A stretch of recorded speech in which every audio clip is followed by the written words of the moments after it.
Hello, welcome. How's Why? Why? Well, it's always working. Like right before I hit go live. And then it's not. Why?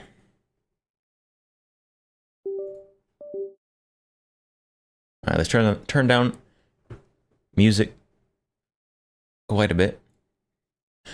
Hello, welcome.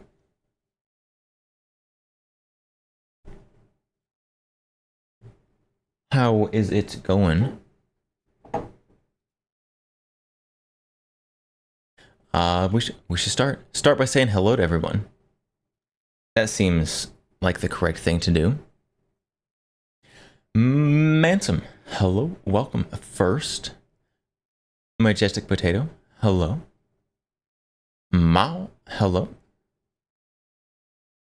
Hudson H9, oh no. I want a Hudson H9. I don't want to pay for one, but I would like to have one.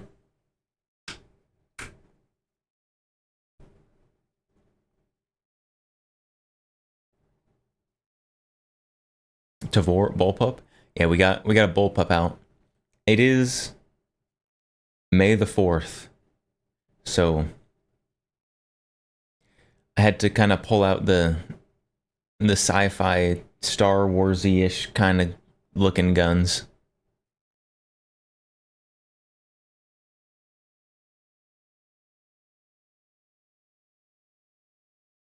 And so we've got the Tavor, obviously. The Beretta Neos with a funny side on it. And the Heiser because it was already here. There's a very good reason. And we have this mystery box. Very, very fancy looking box.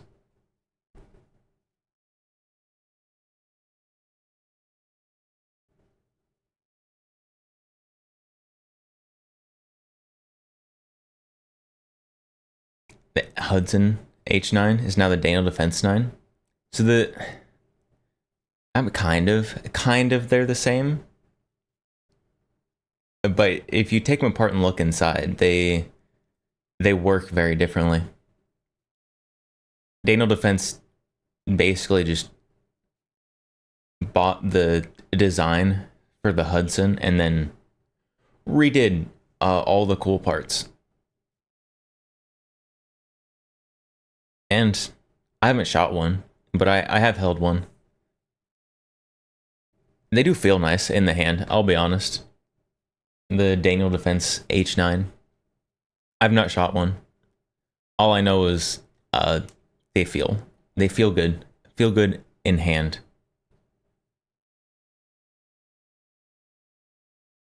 Other than that, I don't know. Don't know anything.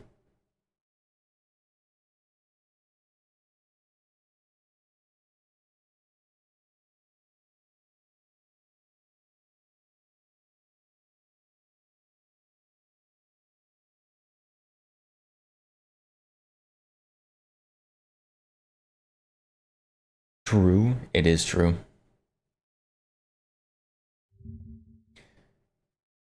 All right, chat. And so we do have this mystery box here to open. It's not a mystery to me. I know what it is. It's not, we're not opening a gotcha box or anything.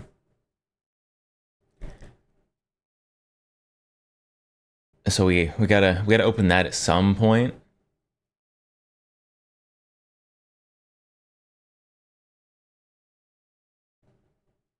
Is it a SIG? A SIG? What do you think of me? Do you think that poorly of me? A rose? The box does look like a SIG rose. I will admit it does look like a SIG rose box.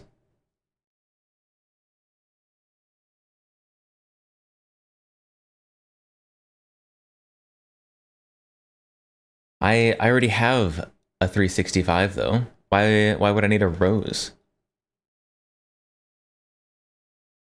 As as tactically advantageous as those little rose gold accents are, I'm not going to pay for them.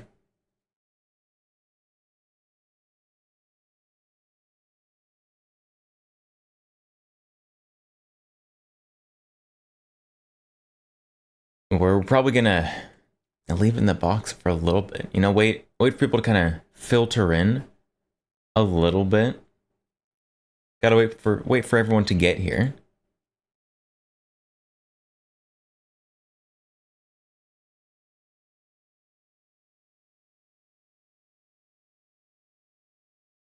Until then,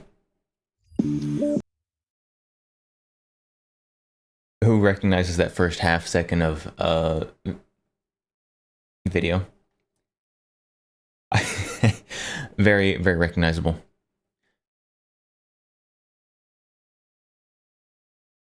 And so we're gonna start with a little React Andying before we get into the meat and potatoes of the stream.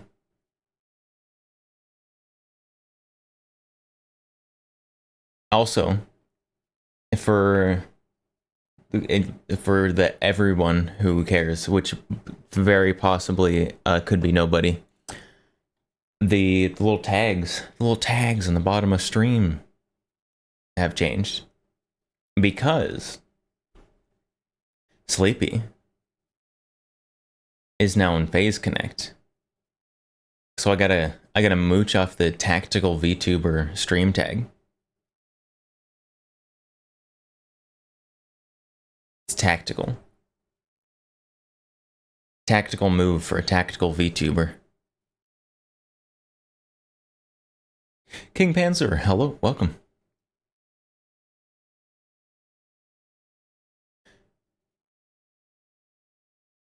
So we've got our mystery box here. But I'm gonna leave you guys in suspense because I have to watch a video about a gun that I almost bought many times and never did. What happened with the tag? It's a tag to ting. So Sleepy Project is now in Phase Connect. So tactical VTuber, gun VTuber, although not as much guns as we do here or as Gotcha Guns or some others. So we gotta capitalize on the stream tag while it's hot.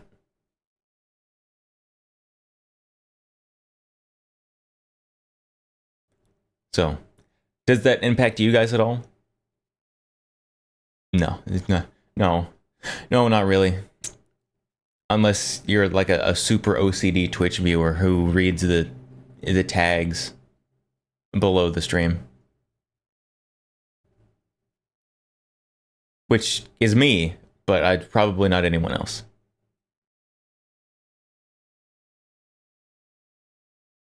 Not into tags.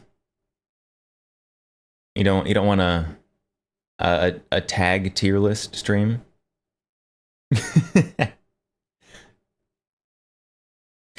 We're not gonna do that. Not gonna do that, by the way. And we are, however, gonna watch a video about B&T gun. So I can know, so I can feel the FOMO for not buying this gun on some really good sales that happened a while ago. Welcome to the PSR YouTube channel. I love YouTube. YouTube's awesome. It's awesome. You should become a YouTube creator. This video will get monetized. I wonder if his little intro video actually does anything for the algorithm.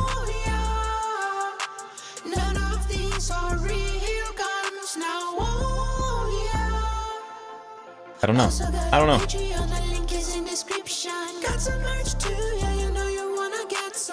Is this Gardenois, the singer? No, this is PSR. PSR right here. Oh, the song that was playing before this, maybe. I don't know.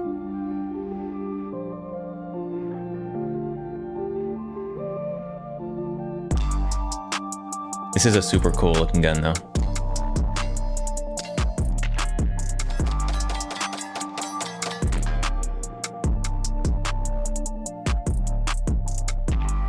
Look at that Swiss precision.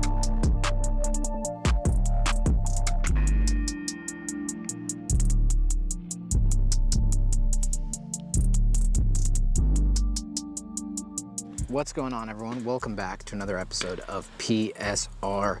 It is PSR is funny, dude. It's true. Have you with PSR me is a funny dude. We are looking at the B&T Mark II. Now, most of the time, I wouldn't really be doing a video on a pistol like this, just because I don't know. It's a cool pistol. It's neat, but hello, welcome. These were like super expensive when they first came on the market. I think they're like $1,400 or something. It's basically a CZ75 clone. I saw these for like $700 or $800 a while ago. Made by STP, almost bought one. And it was known as the Sphinx. I saw one of these on sale for $699.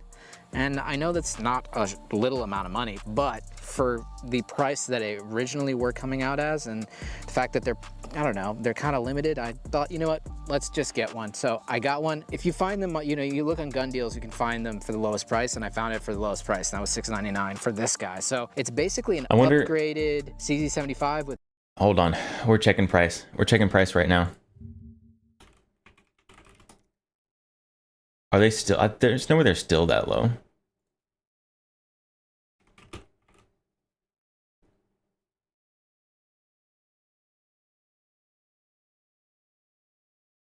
The Mark II. Yeah, they're definitely not still that low. They've gone back up to 1100. Yeah, they're about 1100 now. Prices have gone back up. With a threaded barrel, same kind of operating system. There is no decocker though. It's just a safety, and the safety's here. And we're gonna shoot this thing and see how it is, and see if it's kind of like a little budget B&T. There's no other B&T you can buy for $699. That's more like sure. expensive We'll talk a little bit P09. about it. We'll shoot it. See how does. It is. And then we're gonna try it suppressed with some subsonic 9mm. Definitely have it'll be nice, I think. So some CZ kind of vibes going on there. PSR, and that is Aves Engineering, guys. Aves Engineering makes all of the slidey bits, the slides, the rails. You gotta have the slide on the rails, and for Glock frames, they're the ones to go to. And you know, the additive manufactured kind, the all so much fun kind that we would get railed by, are totally not DIY. So never use the code PSR for 10% off your entire order from Aves. They also make a bunch of really great Mac stuff. It works with MPA Defender, but also with your squirted frames Snake as well. gun. So thank Snake you to gun Aves where? for sponsoring this channel. As I said, this is a CZ75 clone. This is the 13mm thread. It's not half by 28, so it's like the Euro style. This does have an optics cut on it. It's the as long as it's a standard RMS, European, it's RMSC fine. pattern. I don't have an optic on here yet, but that is a goal of mine to get on there. The sight. Did those sights even clear the suppressor? Those sights look too low. Front sight is super low profile, like really low, which I guess for accuracy and you know, that might be good, but I've heard people complaining about it. We're gonna see, because I haven't really shot this gun yet. You know, I've just did a couple initial shots just to see, but we're gonna see live reaction, how I feel about it. Initial thoughts on the safety. He's using the gun with the suppressor. You can't see the sights over the suppressor though. There's no audible sound, but going down, you can hear it and feel it going into fire, which I guess I would rather have that be the case than not. I guess you can kind of hear it go up a little bit. Let's go with squishy click going up. I guess there it is, but it's kind of mushy going up, but down you can definitely hear it and feel it. Well, now yeah, it's just more this side, which that's what the side I'd be using for my right-handed, because I'm a right-handed shooter. And so yeah, you just aim through the can. Let's just ghost the trigger and see how it feels. A little bit of travel and break. Okay, so it's not the lightest trigger. Looks like a kind of squishy break there. A little bit better than a standard CZ75. Yeah. Feels better than a CZ75. Interesting. Definitely a lot stronger of a pull there. Some travel. and fire. Nice. So as I mentioned, SDP is the original makers of this. They went out of business, and then B&T essentially bought all of the tooling from SDP. Chris, also the ones that make Chris Vector, sold these. I think they were as the Sphinx. So you can see why they marked these down. Now they're it's marked B&T back up. Mark II. Really, all they did was they added some cuts into this frame, which is pretty cool. They're still lower than they started. The slide, obviously steel, barrel and all that, but then this is aluminum, and this nice FDE kind of gold anodized color. This part is aluminum, and then the grip itself is polymer. So that's kind of a unique element to it, and I think this is just pretty much interchangeable parts. I don't like that. I don't like when you've got like the steel or some kind of metal frame going into the polymer grip. I know I've been told that having the polymer grip is better for when it's cold or whatever, but it never gets that cold here. And the weight balance of a gun is, yeah, it just feels off when you've got all this metal and then just the polymer grip. I don't like it. Parts with the Sphinx. It's all the same parts, it's just labeled B&T. You might be able to swap some of the parts with a CC75 as well, but don't quote me on that. Let's shoot this thing, see how it feels. You know, we're doing a quick review today, just see how old is this video? This gun shoots. A couple days, maybe 2 I'll do days. some upgrades to it. Don't have a light on it or anything yet, but let's see how it shoots. All right, first mag out of the B&T Mark II. These are CC75 mags. This is the one that was included, the B&T factory mag. Came with one mag and a nice little carrying case. Let's see how it feels here. There's iron sights. Nice. Oh, I like that. Looks Feels decent. pretty good. Let's try to get a little bit further away. Let's try to hit that gong. To the left. Oh. The bore axis looks a little high on that. There we go. Nice. Wow. Like for, I like the trigger a lot. For a CZ75 derivative, the bore axis looks really high. I don't know if it's just like how he's holding it or something. The bore axis looks so much higher than a CZ75.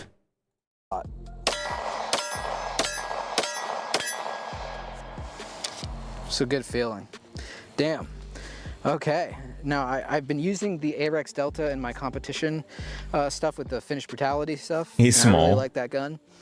But I was interested. Yeah, you know, I mean, maybe he is trying small. A hammer fire gun for the next competition. So maybe this will be maybe the one I try. Let's try another mag as fast as I can here. See if we can keep all these shots on target.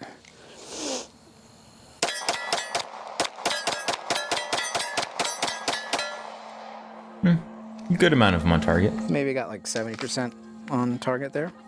Felt pretty good though. Let's get used to the trigger. Pretty good trigger.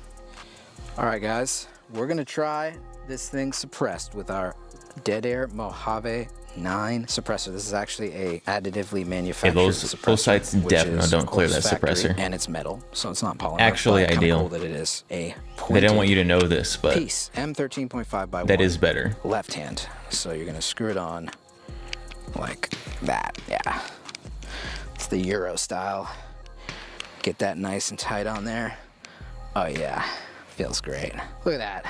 A little anodized with the freaking titanium look, and the two-tone suppressor is a vibe. It's super sexy.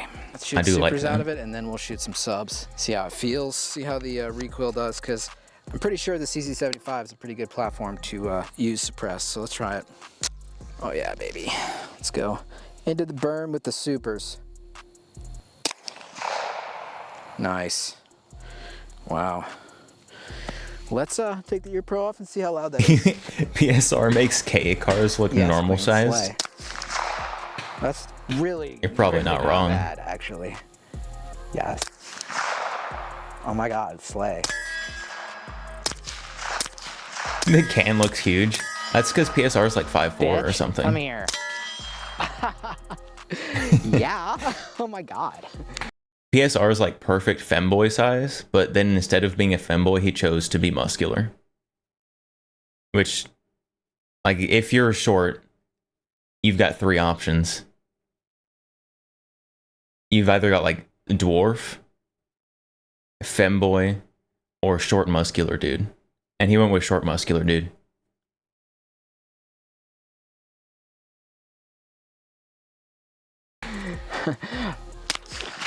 Okay, well, Yeah. maybe he went short, muscular femboy. It's a Venn diagram, and he's in between the two. Slay Queen. Let's put the subs in the fucking subs. Let's get her. Oh, dick. Holy shit. That's very Well, quiet. that is nice. Oh my god. Subs are crazy. It's so quiet. See if we can hit the gong. Now, one thing about these sites, they're a little low for this. With this You can, definitely need a you red gotta dot on probably that. Use a point of reference. Oh, just barely low and to the left. Ah, yeah.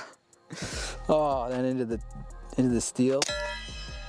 Steel's way louder than the actual sound of the round. You can actually take the end of this can off to make it shorter. Modular Which kind of suppressor. makes a little bit more sense with a pistol like this, but What? oh No. boy, this thing's No. All suppressors should be large. We need more large suppressors on the market. Gotcha Guns just Gotcha! traded with 63 viewers. Hello. Welcome Raiders. Hello. How's it going? I would ask what you were doing, but you were chatting about guns. I stopped by a little bit. Welcome. Raid straight into ad. Oh no. No. Dang it, Twitch. Same setup, literally roommates. We're not roommates. Not roommates, despite the similar setup.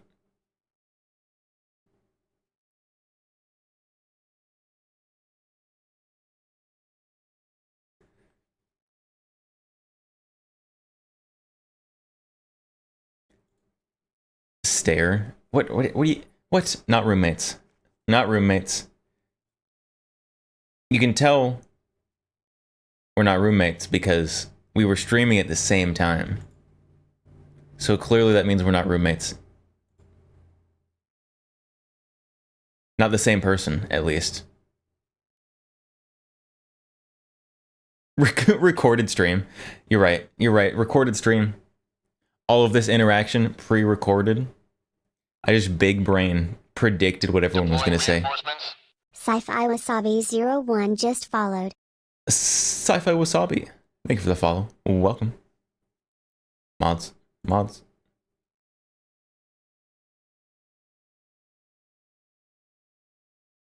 Both have separate rooms in a shipping container. How big do you think a Unlucky shipping Gunner container just is? followed. Shipping containers aren't huge. Can't have multiple rooms in a shipping container. It's all AI. Yeah, this stream is all AI. Nothing you see is real. That's why all the guns look so weird. It's because they're AI generated.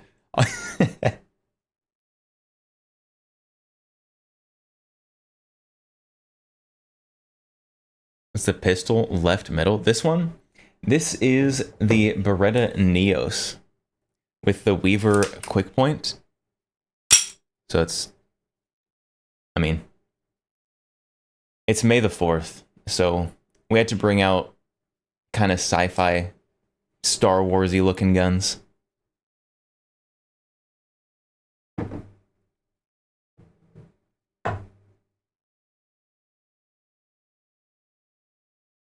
Nice airsoft.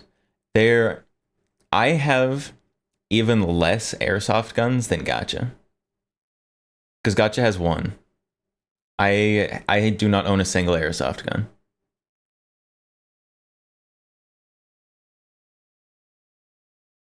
So all the guns are real.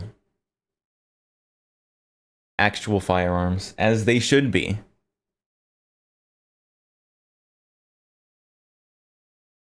Stack containers. And just stack a whole bunch of shipping containers and cut holes in between them. Have a little, like, a shipping container complex. That might actually be pretty cool. I'll be honest. That might go hard if you did it right. I do not have the carbine kit for the Neos. The carbine kit for the Neos is pretty cursed. And also costs more than I paid for the gun. When you can find them.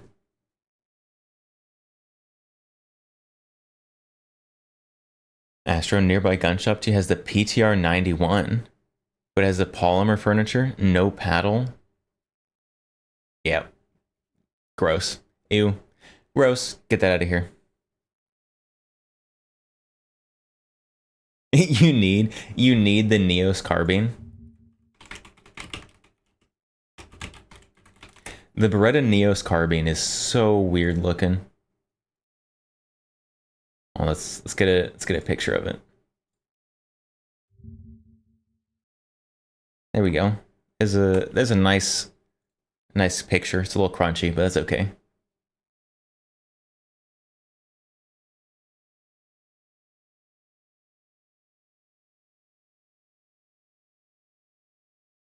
It's so cursed. It's so cursed.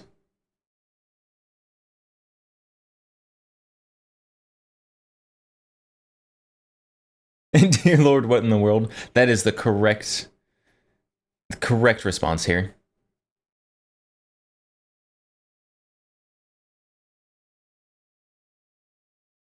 Look at SBR one. I mean, you can make an SBR one. You just throw the stock on the regular pistol.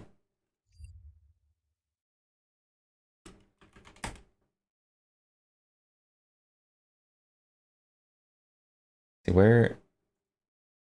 Oh, just like this SBR. Just throw the stock on the pistol. SBR.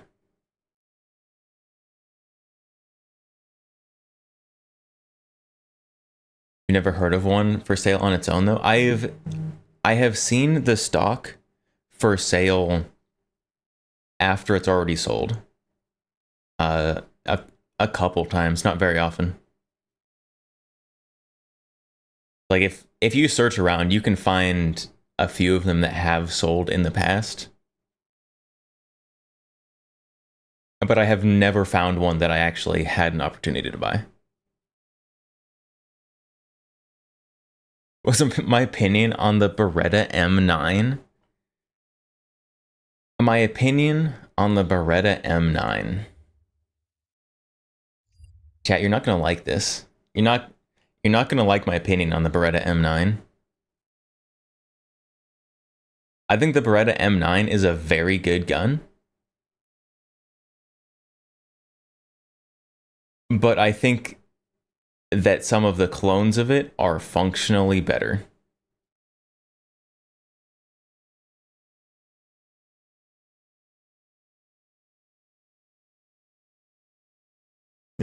Unbased cringe even. My biggest problem with the Beretta M9 is that stupid slide mounted safety. I hate those so much. There's no reason for the safety to be on the slide.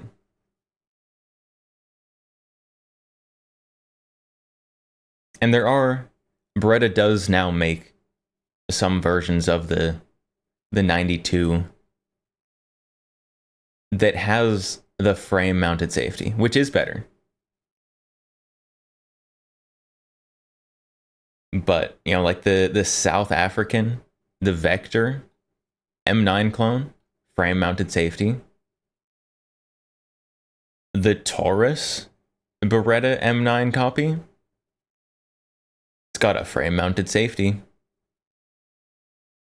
So, like, as long as you don't get to like 10,000 rounds through it, it'll be fine.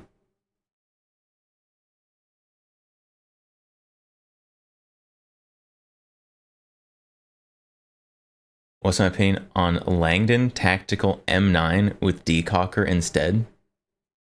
Why would you need a decocker on an M9?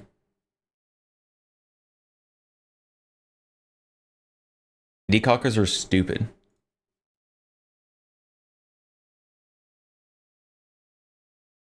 I I have never understood the need for a decocker.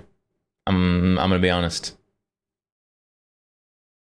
Like the reasoning I've heard for having a decocker is so that your first trigger pull is longer and heavier, so that you know you meant to pull the trigger.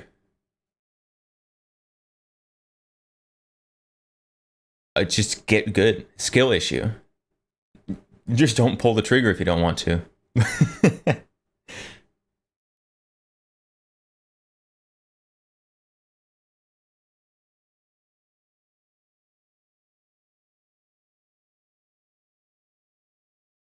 Brazil got frame safety plus it's Romeo and Juliet clone correct. Romeo and Juliet? Are you talking about that like weird like ghetto like modern Romeo and Juliet? Was there a Beretta M9 in that? Some people prefer hammer down. Yeah, it's Fuds. Fuds prefer the hammer down. Take that back. We'd be better off the P320 had a decocker. I just don't drop it. Just don't drop your P320 and you'll probably be fine. Also don't carry it.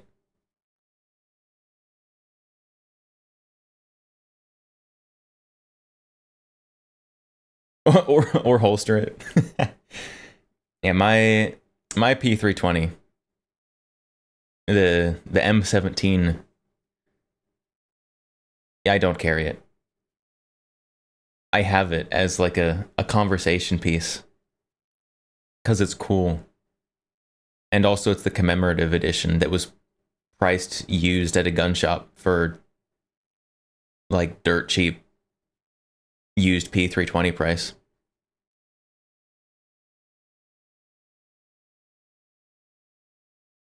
Or look at it wrong. As long as you don't ever load your P320, it can't have a negligent discharge. Probably.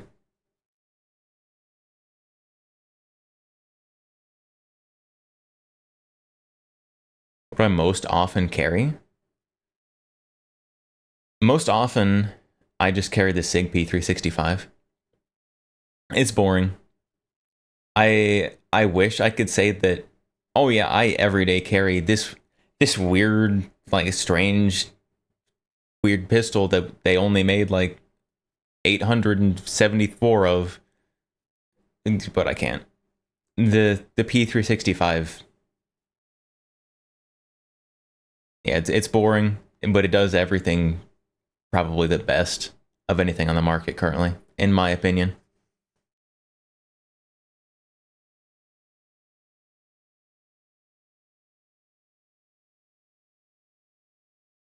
US military will do everything in its power to not use Glock 19.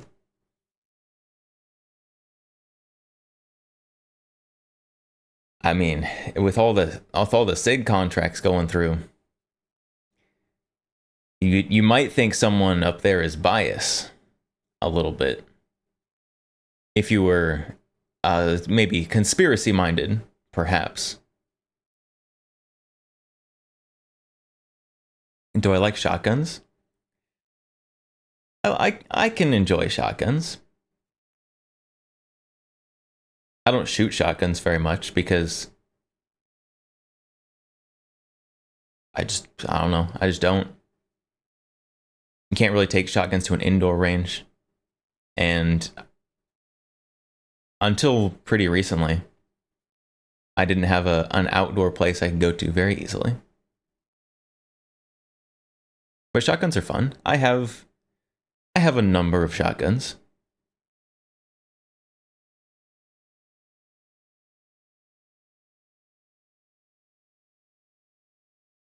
Astro, you conceal carry Sima Hayas?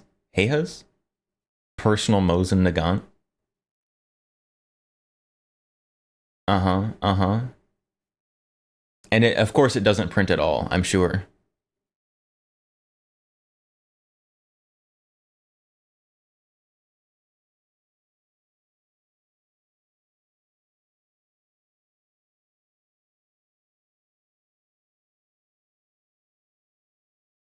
For carry, I do sometimes when the weather is a little cooler.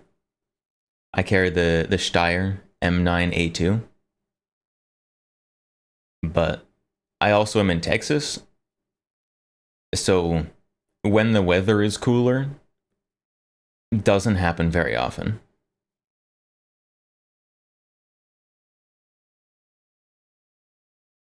As Astro cut it down to an Obrez. Cut down museum-worthy Mosin to Obrez. Average Mosin owner.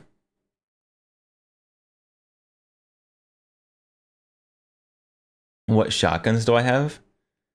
Well, you want a list? I'm not going to give you a list. Do I have any close? I have surprisingly few within arm's reach.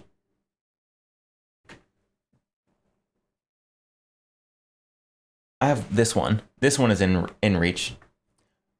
Another boring gun. Just a sporting over-under.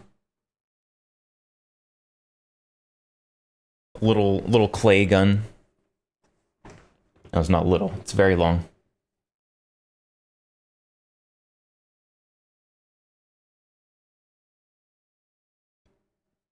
Looks heavy. It's not too heavy.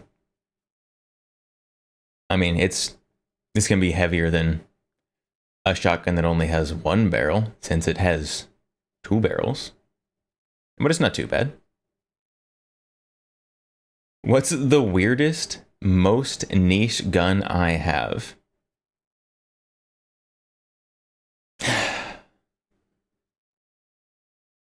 I have quite a few strange niche guns. Let's see, what do we have within arm's reach without having to stand up? Calico. And so we've got right here, we've got the Altor. The Altor Black Vidua, or however you pronounce it. I have never known. Nice remove barrel to reload pistol. Gross, get it away from you. What?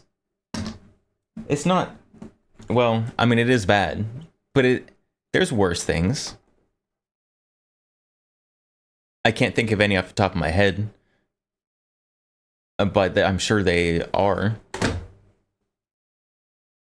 And what else we have?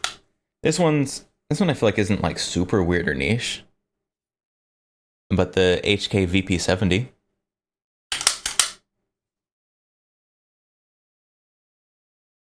Weird German Cold War gun. Double action only. Arguably a heavy influencer in the High Point design.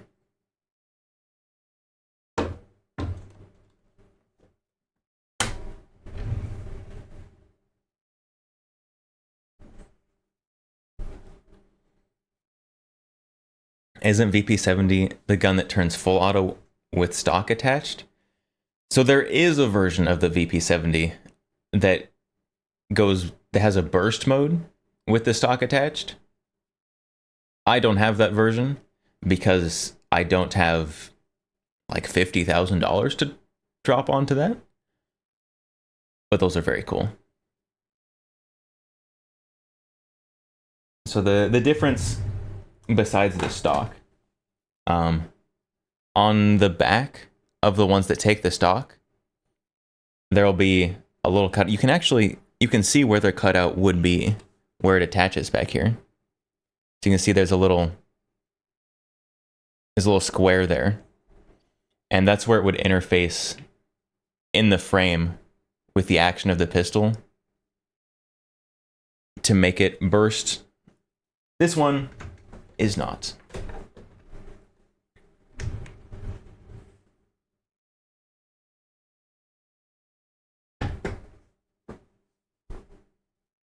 And of course, we have the Calico. You can't skip that when you're talking about weird niche guns. Weird cult following gun.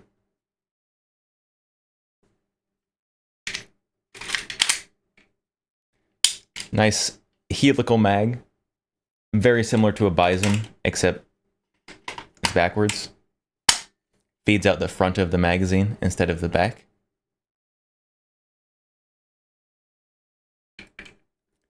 How many rounds? So this one is just the standard 50. If you get the rifle version, it has the 100 round magazine, which will still fit in this, but then it makes it look even more ridiculous. Weight, heavy. The weight is heavy. I have not weighed it, but the weight is significant. You love it? Give you 4? Well, lucky for you, Calico is, unbeknownst to many, still in business. You can still buy Calico guns. And tell me anywhere else you can get a factory SBR pistol caliber carbine for $1,000.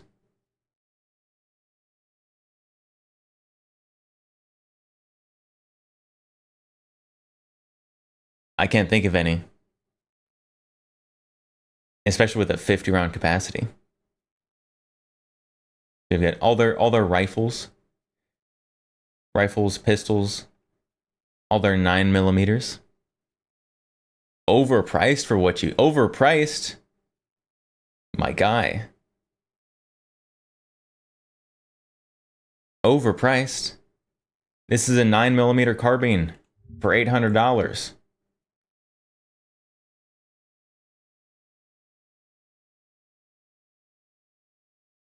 That's cheap for a 9mm carbine. They're unreliable. If you use the right ammo and you keep your gun clean,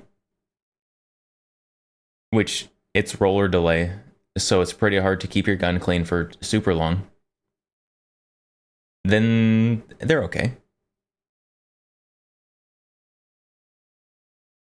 It definitely wouldn't be my recommended go-to gun in any kind of self-defense situation. But as something to take to the range, you do some plinking, turn some heads. It's perfect. And they do also have the 22s. The 22s are way more reliable than the 9mm because they are just direct blowback instead of a roller delay action. So you've got less moving parts to go wrong. So as long as you get good quality 22, these are very good. Also, this one was used in Spaceballs, if that is a selling point for people. And we can't forget the Gatling gun. Mac 11 conversion kits. Which would be very cool if you had a transferable Mac 11. I don't. But I'm sure they would be very fun in a full auto M11 Mac 11.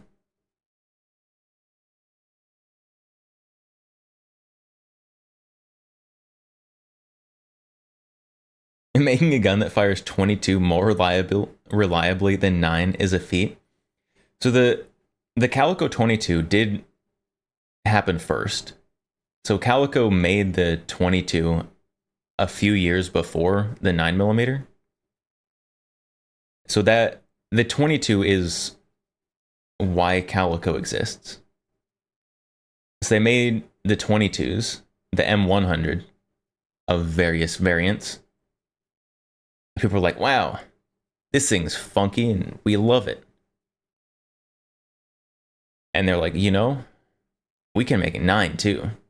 And they decided to put like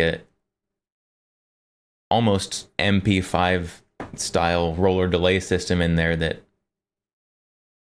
apparently was a little more complex than they were ready for.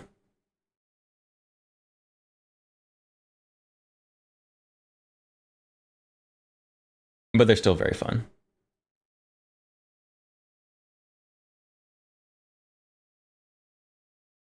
Pet gun, Pet Zehizer. Yeah, speaking of other strange guns, the one that's already on the table, the Heiser. The super compact carry-sized gun that is a single-shot 7.62 by 39. Very practical and good at nothing.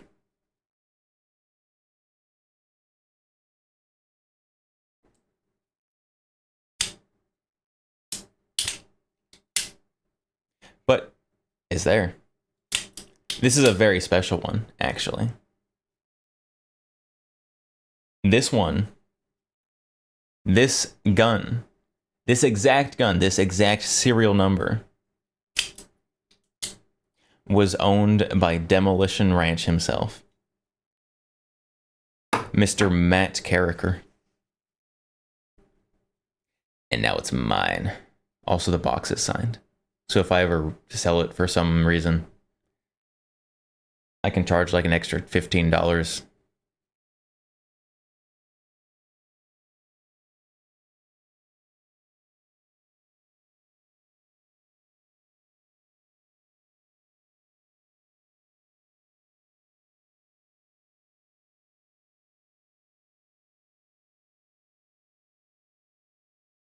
And we also, I hadn't gotten to it yet.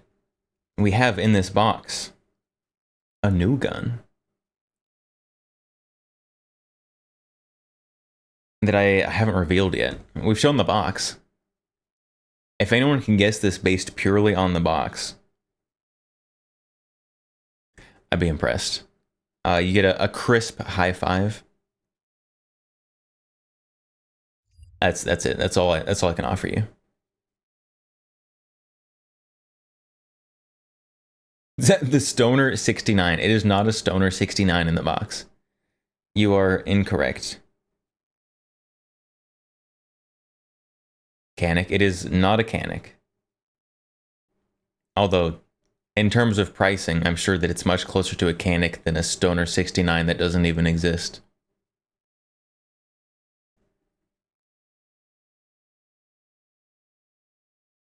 Show box again. It's right here. You can see it.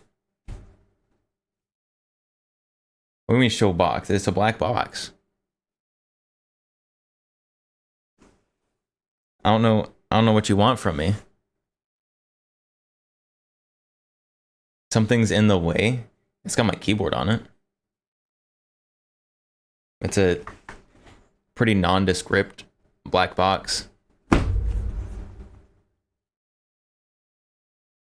You thought it was a laptop? This keyboard? Or do you thought the whole thing was a laptop? A Cabot. Yeah, you got it. I got a Cabot. I did not. That is... I do not have money for a Cabot.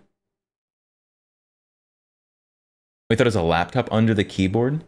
You thought my micro keyboard was covering a whole laptop? The keyboard's bigger than it. Is it a High Point? Well, that is... Goodness sakes, the pendulum is swinging hard. One guess Cabot, next guess High Point. It is neither of those. I'm gonna be honest, chat. This gun, this is gonna be a pretty big clue here. This is not a gun that I ever had even considered getting.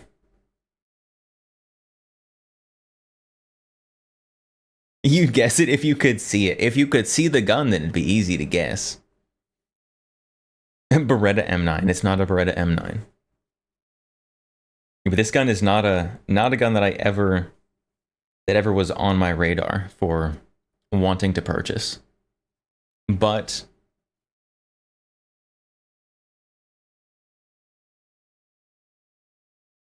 it was at a price that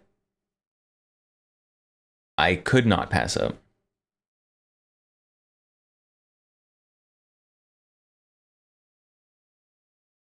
Because there was a shop near me that was having an event where they had some deals on things that I could not pass up. Is it a good gun or a bad gun? I think most people would consider it an actual good gun. Not like I'm gaslighting you into telling you it's a good gun, like the Calico.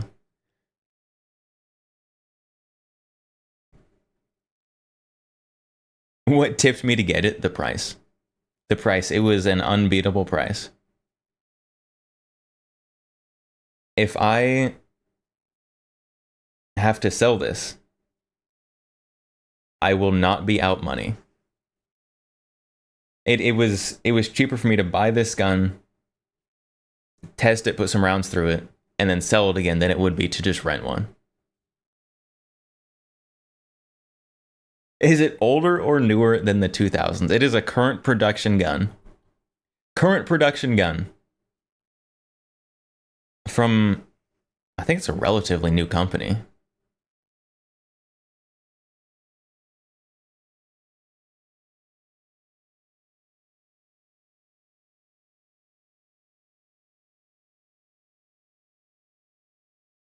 Beretta, yes, Beretta, relatively new company. Everyone knows that Beretta is only been around for 600 years or something. Very new company.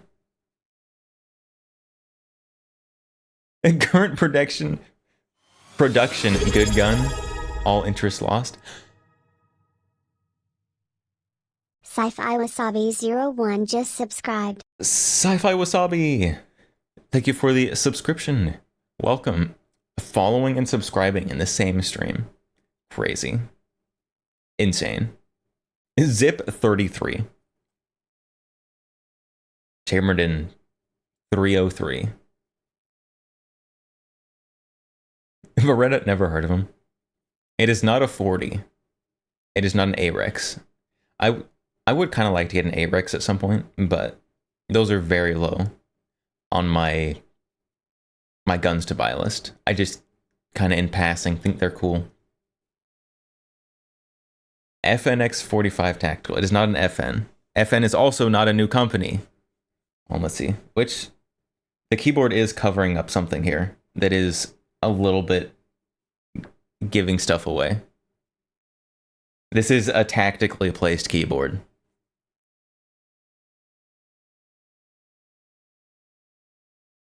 Free run with the scar. Oh yeah, we have some patches up there. We got free run with the scar, and you're with MP7. SIG, it is not a SIG, although this does look like the SIG like rose boxes. Let's see, can we? There we go. Wow! Look, there's texture. There's texture on the box. I expect this to help no one. Like, unless you work in a gun shop or you have bought one of these, there's no reason this would help you.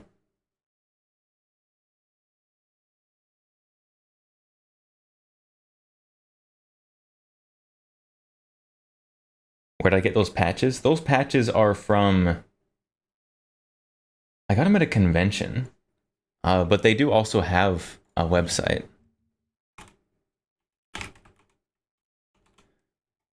Who are they?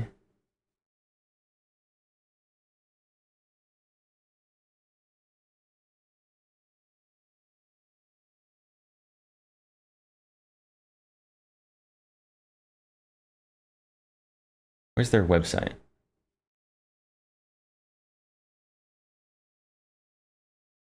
Hello? There, is that them? There they are. So it's these guys. It's Pandora X. They've got all kinds of like weeb patches and stuff. They've got shirts, patches, keychains. Not sponsored. Maybe I should be. So if you want patches. Ooh, let's not scroll any further, actually. I'm not trying to get banned. We can scroll this far, chat.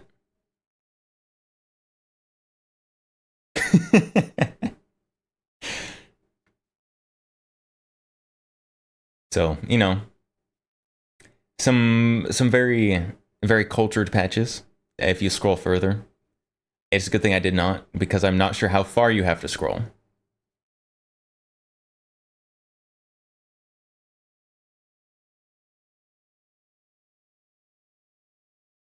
I met those guys at a convention. Got a couple of their patches.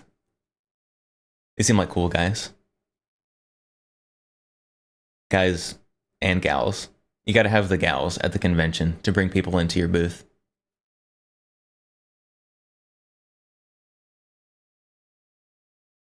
It's Pandora X.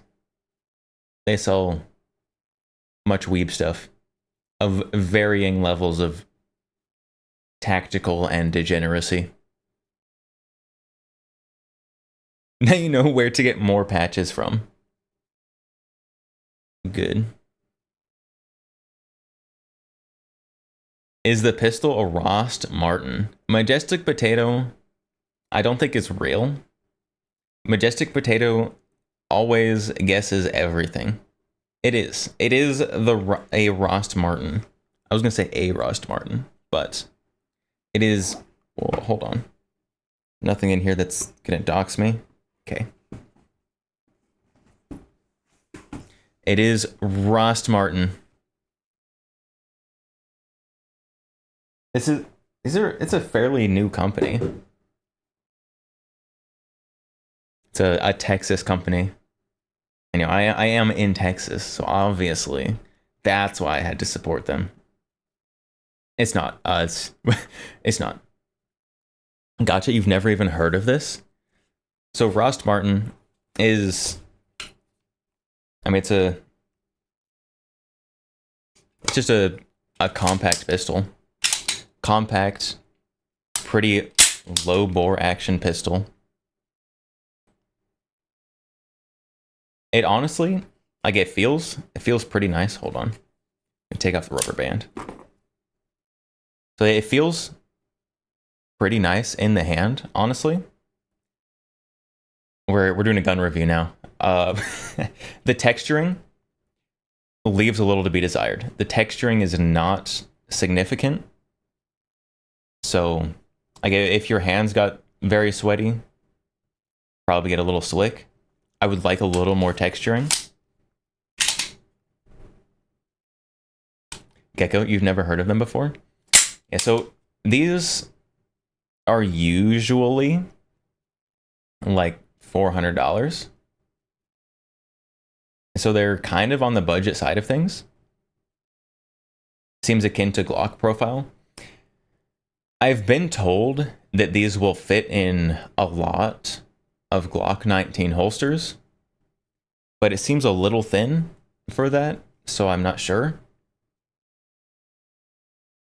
But this is a little outside of the wheelhouse of guns I usually get, but it was at a price I could not pass up. Because everything has a price that you can't pass up. So, we've got 15 round magazine. It also has this other magazine that is, it probably has a +2 extension on it.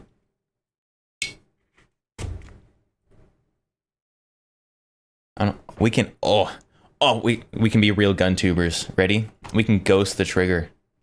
So it does have the trigger dingus. You can fiddle with that, I guess, if you have poor trigger discipline. But the trigger pull on this is kind of heavy, but it is honestly a very nice, very crisp trigger. Like for a factory trigger, this honestly rivals like Walther. Like the Walther factory triggers, incredible. This kind of gives them a run for their money. This is a way nicer trigger than I ever would expect in a gun that's $400.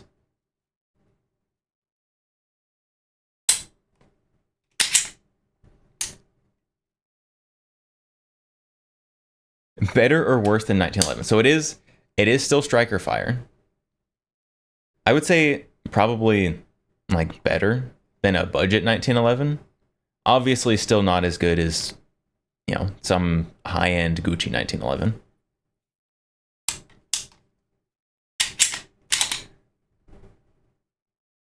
It is very nice though. And optics ready.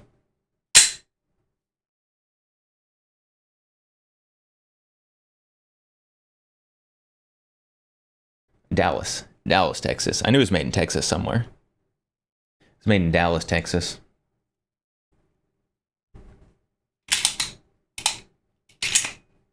there you go. American-made pistol. It's competing at prices of cheap Turkish imported pistols. So, if you are someone who would rather have American-made, I'd probably go for this one. Personally, I don't care. I just want wherever it comes from to make a cool product.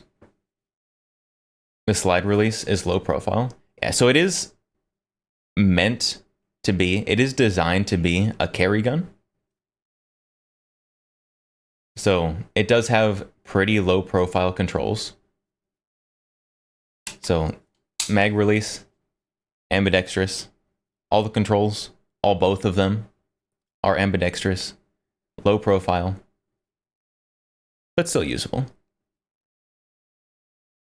Is the trigger better than the Steyr M9A2? Yes. Yes, the Steyr M9A2 trigger is not great, particularly on the reset. The reset on the Steyr trigger is pretty atrocious. The reset on this one is very, very obvious, very tactile. So, carry trigger snobs, right here. This is the one. Personally, a nice trigger is nice. And obviously, I don't want to carry around a gun with a Nagant trigger. But it's a trigger is not the most important thing to me, but I understand the people who need to have the trigger. Also, I've not taken this apart. It is just a standard tilting barrel action. We may as well see what it looks like inside. See what it looks like inside. Okay. Wow, that's, oh, well. I did not expect it to eject the slide off the top. Interesting.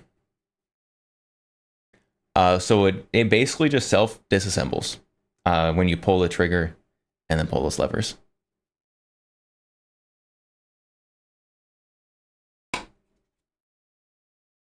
In there. I don't know. Nothing groundbreaking in there. It looks like a Glock in there, I'll be honest. Very standard pistol internals.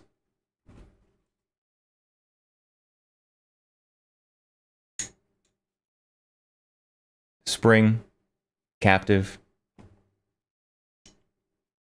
barrel, 9x19.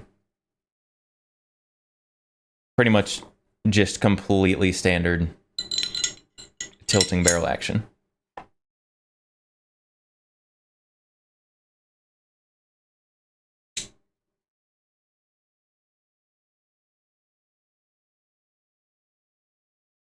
And then back here, you can see in there. You can see where you've got little knobs and nubs for where the parts of the frame interface.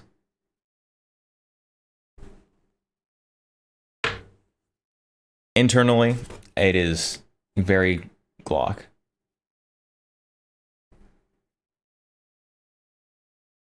Put this. It's just like ejected the top. Okay. Easiest reassembly of a pistol ever.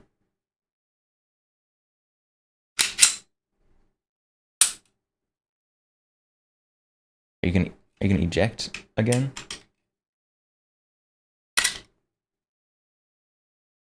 Yeah, so literally, you just like set this on. You kind of have to push it on. It's like spring loaded to just come off the gun.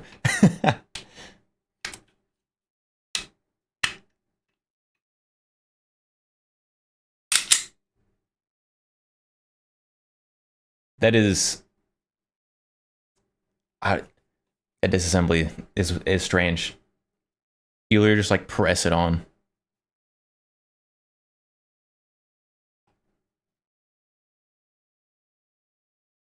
I mean, it works, I guess. If this rapidly and unexpectedly disassembles when I'm shooting it,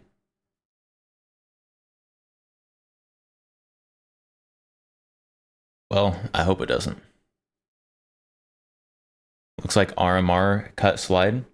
So the slide, unfortunately, does require optics plates. That is, I wish it didn't.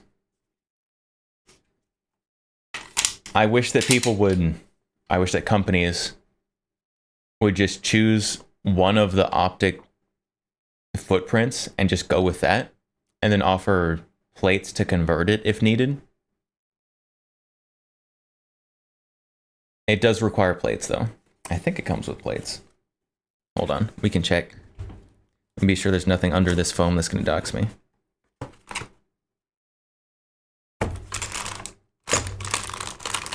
Nope.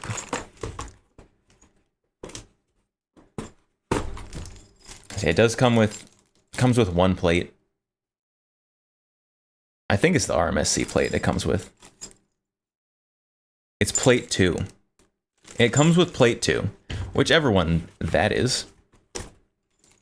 It probably says in the manual if I wanted to read it.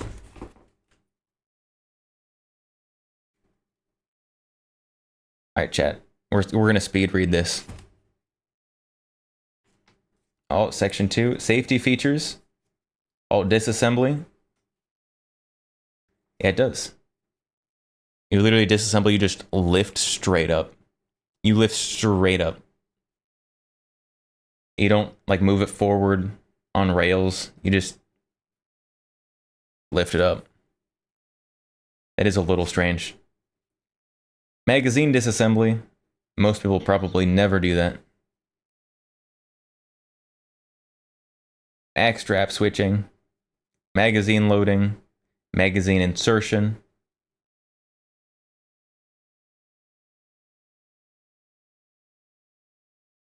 Cleaning, maintenance of various kinds, which places you need to lube and which places you shouldn't or don't matter. Plates.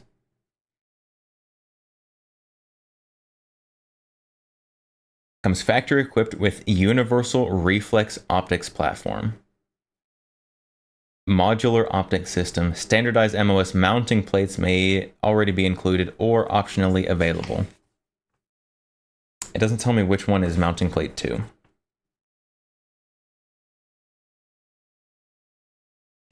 Oh well. No exploded view. Bad manual.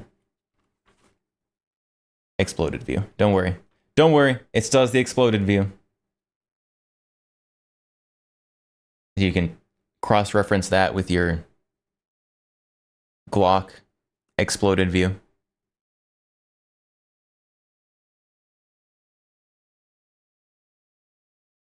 cleaning mags is important. If you train hard, it makes a difference.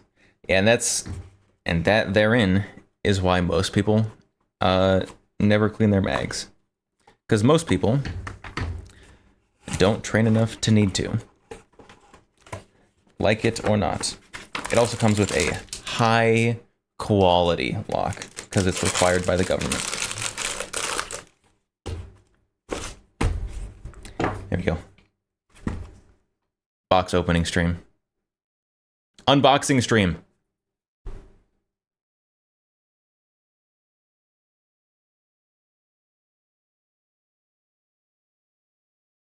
There we go. Now, am I going to keep this gun forever? Honestly, probably not. I'm going to go shoot it, though. I bought it. I'm going to use it.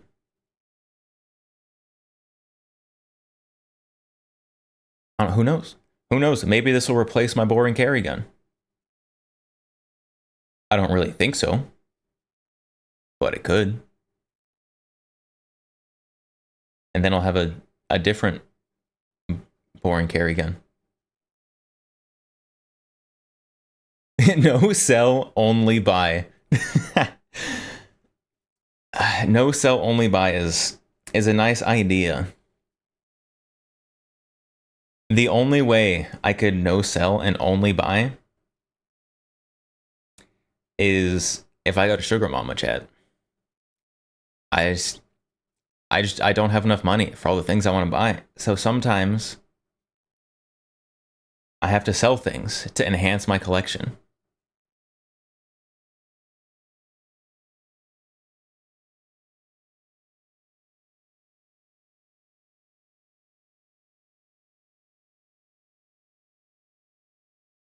Is it boring?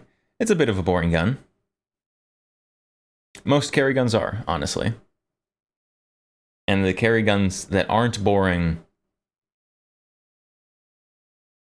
like the Boberg, as cool as they are, and as much as I love the gun, I wouldn't recommend carrying it, actually.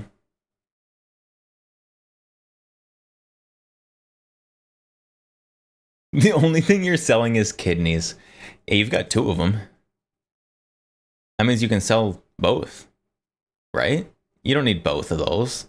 That's like tonsils. Tonsils and kidneys, you don't need them. You can sell them.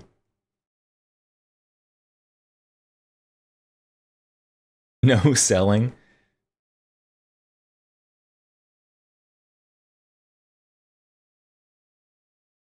I wish, chat. I'm gonna break your heart, chat. I have, in fact, sold guns in the past to buy cooler guns.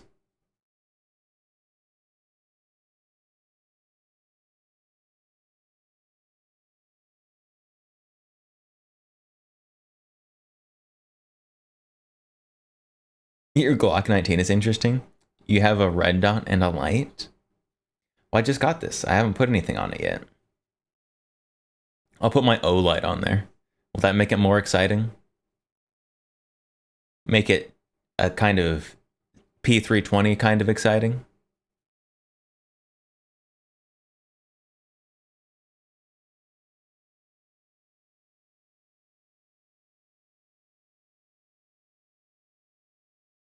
It's a boring gun. I'm still gonna try it out though. I'm not gonna take a special range trip for it, but you know, taking out some other more interesting stuff to the range. And also this. Yes.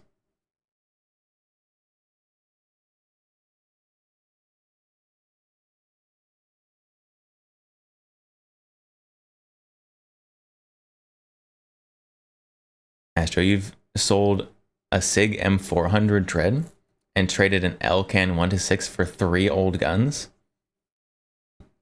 Were they like good old guns or just, I don't know, like cheap Sears catalog guns or something?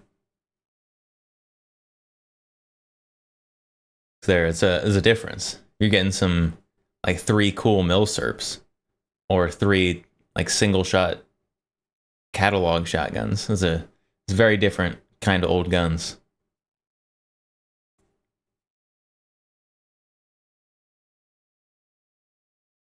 I have sold more than a single gun, chat.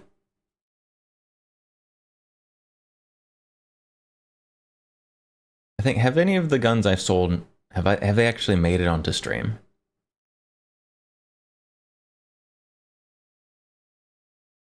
One of them didn't, because one of them was stupid.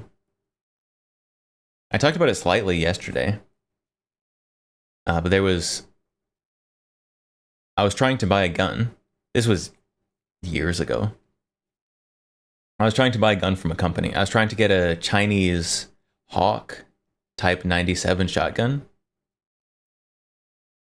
And I waited months, like 6 to 8 months, to hear anything from this company after I gave them my money. And they finally were like, "Oh, here's your tracking number. We're sending the gun." I'm like, "Oh, thank goodness! I've been waiting millennia just for a Chinesium shotgun." And they sent me a Rock Island Mariva.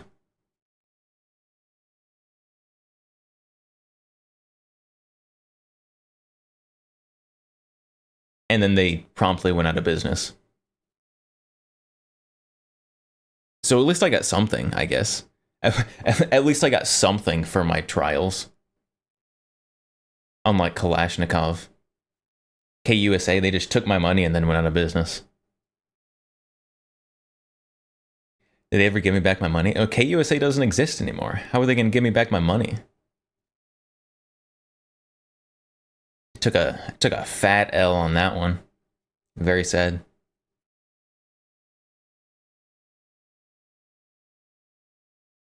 I had to stop buying. This wasn't direct from manufacturers. This was from like a sketchy gun shop.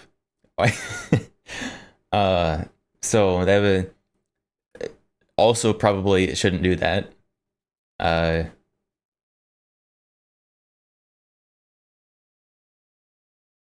I wanted the Hawk 97. Obviously wasn't worth it because I never got the gun in the end.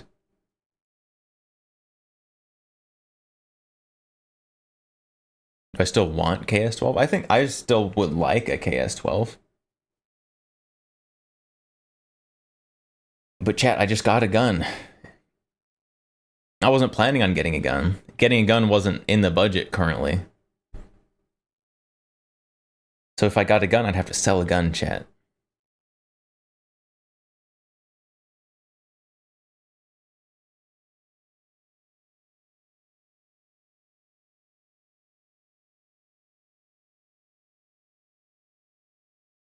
Sell the Phalo to you. I think I'm gonna hold on to the Phalo.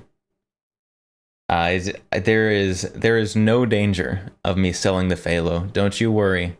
That one is in a safe and loving home.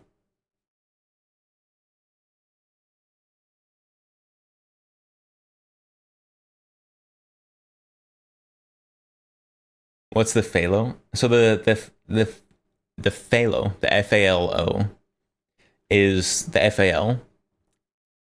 It is a version of it that has a longer, heavier barrel and bipod. So, here, I guess we can get rid of the box. Keep the gun here. We don't need to keep the box. Even though, honestly, it's a pretty nice box. Like, for a cardboard box, it's pretty good. And that box will now be in box storage forever. Or yes, until I get the other magazine out of it. Can you see the Phalo? You're lucky it's close. Close-ish. Oh gosh, it's too heavy. Hold on.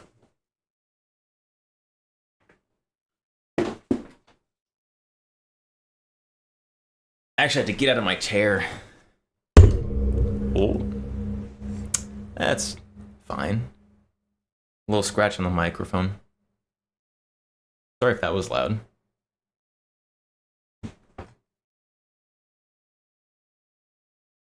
Oh, the cat rubbed on it.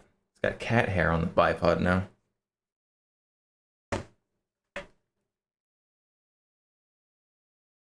Oh, this thing is so large and awkward. Oh, it claps on the bipod. All right. So we got the FAL. Fairly standard on the back end. And the front end is very large. Sounds terrible. I should sell it. I'm not going to sell this because I hit the bipod on my microphone. That is not what's going to happen. So this thing is large and heavy and quite unreasonable, honestly. And that's okay.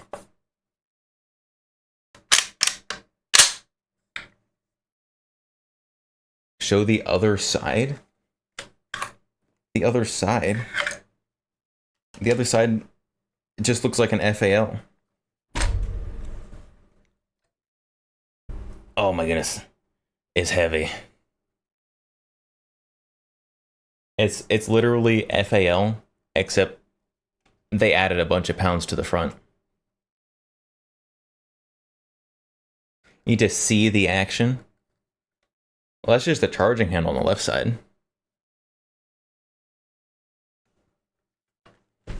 If you want to see the action, it's in there. See, can I do this holding this out? Not really. This is too heavy and awkward. There you go.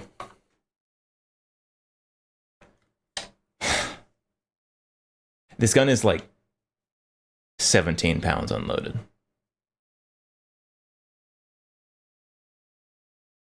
It's 17 pounds of awkwardly distributed weight. Is that OG with the takedown lever that knocks open? No, this is a DS Arms modern production one. So it has the vertically moving disassembly lever, not the shake disassemble one.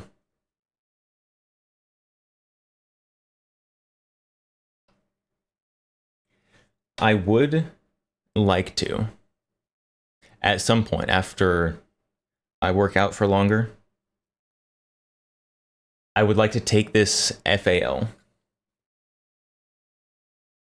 huge monstrosity gun, to some kind of action match. Like a brutality, some kind of, like a brutality, a shooting biathlon. Just some suffering shooting competition. And take FAL. So that you can really embody the suffering. What would be the sidearm? Probably like the high power. Probably use the high power. High point, not the high point. I only have one high point, and it's a rifle.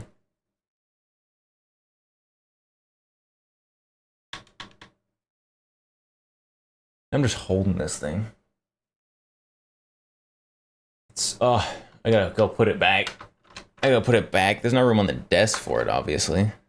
It takes up the whole desk by itself.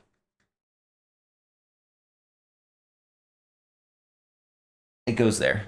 I'll put it away after stream.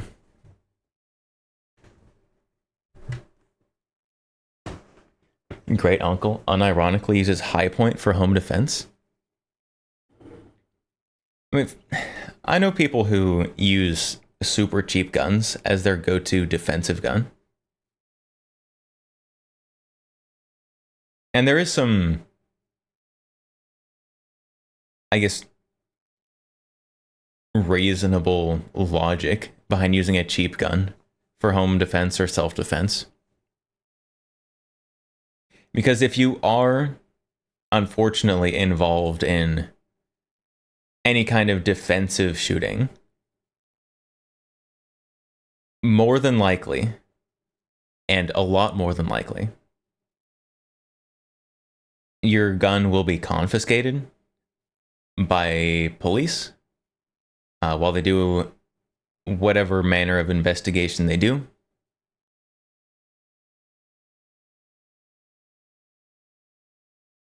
And I don't know if you know this, chat, but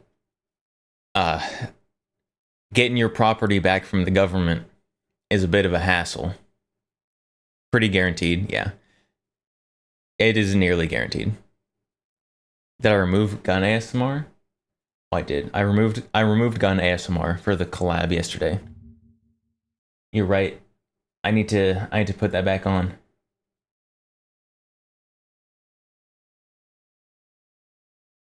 There's a few I need to put back on.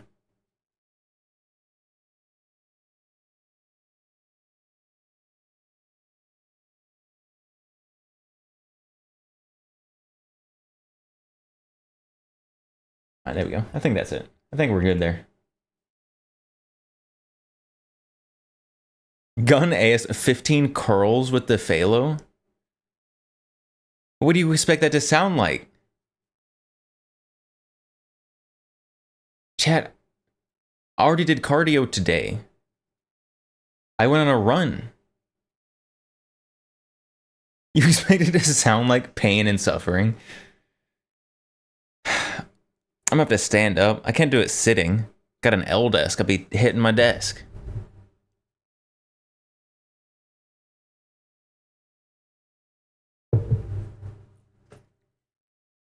You make me pick it back up. I already put it down and everything.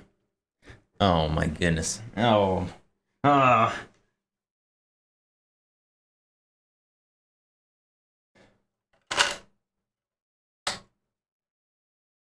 Do you want like dominant arm curls? Am I switching halfway through?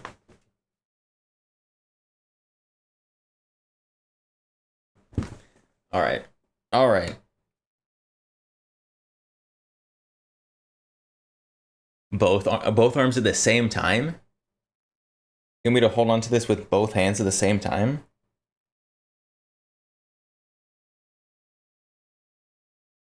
I don't have enough space for this. I think it's too large. Both hands at the same time. I feel like I'm doing like anime poses. Yeah. Oh goodness, it's catching on my wires, catching on my headphones. You just want me to do the Nya pose every time I curl up with the two-handed curls. 3, 4. Oh, my headset wires is making this so much more difficult. 5, 6, 7,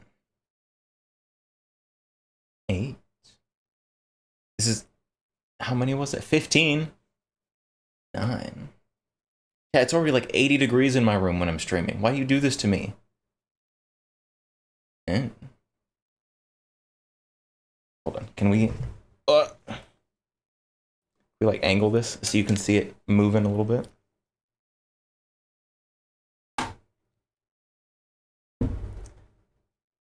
$11, 12, 13, 14. Chat, this gun's not making any ASMR noises. You're just listening to me count. 15.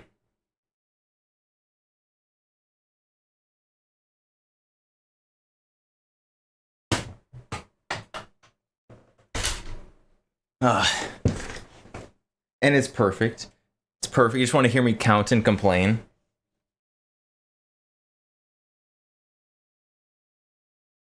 And my forearms are sore from having to hold it with both hands at the same time. Key jingle. Oh my goodness.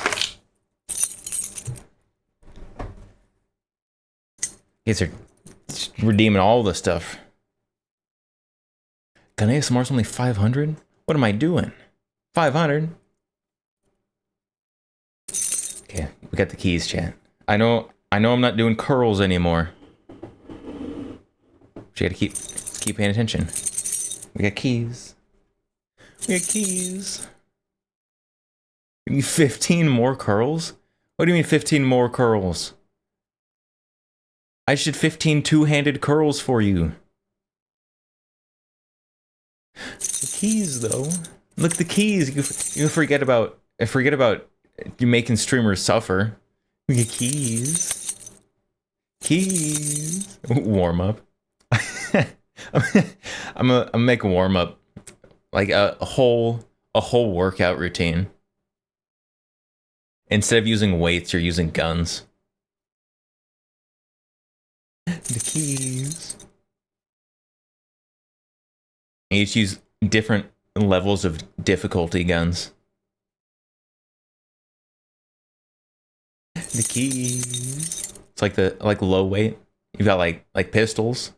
Use like a Glock for just like a little bit of weight. Like if you're like an old lady, you just use a Glock. You don't want to have too much weight. And the keys. And you can move up to like a large frame pistol, like a pistol carbine, like the Kuna or something. Maybe it's a Scorpion. And as you get stronger, you move up to like an AR, and then an AK, and then like, I don't know, a hunting rifle, or just a bolt action that's heavier than an AK. The keys, keep paying attention. And you can go up to just like a battle rifle, like G3 FAL, getting pretty heavy. And keys, and then after that, you can get up to the big guns. So you got your Phalo. If you're really balling, get like an M249. The keys, and then above that, you can step up to like a Barrett or like an M60. You gotta have money for that though. You gotta be rolling in money for the M60 workout. The keys. I don't know. Is there a market for that? The keys. All right, keys done. Keys are done. Trying to find some personal trainer professional. Make a custom gun workout.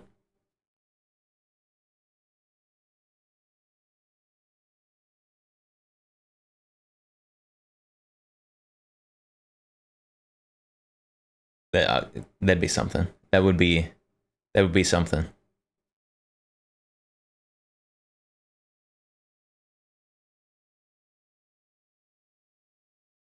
I could do workouts on stream.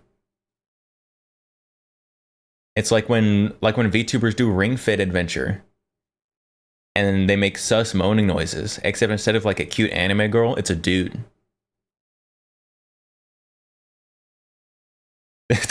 There's probably not a market for that. There's nobody wants that.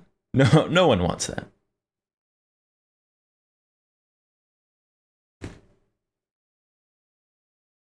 We can fix that. Fix the market, or fix me sounding like a dude. Oh. Pet Tavor. We can pet Tavor. Chat, chat, my voice doesn't change. Just because I look a little more kawaii now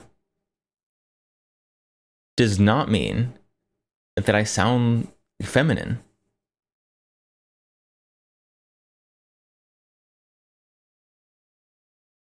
Is that your ideal woman? Like cute tomboy just sounds like a dude? Chad, that's just called a guy. Headcanon. Smoker. Smoker. I don't have enough gravel for a smoker. I mean, we can add some gravel. We can add some gravel, chat. We can add some gravel. Now we can be a smoker. We've been smoking for 180 years, chat. And you just gotta sound like it's painful to talk. And that's how you sound like a smoker.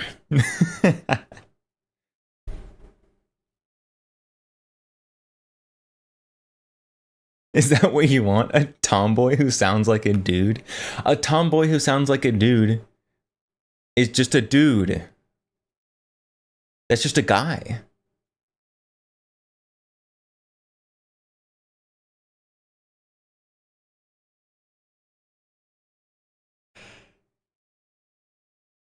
No, it's a tomboy. At some point, it's a dude. I sound like your boss doing smoker voice. Has your boss been a lifetime smoker?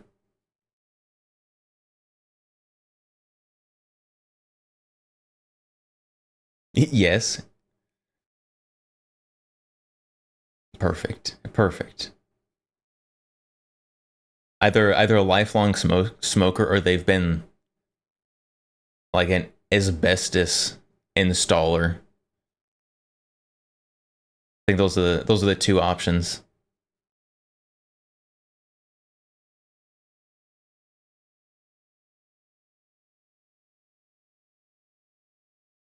Nothing like a little asbestos. It's good for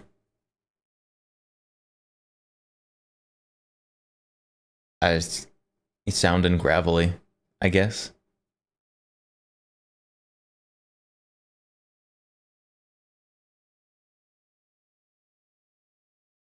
Dude smokes 4 cigarettes in 4 hours. Like consistent 4 in 4 hours. So like 8 a work day. I see. Even still, it's not too bad.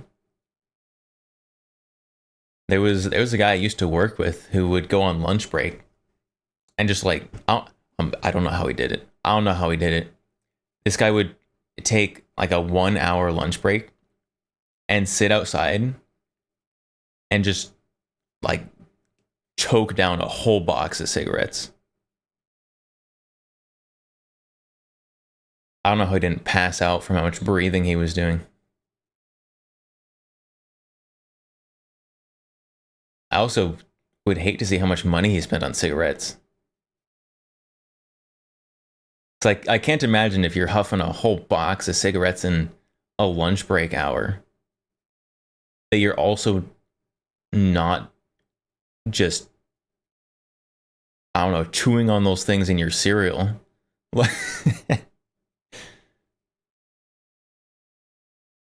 You thought your boss was bad? This guy is the worst smoker I've ever seen.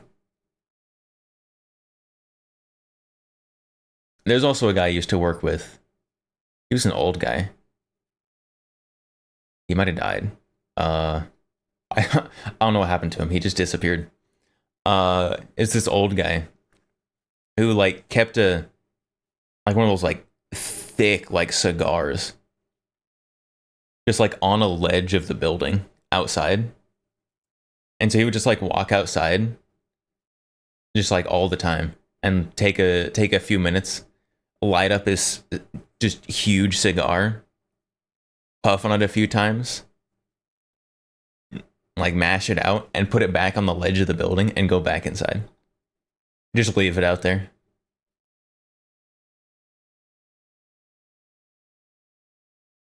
There were some weird characters at that job.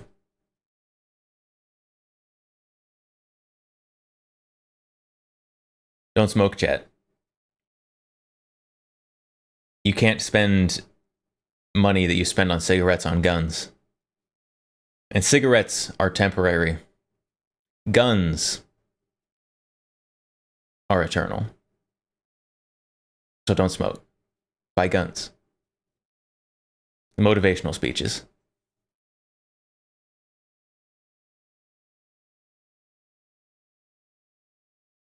It's also a big reason why I don't drink. Aside from being too lazy to actually acquire the taste of alcohol, I get to buy guns with the money I save not buying alcohol. It's all about water.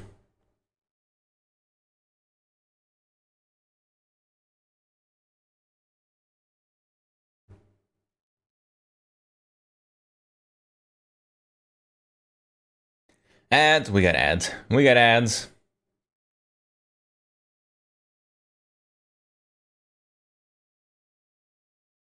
All right, chat. Get a drink. Get a drink, chat. We got ads.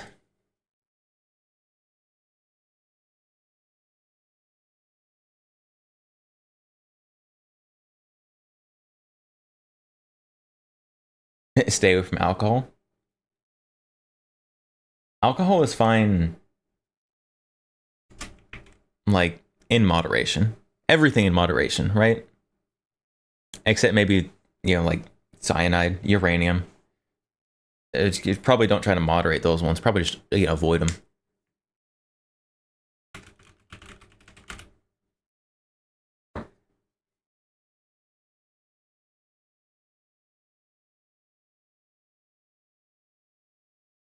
Alcohol, I don't drink alcohol. I do still have some alcohol around. I use alcohol in cooking.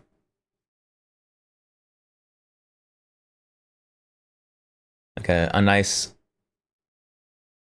like, beer. If you're making some like smoked mac and cheese, but having a little bit of beer in the cheese, pretty good.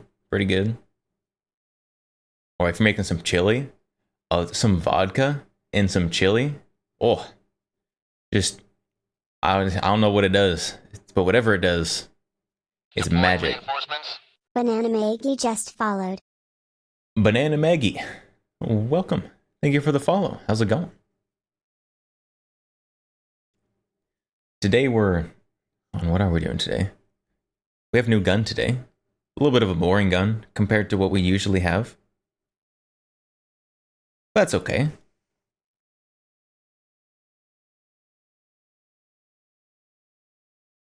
We got the Rost Martin. Very cool gun.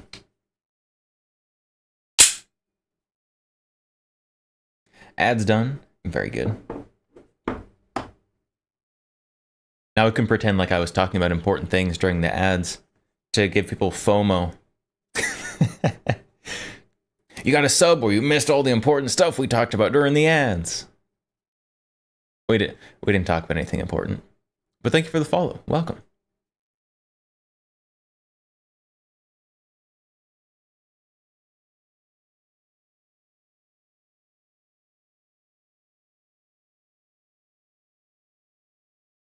Hi, how are you? I am doing very well.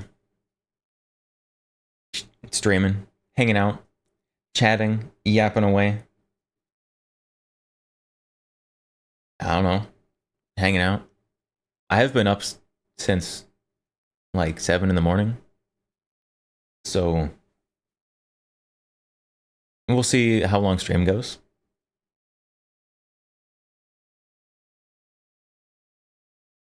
If we stay up long enough, then we can get to like the sleep deprived, like, schizo rambling. Usually I try to end stream before that happens. But that has happened before. Hey Gecko, feeling eepy, you'll catch another day. You know, there's if you get these like super, where's my hand? If you get these super bright lights, then it's really nice because it tells your body that it's still daytime. And so it really like just destroys your circadian rhythm because it's dark outside. But like I'm sitting here in front of these bright lights in front of the screens, really disrupts my sleep schedule, so I can just like stay up forever. And it's like those Russian like no sleep experiments, except it's just a VTuber. Perfect. It's perfect.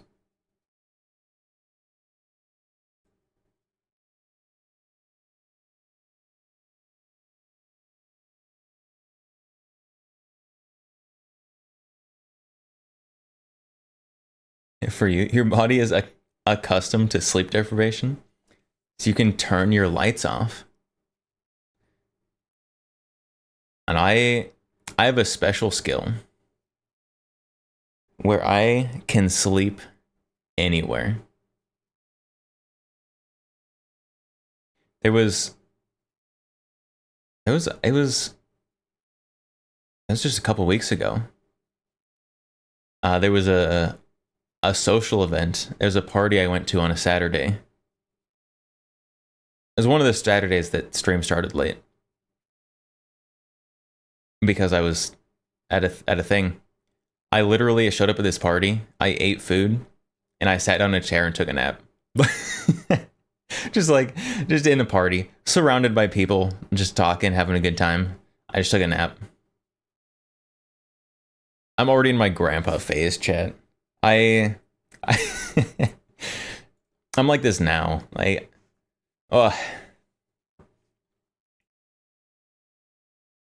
I'm being an old man, like falling asleep while I'm driving.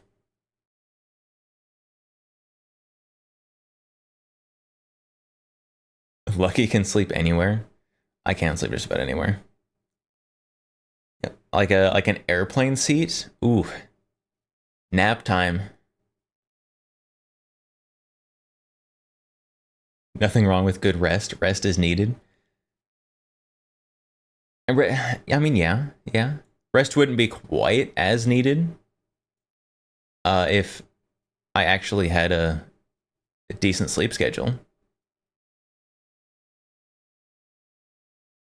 But instead, I cannot do that.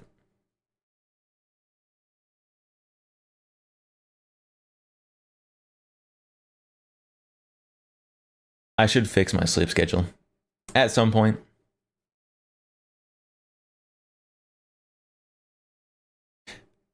Maybe. We'll see. We'll see.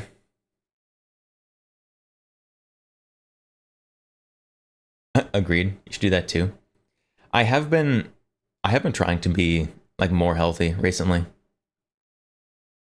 I've been working out a little bit, been doing some cardio, been running.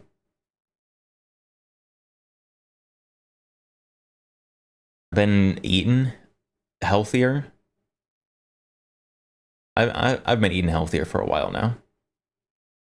I've cut like so much sugar out of my diet. I don't drink soda anymore. No soda, no caffeine. Like I'm doing pretty well. I'm doing pretty well, chat. All that's left is I have to fix my sleep schedule, and I'll just be like the perfect person. No, I won't.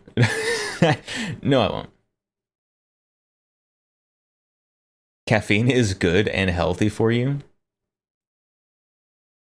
I don't know about good or healthy for you. The amount of caffeine I used to drink was not healthy for you. But honestly, since I have cut caffeine completely, I feel so much better. Like every now and then, like I'm not opposed to caffeine. Like every now and then I will have some caffeine if I'm like really dragging and really need to like stay up. Like on my drive back home from the Demolition Ranch event that I got like 2 hours of sleep overnight, like camping in my car. Needed some caffeine as a pick-me-up on the way home from that. What kind of soda did I drink before? I drank a lot of energy drinks. Like a concerning amount of energy drinks. Other than energy drinks though, I don't like root beer. Root beer is pretty good. Ginger beer. Big fan of ginger beer. Although ginger beer I feel like is unappreciated, underappreciated.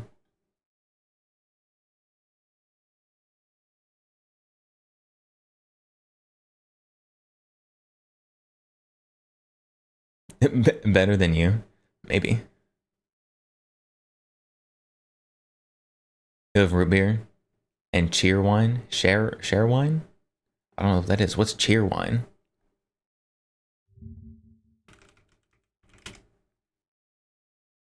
Oh, that's a drink? It's like a branded drink. What is that?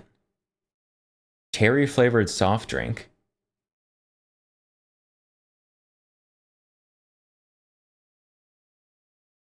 In the South. So like Southwest. I don't know what this is. I don't think I've ever had this.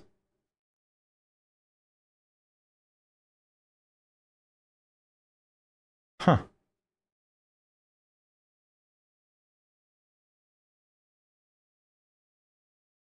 If I see some of that, I might have to try it. I don't have soda very often though. It'd be like a limited time treat. Tastes like wine without drinking wine. I'm not a big wine drinker.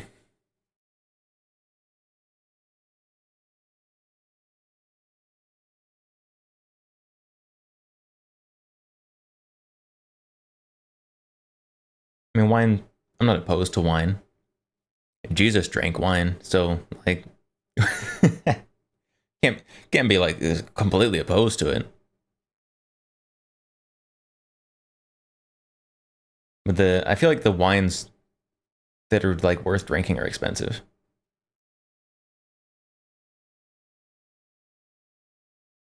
And I spend like all non-essential needs money on guns.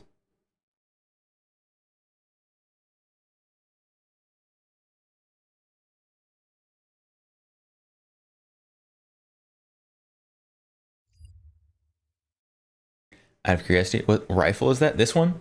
This is the IWI Tavor SAR. So it's a cool Israeli bullpup 5.56. I do need to get like an actual optic for it. It does have, where are they? Right here. It does have little flip up irons, front and back. Yeah. So it's not like unusable like this. The irons are fine. They're acceptable irons. But they do look a little weird. It would look, I need like a real optic to put on it. And it sounds interesting. They're very cool. They were, a while back, they were on very good sales. I don't know if they still are. But there were a lot of people who got these on just incredible sales.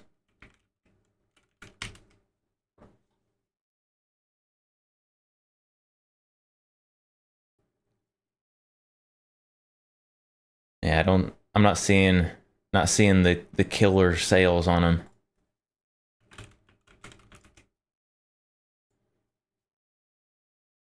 But people were definitely clearing these out of their inventory so they could focus on the newer version of it, the X95.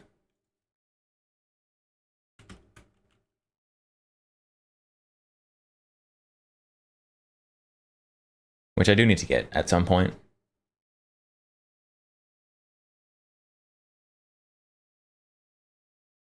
But I'm not in a big hurry. Speaking of sales, your voice crack. Sales. Ammo, very 2019 prices. What ammo are you looking at? This 2019 prices.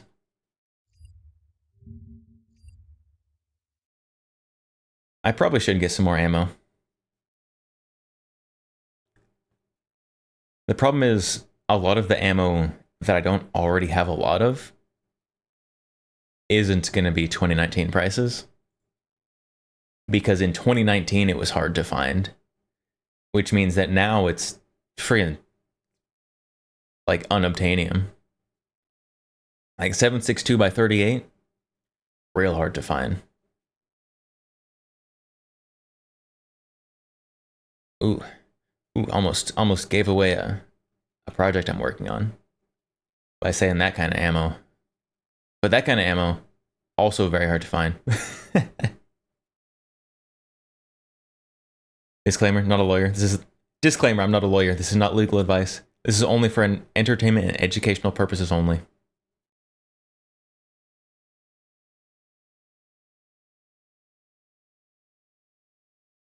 Long slide with laser. This guy. So this is a weird one.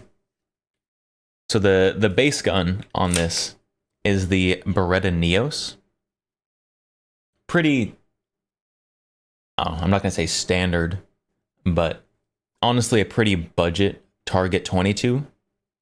They stopped making these. These were discontinued, but you can still get them for relatively cheap. So you've got the Beretta Neos on the bottom. And on the top, this is one of the early red dot sights. So it's not a laser. It is, in fact, a red dot sight. So you've got your little fiber optic in there, which captures light, directs it back through the tube, and you can see a little red dot.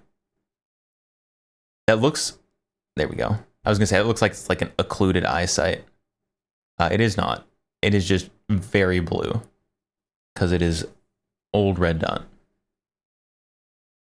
These are very neat. Particularly when you put them on something like this. Definitely a head turner if you take this to the range. People will look at you funny and or ask you about it. Which I am a huge fan of.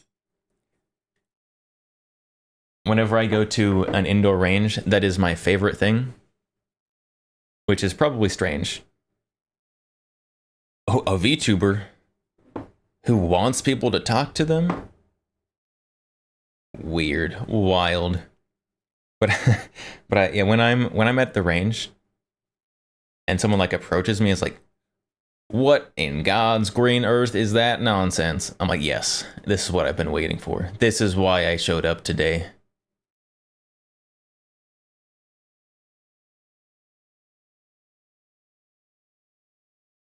Bass Pro has 42 cents a round on M855. I don't buy anything from Bass Pro or Cabela's. I'm not going to support that company.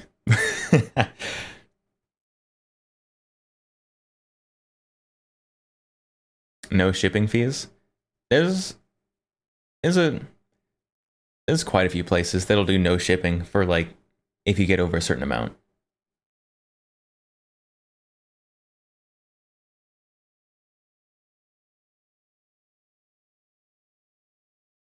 Derez, you don't like attention at all? You don't know how I do it? I don't know. I don't know how I do it. But I don't know. I like it. I used to be like a super socially awkward. Hold. I still am a super socially awkward person. But I just kind of like get over it. I don't know. It sounds like I'm like being dismissive of it. But I used to like not talk to anyone ever. I used to go for like weeks without human contact. because I just hated like interacting with people so much.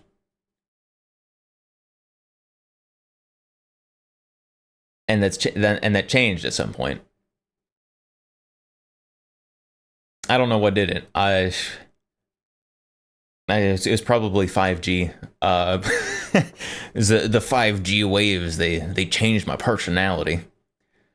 I don't know what caused it, but now I wouldn't say I'm a social butterfly, but I'll make a phone call and not cringe. So that's pretty cool.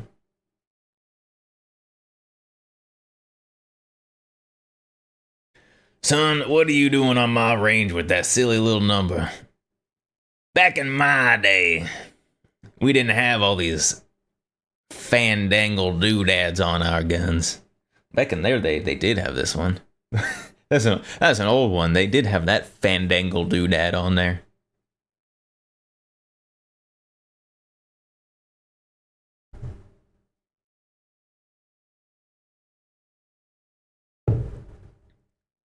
Indurez. I don't care. Because we're not rich.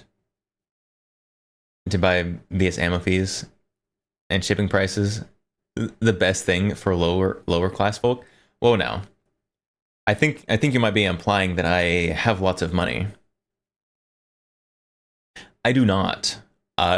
Don't get me wrong. I am not. My pockets are not overflowing with money. They are in fact quite empty.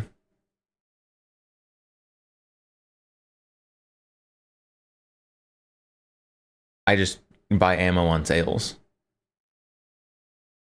So when PTR started selling ammo, they had them on really good, like super low prices, which they're not anymore, obviously. But when PTR started selling ammo, they had like 7.62 by 39. They started selling this like a few years ago. So like right out the end of the pandemic, they started selling this stuff. And they were selling 7.62 by 39 for like 37 cents a round. Like right out the end of the pandemic. Because they were breaking into the market. So I have so much of this stuff.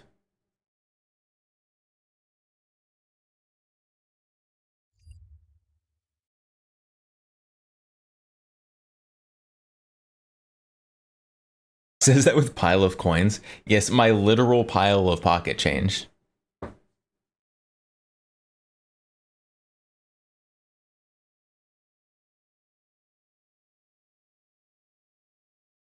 Buy one of the 2 transferable M240Bs right now. I wish.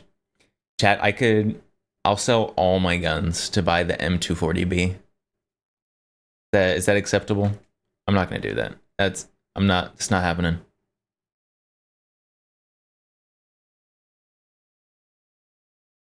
$62 grand, 42-cent Winchester. Good deal at Bass Pro. Winchester white box. Hopefully not Winchester white box. I mean, it's decent range plinking ammo. Who's my ops? John Wick. John Wick wishes he was as cool as me. And I wish I had as much money as John Wick. So there's a trade-off.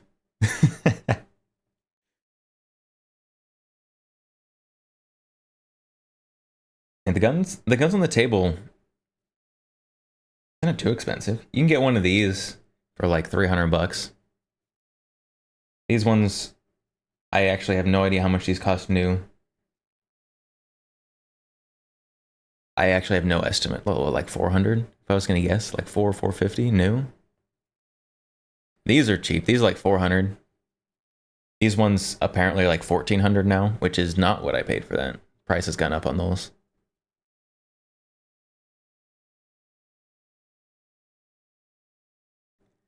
Hold up, check this out. Hold up, wait a minute. What is going 16-minute. Ammo blowing up guns. Oh, is this the PSA ammo? Oh, chat. I have shot thousands of AAC ammo.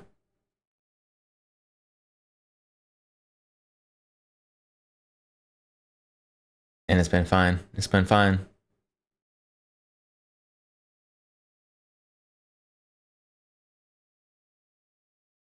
In all your years alive, you never buried a jar of gold coins to dig up centuries later.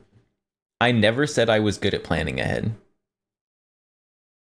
You should be able to tell that by how amazingly planned my streams are.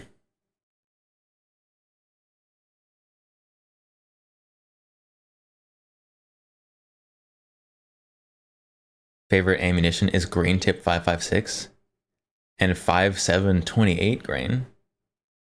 Green tip 5.56. You must hate indoor ranges. Oh my goodness. Or I guess indoor ranges must hate you.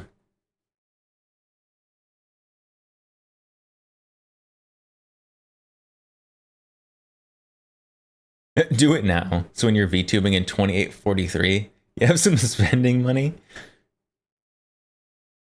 And I'm investing in precious metals. You know, like brass, lead, copper. Very important precious metals. I mean, like, look at this. Look at all that precious metal. It's an investment. And it's silver tip. Ooh, there's even steel in there.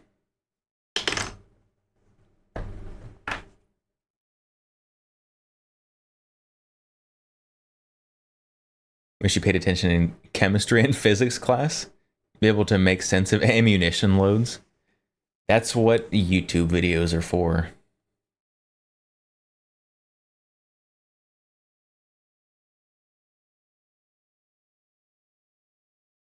Winchester 9 and 5.56, good for money. 22, you stick with CCI or Aguila. 22, I'll be honest, 22 is so cheap. I usually, not always, but usually gas myself into buying the bougie 22. Because even the bougie 22 is cheap compared to other things. It's like the nicer CCI. It's like the CCI like AR tactical that I don't know what makes it more expensive, but it seems to run in things better. It shoots a little cleaner.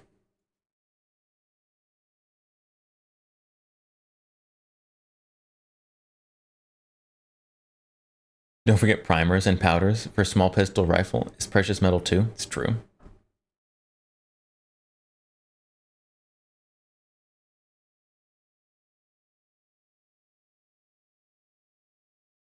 All right, what is this? A PSA ammo exploding left and right. Quick, everybody, panic. What is going on over there? Hundreds of failures, catastrophic failures, serious quality control issue. I mean, I don't know. It looks like mil-spec ammo performance on the primer being blown out the back. That's, I mean, it's not ideal. I'm not gonna like try and say like, oh yeah, that's fine, whatever. But There's no shortage of ruptured cases. We're seeing okay, not ideal. Suboptimal. Suboptimal. suppressors getting blown up and guns getting blown up, all from this ammunition.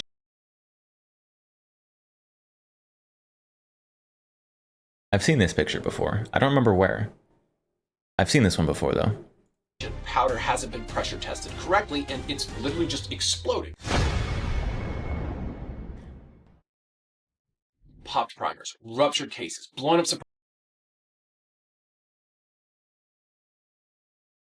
I mean, pop primers is not ideal. But it'll be fine. It's usually not going to like damage your gun.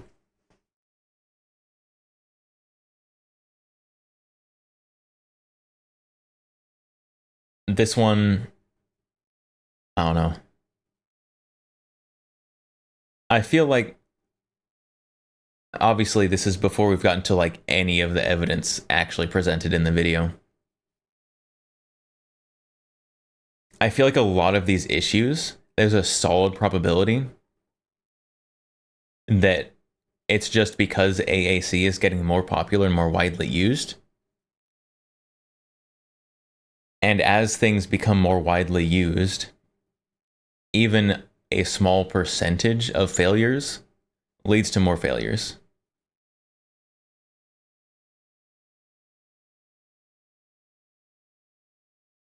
Compressors and blown We'll up keep watching guns. though. We'll keep watching though. I'm making conclusions based on evidence that hasn't even been provided yet. Guys, is AAC ammunition blowing up guns at an alarming rate? And what does this mean to you? JD's and Letterman, welcome back to the show. This is 110 SAT Huh? JD's and Littleman? Action. I appreciate you guys tuning in here today. A video format we typically do not do. However, this is a conversation I feel needs to be had.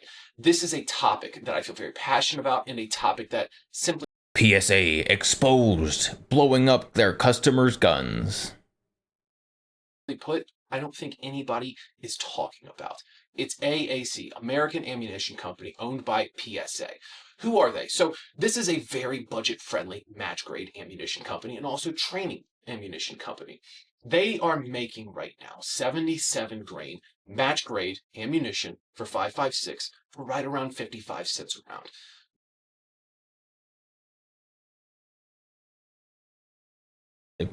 You mean that the budget ammo isn't performing to high-quality ammo standards? What? What? That's crazy.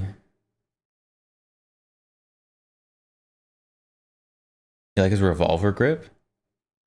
That is 2019 price. 5G. 5G is blowing up your guns. Appealing and budget-friendly ammunition. And let's be real, I love that. It's made in America and it's affordable.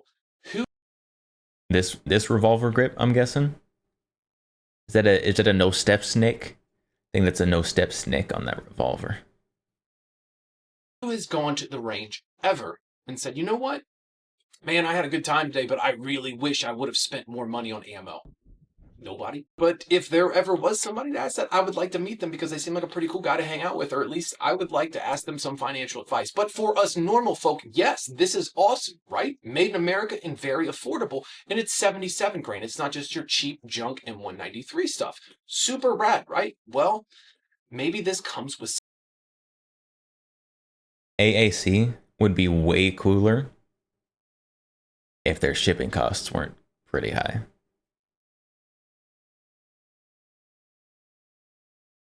Whenever PSA has like shipping sales is the time to buy it. It was the 5G all along. Clint Eastwood, Good, Bad, and the Ugly. I don't think I've seen that one. Grandfather loved it. It seems like a grandfather movie. some cons. We need to talk about this. So we are doing a deep dive on this ammunition that we are seeing an alarming amount of failures with. So I was doom scrolling Baffle the other Strikes day on Facebook, stealing company time from my Baffle boss. Strikes is pretty Joke's on bad. me. I am the boss of my own company, and I am stealing my own hours. Stonks. I'm doom scrolling through Facebook, and I see a guy saying, "Hey, I had a serious malfunction at a match, a rifle match the other day. He was shooting, and all of a sudden his gun went dead. Trigger just went dead. Wouldn't go bang anymore, and his gun was essentially a club." And you look into the comments, Not you ideal. start reading it and stuff, and then he eventually comes out and says, "Yeah, when I opened up the lower from the upper receiver, there was 6 popped primers in my fire control. 6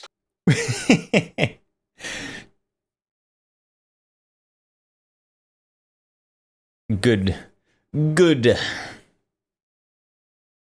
At least that's an easy problem to fix. You just take them out and it'll keep going, probably. primers just hanging out with the homies with trigger pens and stuff like that, and had jammed up his entire trigger and made it unable to compete for the rest of that stage in that match. And that got me wondering, that's kind of crazy. That's a really bad lot of ammunition. And that is a bad lot of ammunition. But also, were all of those primers from that match? Like, did this guy just clean his gun? Did those all happen on one stage? How much time could have passed for those to accumulate? Obviously, I'm not saying that it's, oh yeah, it's fine, whatever. Okay, we got too many variables here. We gotta shorten them down.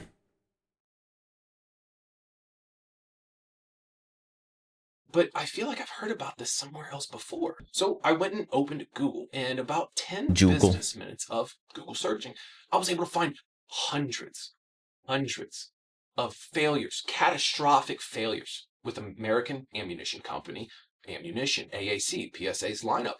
And it's got me questioning, what is going on over there? So what kind of failures are... I mean, some of those, it looks like you might have been able to tell that something was wrong, like before you pulled the trigger, if you just looked at it. So like, to check your ammo, like look at the primers of your ammo as you're loading it, at least. So if you've got one that looks a little funny, don't put it in there. I've had ammo, like just like cheap like Winchester and stuff, that have had like janky primers in them that I just haven't shot. You just take them out. What is going on over there? So what kind of failures are we seeing with this AAC ammunition? Well, we're seeing tons and tons. There's no shortage of blown out primers. There's no shortage of ruptured cases. While it's not happening as often as the primers are popping, we're seeing suppressors getting blown up and guns getting blown up, all from this ammunition. And it seems to be that there are multiple things that are compounding with this ammunition that's causing these serious and just inherently extraordinarily dangerous malfunctions and catastrophic failures. So if you ultimately think about it, shooting is a very dangerous thing. If you think about it, it is inherently extraordinarily dangerous. There is a minor little explosion inches from your... I mean, if we're going to use this logic, like if you just think about it, it's dangerous. Then so is everything that we do, just about. Bro, driving? Have you heard about driving before? Man, you're traveling down a giant cement, like, just slab at 70 miles an hour inside a giant toaster oven? Bro, dangerous. Everything is dangerous. Yeah, you can't just say, think about it. It's dangerous. Like, if you overthink anything, of course it's dangerous. Yeah.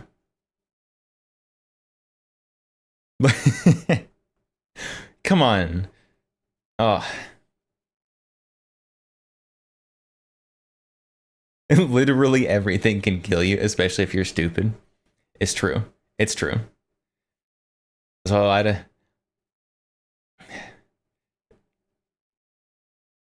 know, this is hurting his argument a little bit, chat. Just think about it. It's dangerous. I have never felt more in danger shooting than driving in city traffic. It is, in fact, quite the opposite. Driving in traffic is way more dangerous than using a gun safely. Face. And you put a lot of faith into the people who manufacture the firearm and the people who manufacture the ammunition to leave the range in the same condition as you showed up with. Yeah, with all of your teeth, all of your eyesight, you know, whatever. Especially with modern guns are very safe. It's kind of funny when you put that into perspective. Like, honestly, even like if you take a sketchy modern gun, like the SIG P320, and you compare it to a state-of-the-art antique gun, like the single action army, a lot of people would literally download it. You've only got 6 shots and they're downloading it so that it can be safe to carry. Like, can you imagine? Can you imagine if somebody said to that nowadays?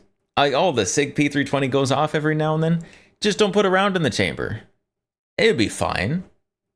Like, that was just like the common thing to do back then. Oh, the Colt single action goes off if you like jostle it and bump it a little too hard. Just download it one. It'll be okay. Like,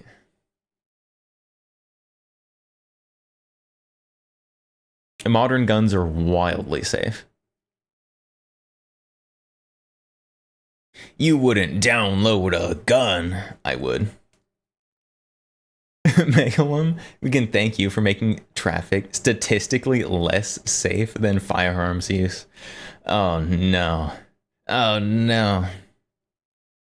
Like, whoa, that's a lot of trust to put into complete strangers that you will never meet and spend your hard-earned Ads video. money. Well, hold on. We'll wait. We'll wait for ads. We'll wait for ads before we continue the video.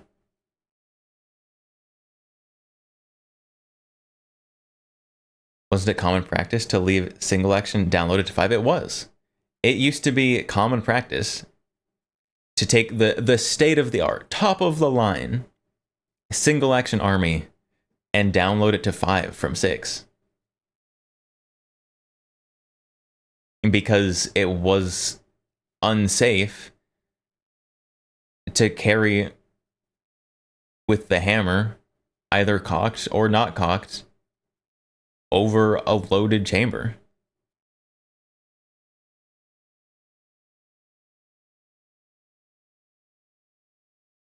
But if you told someone to do that nowadays, oh boy, people would throw a fit.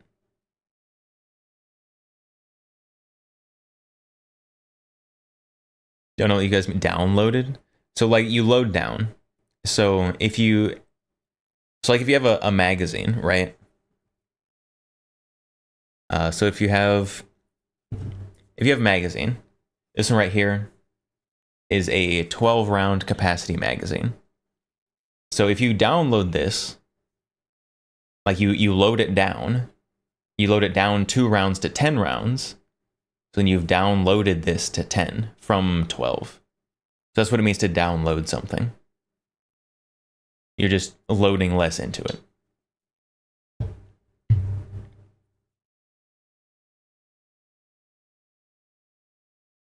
Which revolver was it? You're supposed to slather oil on the front face of the cylinder? Probably more than one. I don't know off the top of my head though. I'm not big into revolvers. I think they're neat, but I don't know a whole lot about them. Strangers that you will never meet and spend your hard-earned money on potentially inherently dangerous ammunition. So By the way, since I just explained what a terminology meant, that I think because I consume guns like near 24/7, there's a lot of terminology that I will just like throw out, like downloaded, that I don't even think about like meaning something else to most people. So if anyone ever hears me say something, they're like, what? Hold on, what does that mean? Please do not hesitate to put a pause on my tism to explain what something means. Because I try to, but sometimes I do not always.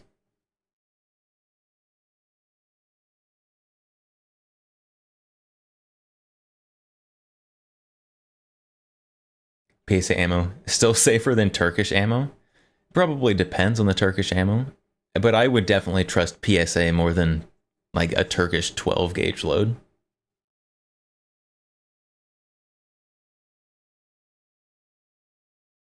Some revolvers never jam. revolvers do jam, revolvers do malfunction. The difference is that while revolvers may malfunction less if you've got a good revolver, when a revolver does malfunction,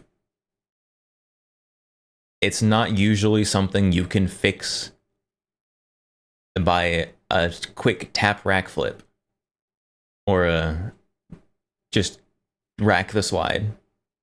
When a revolver jams, it's usually take it home and fix it.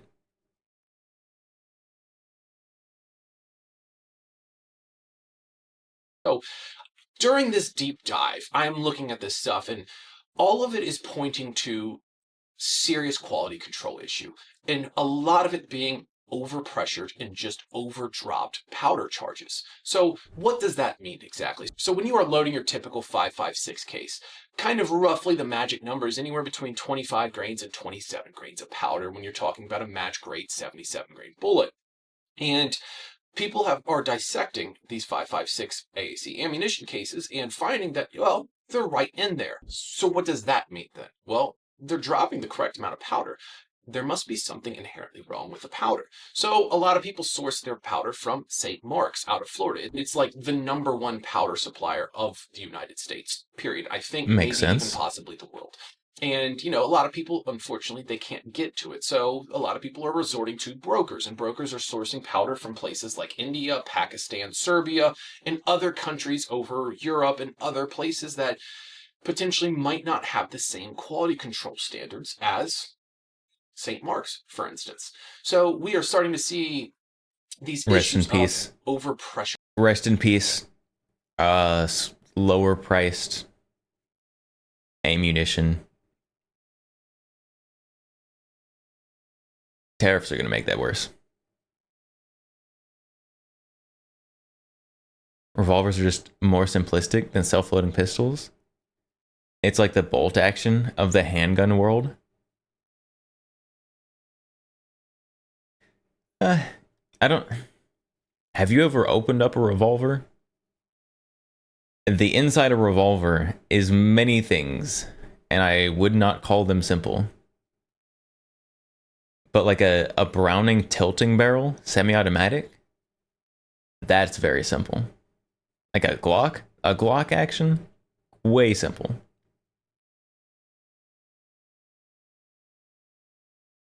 There's some deals as of right now. Ammo that's really good while it lasts. Yeah. I mean, right now, ammo's very low priced. If the tariffs that are proposed actually go into effect, and then that probably will not stay that way. I'm also not telling you to go panic buy things, chat. Let's clarify that one. But if you thought you might need more ammo anyways, it's probably better to not wait. Revolvers are like a wizard magic compared to modern handguns. It's true. Yeah, that's kind of true.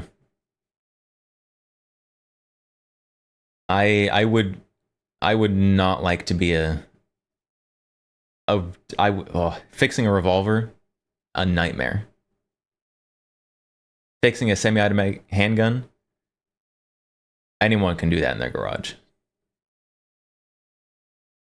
Revolvers are aesthetic. It's true. Revolvers, very cool. Revolvers are a big vibe.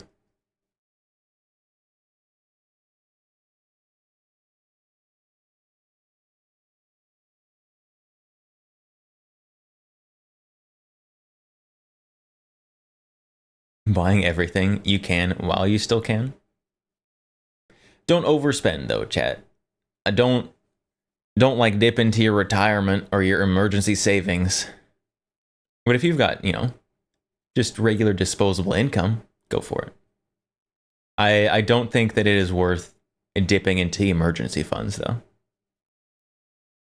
as there are some people doing.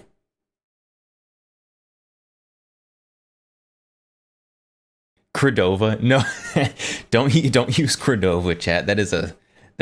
No, don't do it. Don't do it. Cordova is there to take advantage of forgetful people and old people. Quite a bit of overlap there, actually.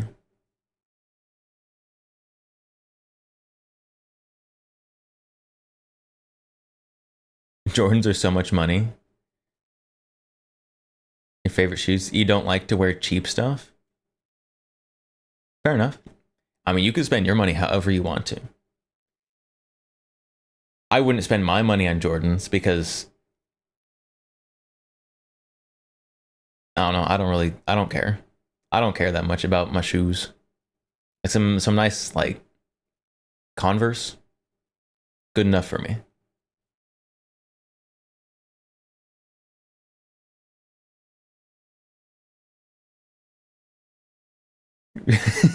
You turn your DoorDash into 4 easy payments of $50.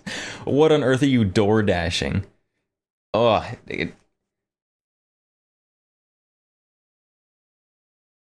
hate DoorDash too. I hate DoorDash too, chat. Delivery fees? Nah, I'll just go get it myself. It's cheaper for me to get it than pay delivery fees. I'm not that lazy. And I'm lazy. Rounds, rupturing cases, popping primers. That's the best case scenario. The worst case scenario is these catastrophic failures, where these bullet jackets are separating from the actual lead core and taking out suppressors, or there's so much powder in there, or the powder hasn't been pressure tested correctly, and it's literally just exploding. That's inherently dangerous. So I said, you know what? I can read all of this stuff on the internet, but I want to talk to these people. I want to talk to people who have actually had firsthand experience with investigative journalism. That's what that sounds like. AAC ammunition failures and what it has done to their gun and what it looked like on the back end as the customer talking to customer service. So I made a little post on my Instagram, and I also made a little story saying, hey, if you've ever had any issues with AAC ammunition, just reach out to me with some pictures and stuff like that. You know, I'd love to have a little conversation about it. And it was no shortage of people. It was actually an alarming amount of people like showing up in my DMs or commenting and saying, hey, this is what happened to me.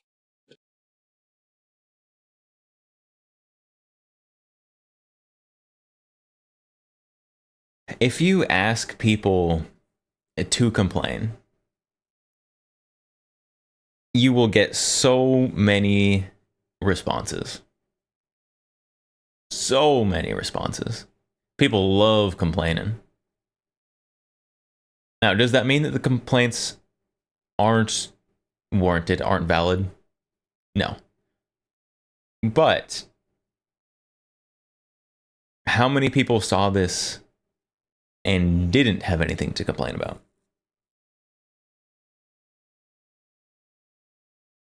Like, what's the percentage here of people who didn't have any bad experiences with AAC? Like, if he got 20 people to DM him, right? That's a lot of people. That's a lot of people having problems with the ammo. But if 800,000 people saw it, as a percentage, that's really low. I popped primers here. I blew up suppressors. I blew up my gun. This is serious stuff. So I'm talking to these people and I'm like, what happened? And it's like, I don't know what happened other than the gun went bang really, really loud. Also, someone that did have problem, too lazy to send message? Maybe. Maybe. I think that's less likely when you're asking people to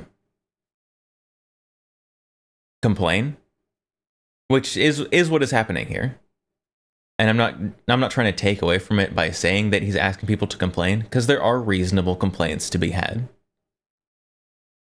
But people love complaining.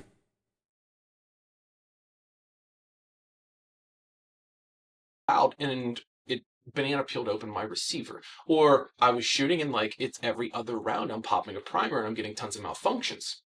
And it seems to be that AAC is taking care of those customers.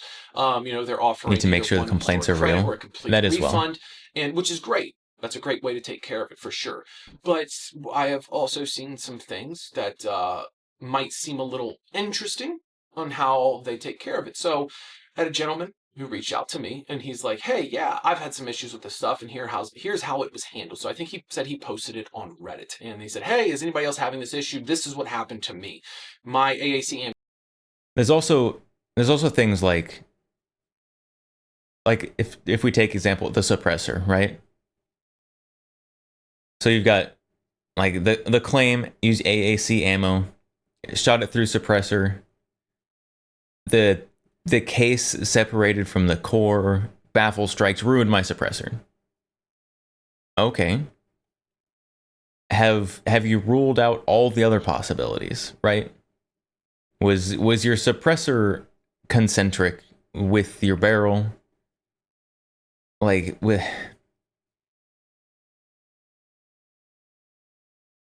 Because if your suppressor's just like on there crooked, you know what's going to happen? If you get a baffle strike, it's going to separate the case from the core. And it wouldn't have anything to do with AAC ammo. It would be the fact that the threads on your barrel were bad or something. It's like there's too many factors that aren't controllable when you just ask the general population to complain about their problems. Ammunition is popping primers left and right, and it's completely unreliable. PSA reached out to him, customer service rep, on Reddit and said, hey, yeah, absolutely, we'll take care of that, no problem, man. Here, we're going to get you all new ammunition, we're going to get that taken care of. Also, would you mind deleting your post? Hey, yo. I just have to poke a few primers out of my AAC ammo and they'll send me new ammo? Sign me up.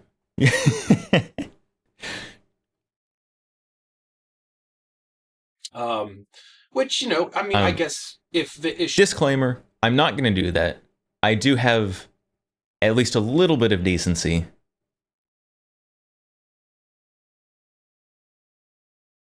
It's very inconvenient. Was handled. I don't suppose that's necessarily a bad thing to ask, but also, why wouldn't you just handle that on an open forum instead of in the DMs where nobody else can see? If I'm a manufacturer and I'm being 100% transparent, I am just going to say, hey, right out in the open for everybody to see that we have amended this issue very quickly. Because that's not how the internet works.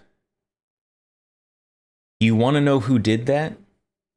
You want to know who came out publicly and said, we amended the issue? SIG. SIG did that. We can all see how well that's going for them. That's not how the internet works. And you can argue whether or not that's good or whether or not that's bad. But that's not how the internet works. If you come out and be honest and you say, yes, there was an issue, we're working to fix it, the internet goes, there was an issue, they admitted it, and then they go looking for issues. So I completely understand why PSA did that. Got this guy a refund, we got this guy the store credit, and we got this ammunition that isn't working for him just gone. It's no longer there. That's great. That's fantastic, but that doesn't seem to be the case. So it seems like... SIG claimed there was never an issue. Not that they fixed an issue, but they did claim that they fixed not an issue, but they claimed that they fixed it. They claimed that they fixed the not issue. Because there was the voluntary recall program thing.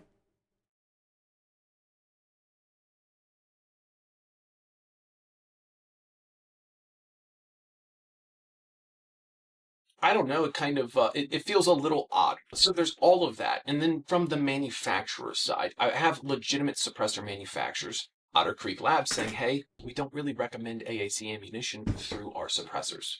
Why is that? Well, that's because they are warranting those suppressors for customers, and not because the customer did anything wrong or even the manufacturer did anything wrong. These AAC projectiles, whether it's 5.56 and what seems to be most prevalent in 300 black is SIG denies and continues to deny that it was a problem and slanders anyone who says otherwise. Okay, fair enough. And maybe SIG was a bad example. But there definitely are cases of company comes out in front of a problem that people didn't know was a problem, and because the company came out and said there was a problem, it got more publicity and people got concerned about it. So here, a better example, chat. So back when Glock released the Glock 44, their Glock in 22, it had some issues where sometimes it would spontaneously and violently disassemble. And so Glock came out in front of it and was like, hey, this is a problem. We're going to fix it. And then shortly after, this is a problem. We have fixed it. And at this time, there was a gun shop I was working at. And it was so hard to sell people these Glock 44s because they were like, no, I've seen these things explode. Glock said these things exploded. I'm not going to buy one of those. And obviously, eventually it died down. People like the Glock 44. But like for a while, people were like, no, this is an issue with this. Glock even said there was an issue. I'm not buying that.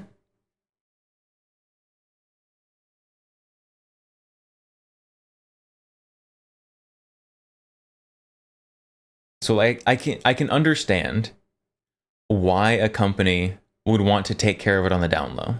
I can understand it. You don't have to agree with it, but I can understand why they would do it. How much does a plastic safety cost? It definitely depends on what gun. It looks like SIG knows that'll cost a ton of money to fix, so they'll just look past it. It'll also cost SIG a lot of money to admit that there was a problem, because then they're liable. The SIG issue is a whole bit of nonsense. Is we are having a lot of the case jacket. So the jacket that goes on the bullet, the full metal jacket, if you will, they are starting to separate as they leave the barrel. And what happens is that when this stuff separates, it, mushrooms up, it sends shards and stuff all throughout your suppressor. And unfortunately, suppressors aren't really designed to have that happen. They're designed to trap the gas. They are not designed to trap the actual projectile. So these projectiles are destroying suppressors. Here's multiple pictures of them. And it's gotten so bad that it's to the point that this company no longer recommends AAC ammunition through their cans. The people are really talking about it. It's even on Palmetto State Armory's own discussion board. They have their own discussion board where people are having these issues, posting them on their own thing. And it doesn't seem to be like most of the ammunition is bad. It's not like every single case, every single lot number is doing this to people's guns, because I don't think that's the case. But what I do think is that it's happening at an... Get it? He doesn't think it's a case. And there's a casing. Every single lot number is doing this to people's guns, because I don't think that's the case. But what I do think is that it's happening at an alarming rate. And my research and all of these people right here, all of these people who have reached out to me, all of the people I have found on Google that have posted about this in the last couple of years, yeah, it's starting to see a trend. We start to see this trend of like, okay, maybe it's time we have a discussion about this. So, okay, so again, should they have better quality control? Yes. Should they improve their quality control from what it is now? Yes. Is it surprising that a budget ammo company is having more issues than nicer ammo? No. It's not surprising that a budget ammo is going to be having issues. That's what happens when you buy budget ammo. I don't have a problem with AAC ammo. In fact, actually, I'm a huge proponent of budget ammo. Again, who doesn't want to shoot for less? Who doesn't want to shoot more and spend less money? I do. Heck yeah. If they want cheap, why don't they get PPU or Arms Core?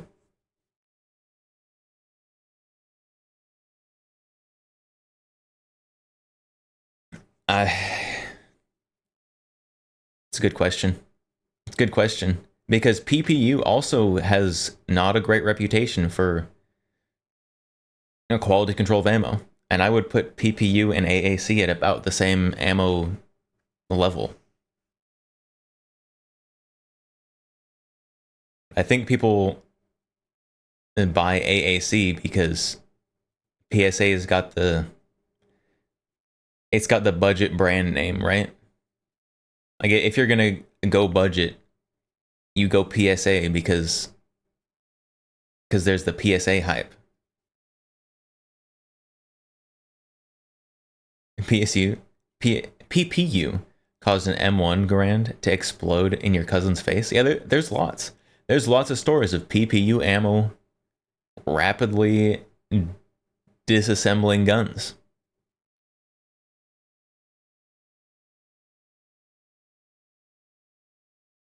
So having an ammo issue, well, yes, it should be better. Yes, they should have stricter quality control. It's not out of line when you compare it to other budget ammos.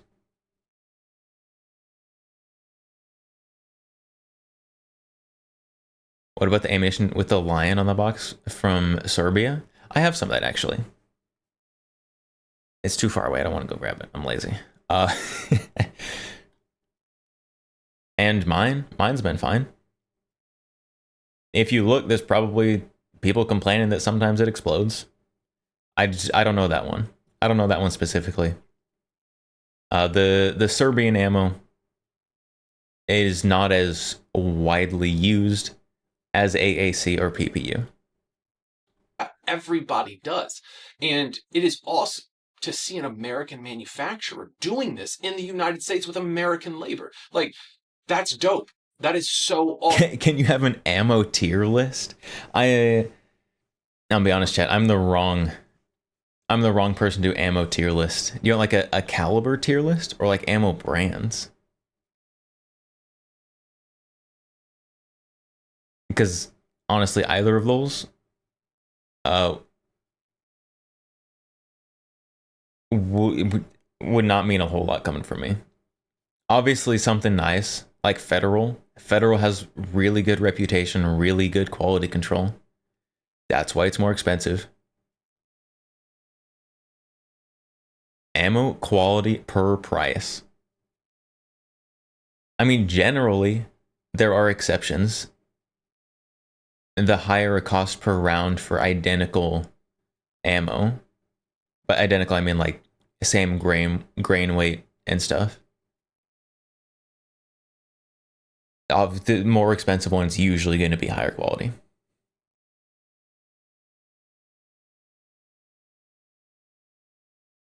Before export bans, a lot of people, used Wolf. Yeah, steel case is also going to be a bit different than like a brass case. So steel case, it takes more manufacturing defects to go horribly wrong. So it's easier to make steel case. You don't have to have your tolerances as tight for like anything.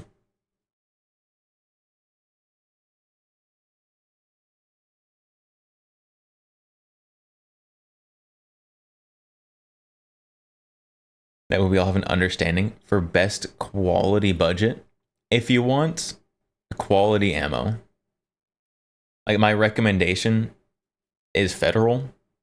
just because I've had the best experience with Federal ammo in terms of reliability and quality. But honestly,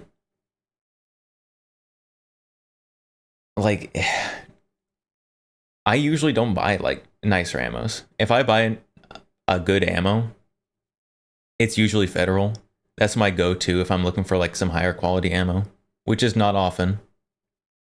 And other than that, I just buy whatever's the cheapest that doesn't look like Uncle Bubba's like extra spicy reloads. And I've never had a catastrophic malfunction. I've never even had a squib, I'm gonna be honest.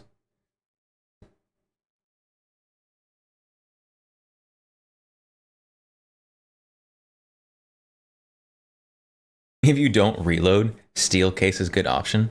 So steel case is harder on your gun.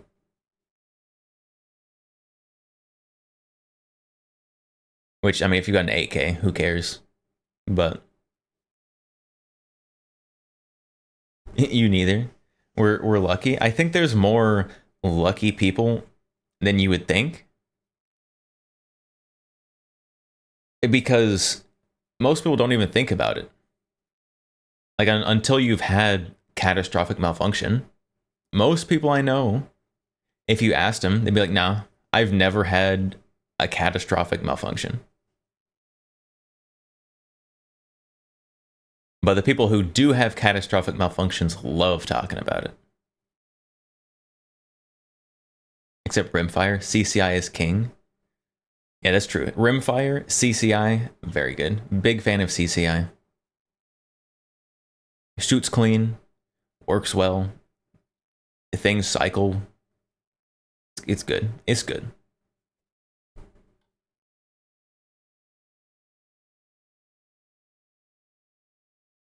You love CCI 22. It's the best. Yeah. Also, like a 22 cost per round that's twice as much as something cheap is still only like 10 cents a round.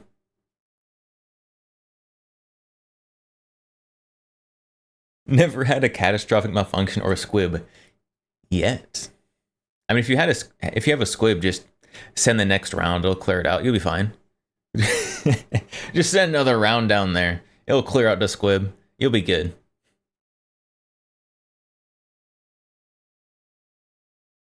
This is not legal advice. Don't do that. Megalum, guns get garbage ammo until they prove they deserve good ammo. I kind of spoil my guns, I'm gonna be honest. I get cheap ammo, but I try to get like reasonable quality cheap ammo. It's like I don't usually get like a steel case. I'll do steel case like 7.62 for like 8K. But I'm not going steel case like 5.56 or something. Cause at least current market, steel case and brass case are close enough in price it doesn't matter. Now, like 2017, when steel case is half the price of brass case, okay, go for it. Go for some steel case.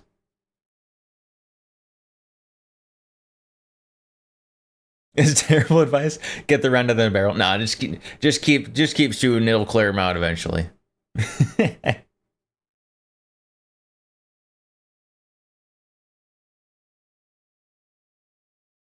Cheap ammo is worse experience. Def know which ones to stay away from. You know what cheap ammo is good for? Malfunction drills. Get yourself some like a really old Winchester white box. It's been like kept in a shed outside. Get some really good malfunction practice.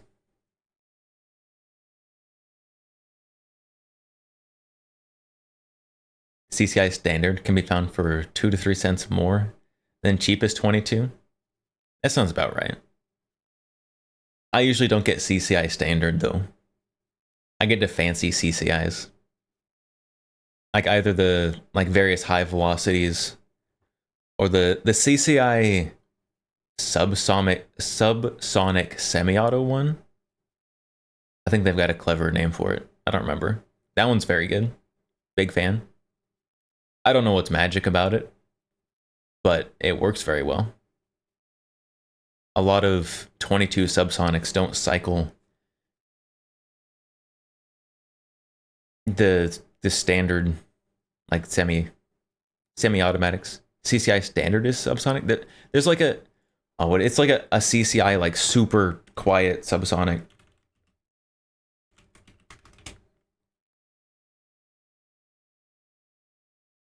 Let's see, what is it?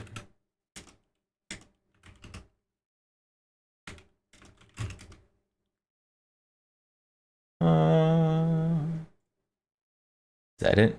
Oh, it's just called Quiet 22 Semi. That's the one. This is the one. I like this one. 800 FPS.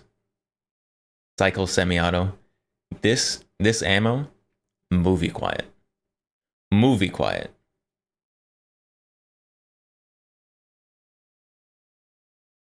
You almost don't need hearing protection without a suppressor. Out of suppressor? Yeah. Out of suppressor, ideal. It is subsonic. Or naked Mark Zero. I mostly use this on my CP33 suppressed. Works very well.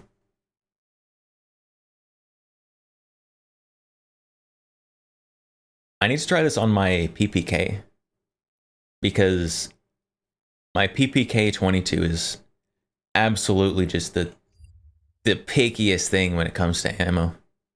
So that's like the pinnacle test. Like, does it work in this gun? It'll work in anything.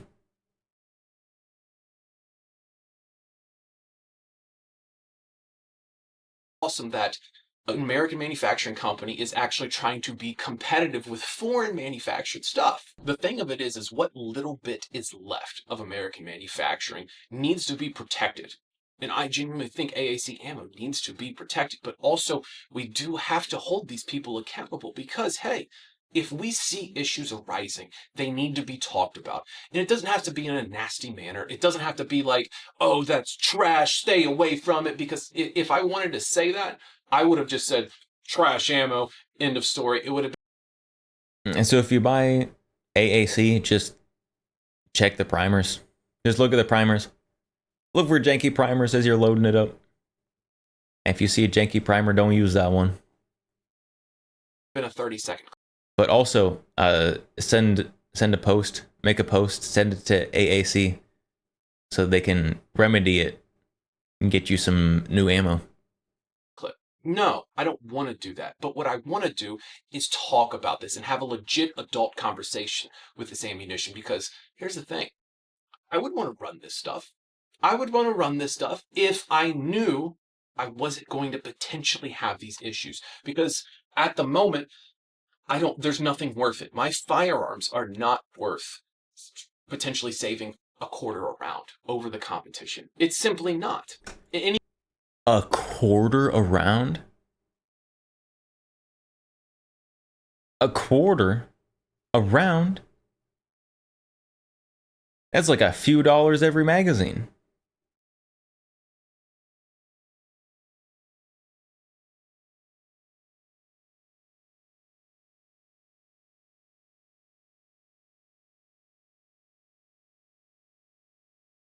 If you have a 40 round magazine and you're spending a quarter a round more, that is $10 more a mag.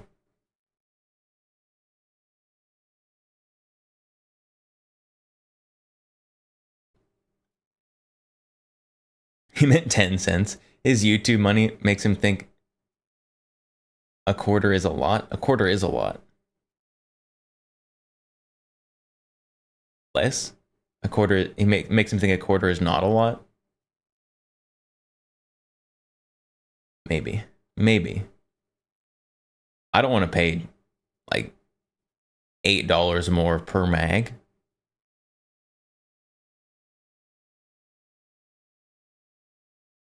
Hard pass. Give me the ammunition that might explode. I'll dig the primers out of my fire control group. It'll be okay.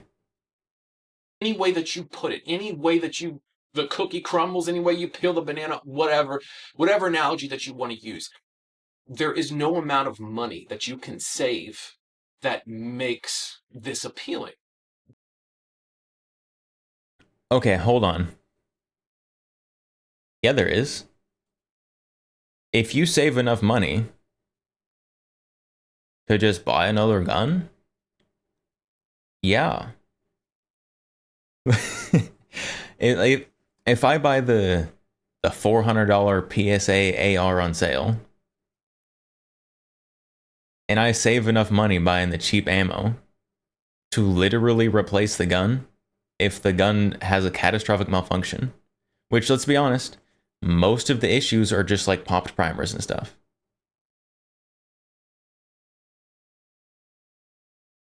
If, first of all, somehow I shoot enough through a PSA AR, which most people who have a PSA AR aren't going to do, to recoup that cost, it's worth it. It's worth it. But what if we got quality control up? What if we really started pressure testing?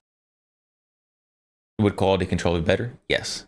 Yes, quality control. More quality control would be better.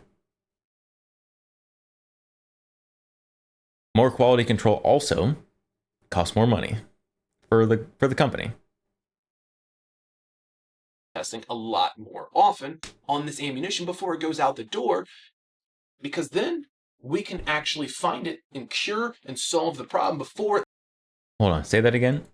Ammunition before it goes out the door, because then what if we that makes this appealing? But what if we got quality control up? What if we really started pressure testing a lot more often on this ammunition before it goes out the door? What if we tested the ammunition a lot more often before it went out the door? Who's going to pay for the extra testing? Doing extra testing takes materials, it takes manpower, which is not free. Doing more testing increases the price of the product. You won't have the budget AAC anymore if you do a whole bunch more testing on it. That is an unavoidable trade-off if you're doing something on a budget. No company doesn't care about quality control. It's true. It's a balancing act. No company cares about. Companies do care about quality control. If companies didn't care about quality control, nothing would work at all, ever.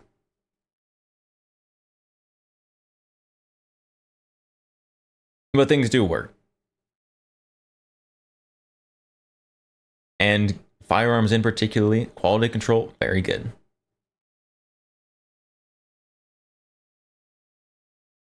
Some companies have better and some companies have worse quality control, but there is quality control. Because then we can actually find it and cure and solve the problem before it leaves and it gets into the customer's hands and blows up their guns, or maybe even causes a legit injury. And the issues aren't just exclusive to, again, the popped primers, the ruptured cases, and these suppressors blowing up. It's also the ammunition showing up out of the box wrong. We have deformed. Well, that's an easy problem to remedy. If you pull your round out and it's already got a cracked casing, don't put it in your gun. What? Snap a picture, send it to AAC. They'll get it taken care of for you, I'm sure. Because if they don't, then that looks real bad publicity-wise. Cases. We have primers that aren't even installed in brand new ammunition. We have ammunition that's packed so badly that ammunition that's packed so badly? I'm gonna need some receipts on this one. Ammo packed badly? This has a primer strike.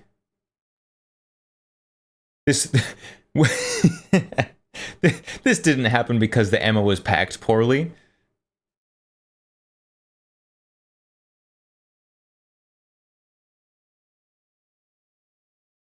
It's all about balancing quality control with projected warranty budget. It's true. Everything that businesses do is a balancing act of we need to make money and we need to save money where we can. And sometimes they get it wrong. If going out to the range and you check your ammo round by round, people will look at you weird. So it's common to just unbox and load in the mag. I'm not saying that you like inspect them all closely, but like as you're loading the mag, like you're loading the mag, right? So you're loading the mag. This round does not go in this mag, but you're loading the mag. You're literally holding your round, putting it in the mag. Literally, while you're doing that, just look at it. Like it doesn't take a lot. Like you take it, while you're stuffing in there, you look at it. You're literally holding it. You don't have to like go through beforehand and like carefully inspect them. Like you just pay attention to what you're doing. It doesn't take a lot to ammunition. see some of these ammunition things. that's packed so badly that it's going all. You see, like this. If you're loading that, that's super easy to see. What count? I watch VTubers while loading magazines. I don't know, maybe you can listen to the VTuber and look at your ammo a little bit more. I don't know. Got a box of 50 reloads before that only had 6 non-cracked necks. 50 reloads. I wouldn't buy reloads. I generally would avoid reloads.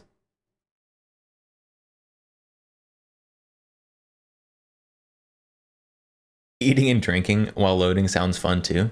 Yeah, like that guy from that video we watched a while ago who taught us about lead poisoning. Who said that he had open food and drink on the firing line and he also smoked on the firing line. But he was going to get some de-lead soap and that was going to help. He also said he was going to stop eating and drinking on the firing line. But I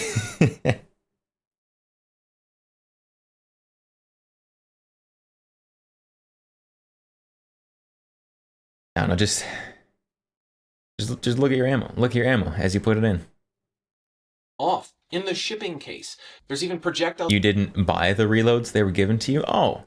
So someone gave you 6 rounds that you probably don't trust.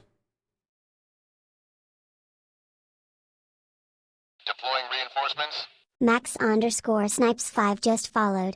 Max Snipes 5, welcome. How is it going?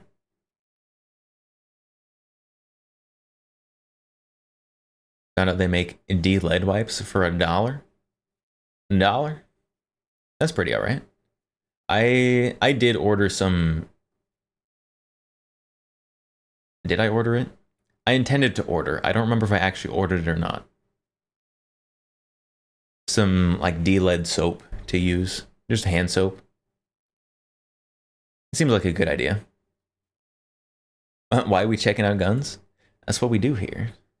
Sorry, I'm breaking your immersion of being a VTuber with a hand cam. But yeah, we do quite a lot of guns kind of content. Currently, we're listening to this guy's deep dive in the AAC ammo complaints. Who's the blonde anime girl?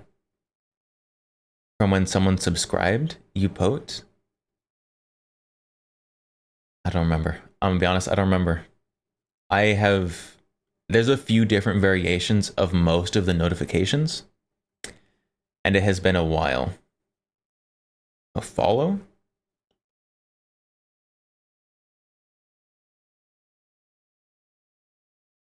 I don't remember. I don't remember. You want me to check real quick? I can check real quick. If I remember how to. Let's see if I remember how to check. I do my alerts through Twitch, so Let's see. Let's see. Follow. Oh, her. The girl with the rocket launcher. I don't remember. I don't remember. I don't know what anime that is.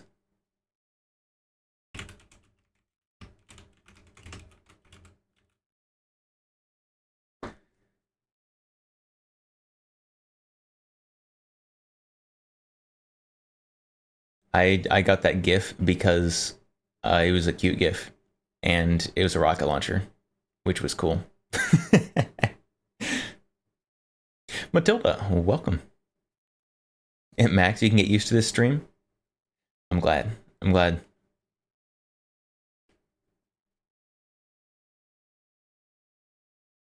Oh, there's probably someone who knows what anime that is. I will come across it at some point.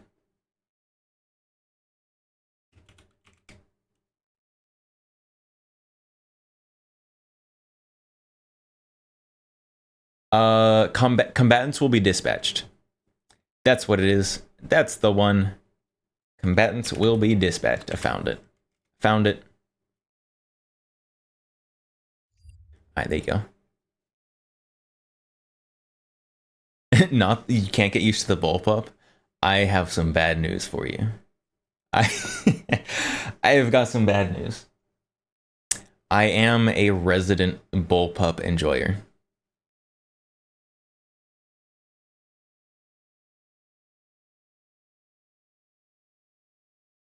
Do we watch body cam footage here? Not a ton. Mostly we're focused on like the actual firearms. But every now and then we'll watch something. Usually it's to like make fun of a criminal's gun, or make fun of a poorly trained officer using a bad gun, or using a good gun poorly. Yeah, a little bit. Not very often, though. Trigger pulls are too clanky for you. So if you want a bullpup with a decent trigger, this is going to sound weird. This is going to sound like I am just high out of my mind. But if you want a bullpup with a good trigger, the Keltec bullpup triggers are surprisingly nice. Like, comparing them to other bullpups, like Keltec, their nose powder pumps out some crazy stuff, but it led to a pretty nice bullpup trigger. So like the RDB, the RFB, KSG even, for bullpups, the triggers are very good.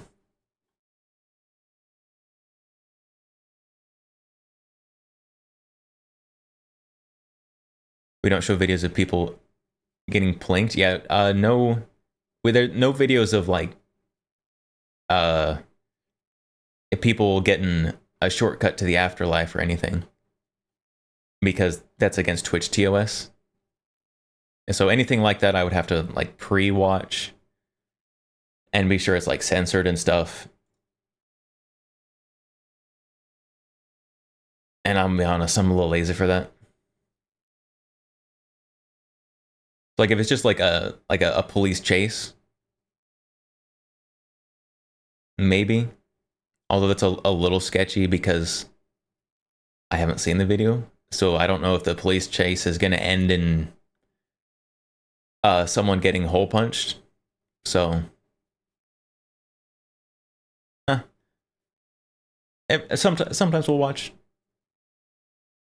Not often though. Just because TOS things, and I'm lazy. Alright, back to AAC ammo deep dive stuff.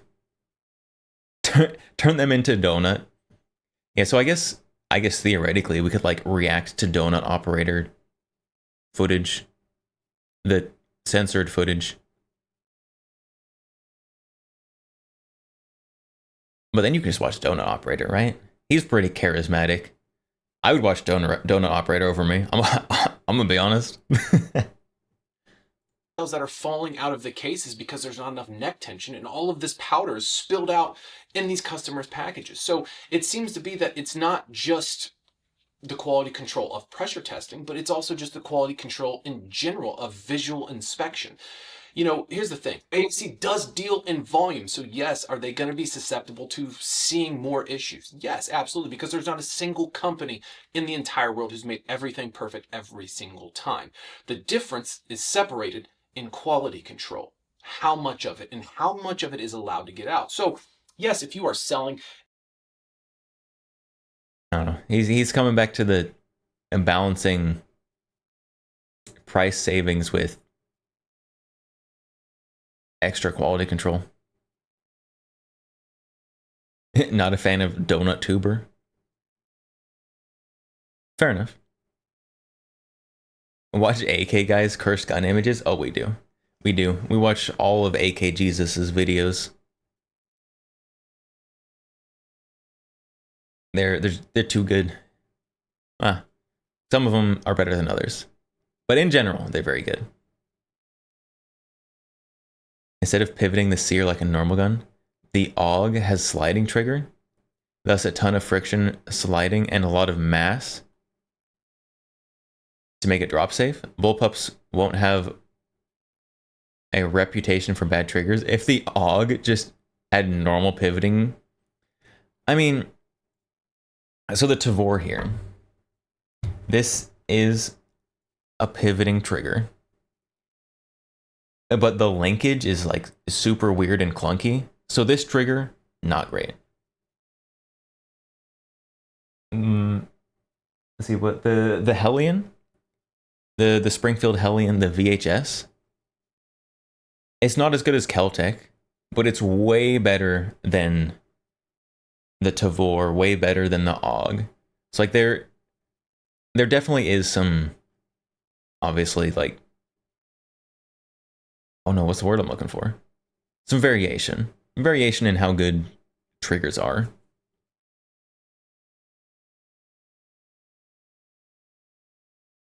We watch Psyop Luhan. Yeah, we do watch some Psyop gun tubers.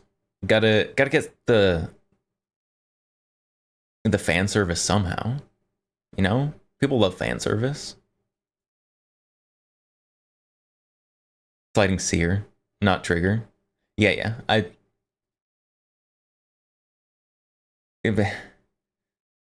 Yeah, different connections between the trigger and the sear. You got various trigger bars and linkages and whatnot.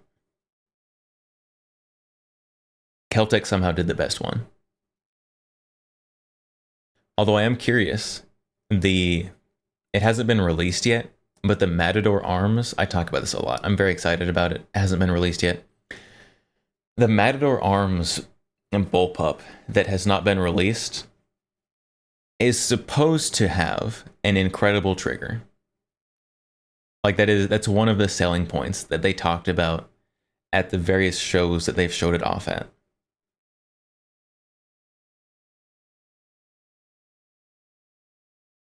Now, obviously, I'll believe it when I try it or get like an actual non-gun shilling account to review it.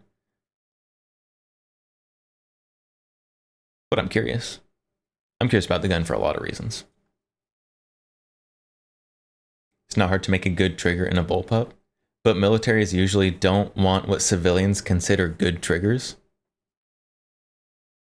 Yeah, there is a reason that like competition shooters don't use mil-spec.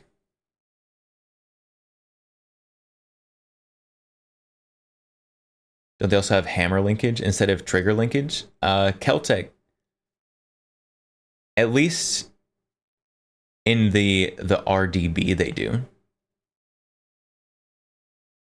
Also the hammer in the RDB is like 4 inches long. It's the hammer in the RDB is wild. The operation of that gun is crazy.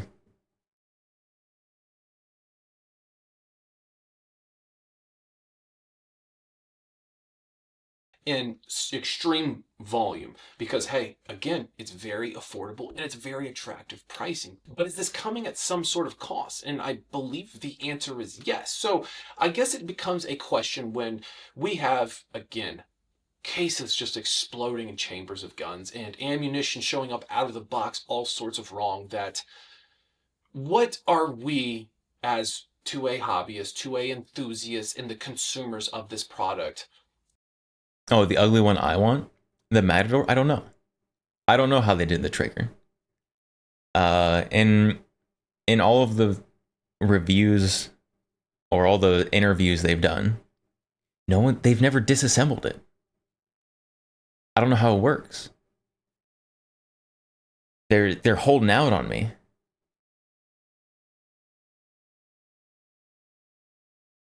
The day you find a bullpup that you like is the day you stop clowning on bullpup triggers. You should try the RDB trigger. Like, I would say go to a range and rent one, but I've never seen an RDB available to rent at a gun range. Also, renting guns at a gun range kind of sucks. But if you know someone who has one, ask them to borrow it. Very good triggers for a bullpup. I'm not going to complain. I'm not going to claim that the RDB trigger is like your factory, not factory, like your fancy, like Geisley, super light, super great trigger. But I'd say that the RDB is probably, I don't know, around just like a standard like AR mil-spec trigger, which if you're a Gucci AR guy, you're still not gonna like, but it's way better than almost all other bullpup triggers.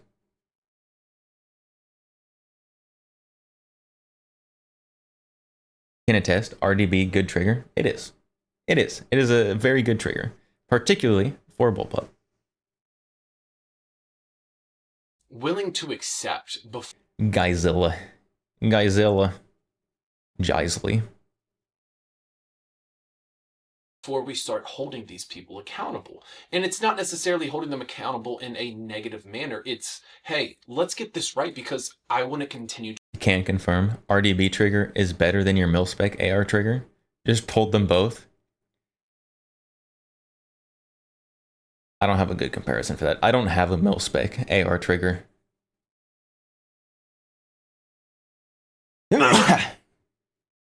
Excuse me. I only have a couple ARs. Oh no, I do have a mil-spec. I've got a mil-spec in my 635. Just kidding. That one's probably about the same. But maybe that mil-spec trigger is a little nicer than some of them. I don't know. To support you. But I also like the way that my face looks. I want it to look the same way as I showed up to the range as when I leave the range. So then the question becomes, how much extra do we have to spend per case? How much extra do we have to spend per round to get this stuff right to where I am willing to pay no more per round, my guy. How much more are you willing to pay per round? Nothing. If I was willing to pay more round, I would just buy fancier ammo. That's why I buy cheap ammo, because I don't want to pay more per round.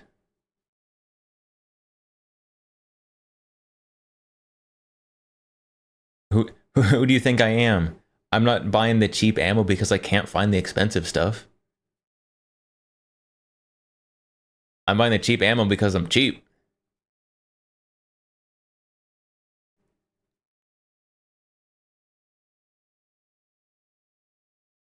Your AR is beat up like an AK from the desert.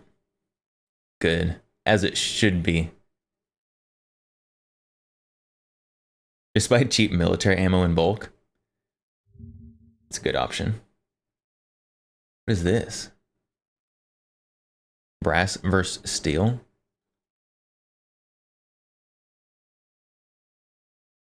round count, cost.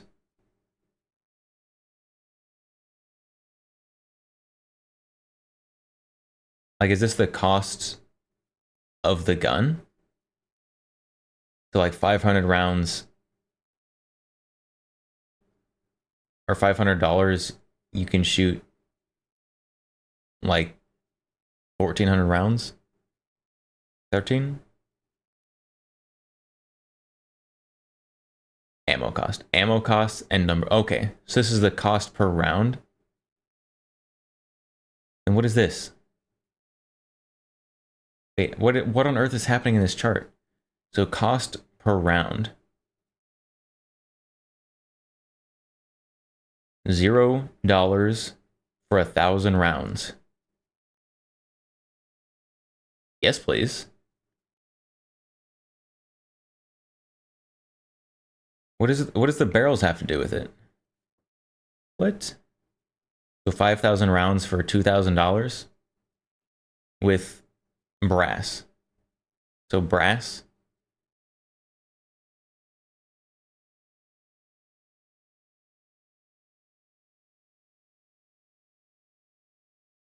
Buy metal jackets, wear out faster.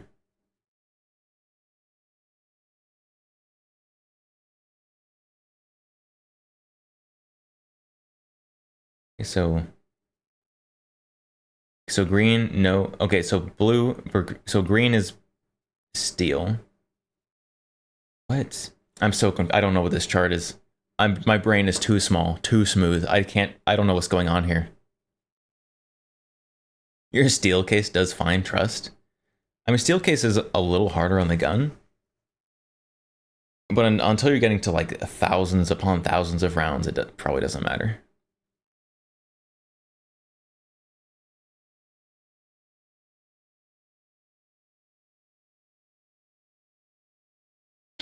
$10,000 rounds, $4,000. 40 cents a round.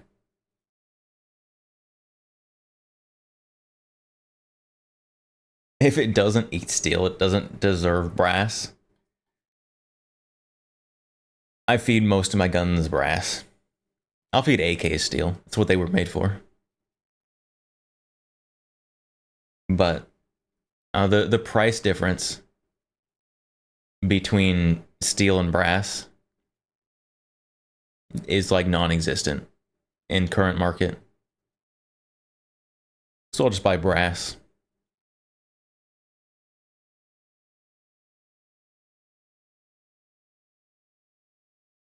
Brass or nothing. I'd prefer brass. I'm not a brass like purist. For some of my guns I am. Some of my guns deserve nice ammo and only get nice ammo. Some not as much. And green is if you don't replace the barrel. Yellow is if you replace it once and add that to the cost.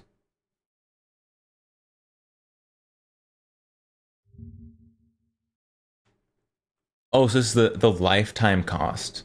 The lifetime cost of the ammo. So 40 cents a round, just straight line. And then you replace the barrel either once or twice. Okay, I understand. This seems like too much information in this chart. I see they're presenting too much information for what they have. So just the...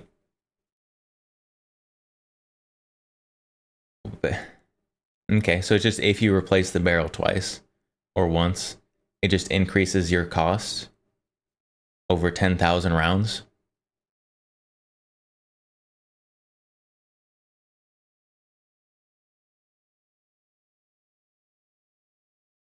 Makes sense. Yes, if you replace your barrel, it costs more. Good. Got it.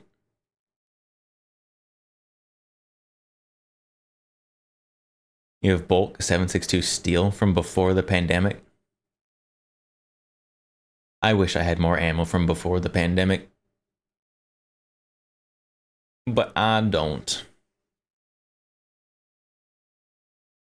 We can trust it again. Because as of right now, I can't. I personally can't. There is no amount of money that I can save on ammunition, 10 cents, 25 cents per round, that is worth the price of my gun.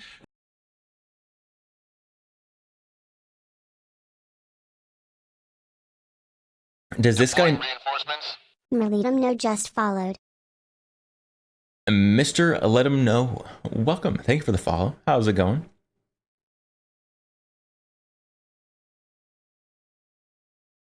Does this guy and his big YouTube's money not grasp that an extra 25 cents per round is a huge amount of money?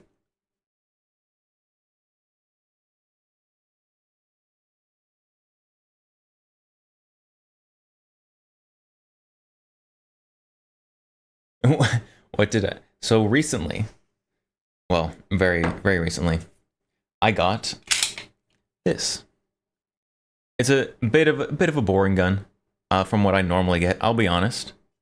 But everything has a price that I am willing to pay for it. And this was that price. Because there was a gun shop having a very special deal. So, I gotta... Goodness sakes, this slide release is so heavy. Gotta break that in. Also, my hands are sweaty because it's like 80 degrees in here. We got the Rost Martin, little compact 9mm. This is for trigger snobs. Trigger snobs. This is a very nice trigger.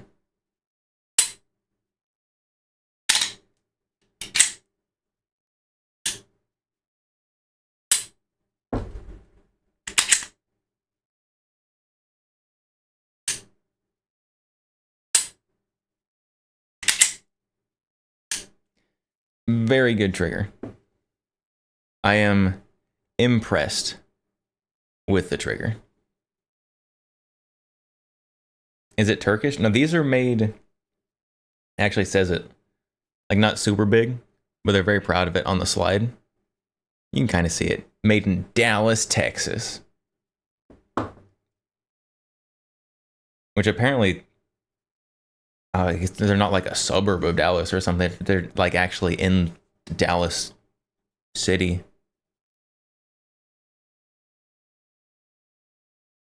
Crisp trigger. It is a very crisp trigger.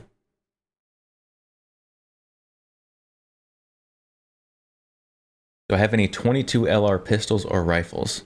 So we've got this 22 right here. I don't have any 22 long rifle pistols. I know I've got 223. 223 is basically 22 caliber. Just 3/1000ths of an inch difference.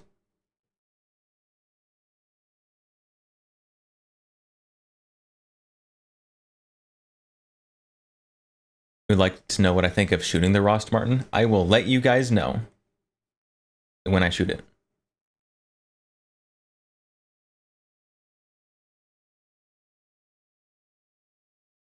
But until then, see, when can I go shooting? I might go try to shoot again this weekend. I don't know. I've got a friend who's got some property who I'd like to go shoot on instead of taking to an indoor range. Because it's easier and cheaper and nicer to just go to someone's land and shoot and just like let them shoot some ammo than it is to go to an indoor range and pay for that.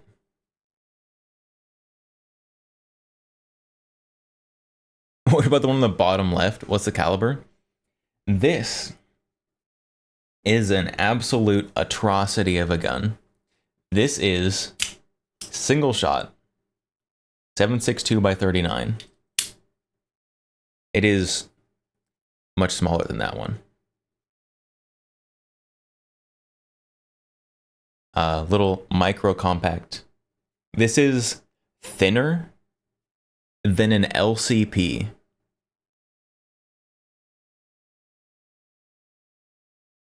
Which, if you've ever shot an LCP, you know they're not pleasant. Is that my backup? If I ever have to use this, things have gone so wrong. Just take me away. it's over. If I'm down to using this thing, my time has come. It's over. The powder burn must be crazy. I've not actually shot this one yet. This one is a little bit more of a collector's item because I did buy this one from Demo Ranch. This one was owned by Matt Carricker, showed up in a few videos. The box is signed by him, so.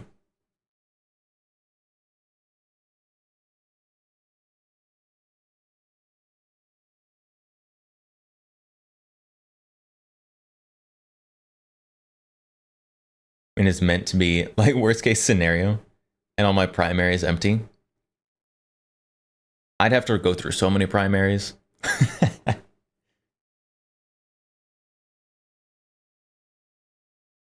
Sad he retired.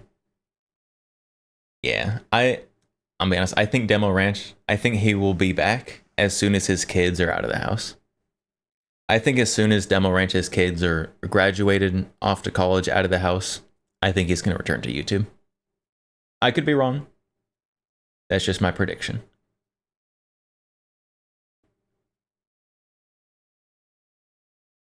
Limited edition. It's very limited. 1 of 1. It's so sad. Matt died of Ligma. He died of Ligma. They're working on the necromancy process to bring him back. Gotta have backup to a backup to a backup. Yeah, I'm gonna take my single shot 12 gauge over that thing. Every time.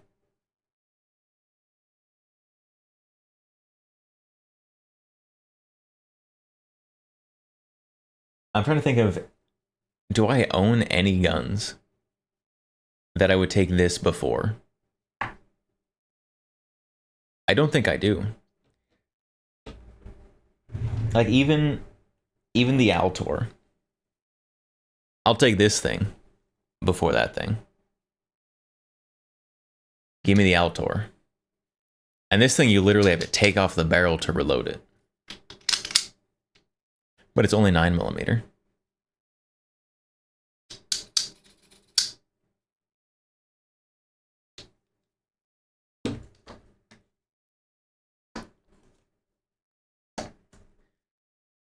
What's the smallest I have carried? My smallest carry gun is just the Ruger LCP. So it's boring. It's a boring carry gun. A lot of dudes will buy LCPs for their small wives because this gun is small and petite, just like my wife. Not realizing that small and petite gun means large, snappy recoil, even though it's only 380. Pet gun, Altor can opener. The Altor. These are very funny guns. This is the Altor Black Vidua. Black Vidua. I don't know how it's pronounced. It sounds French, but these are made in Arizona, which is not a French-speaking country.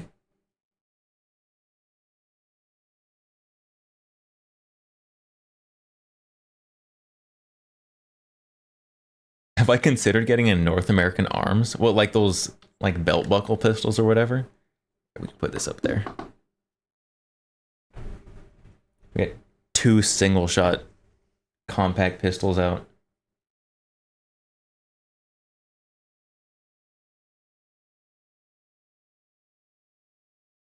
I have not. I have not considered getting those little like belt buckle pistols. Those are very ridiculous. Don't get me wrong, but It's not quite my brand of ridiculous. They're very weird though.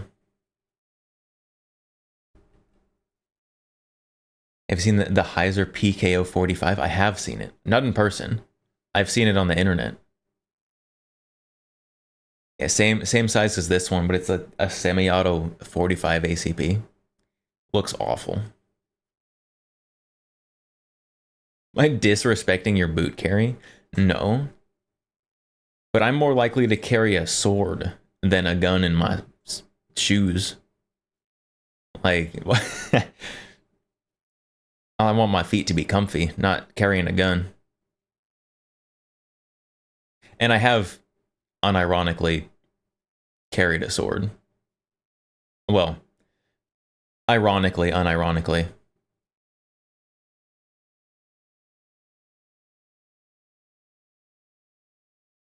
But it's amazing how people don't notice that you're open carrying in 1911 when you have a sword on your other hip.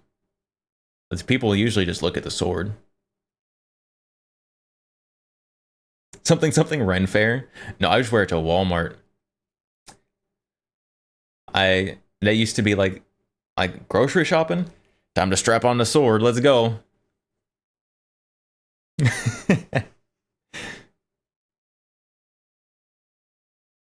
So, peak conceal carry tactic.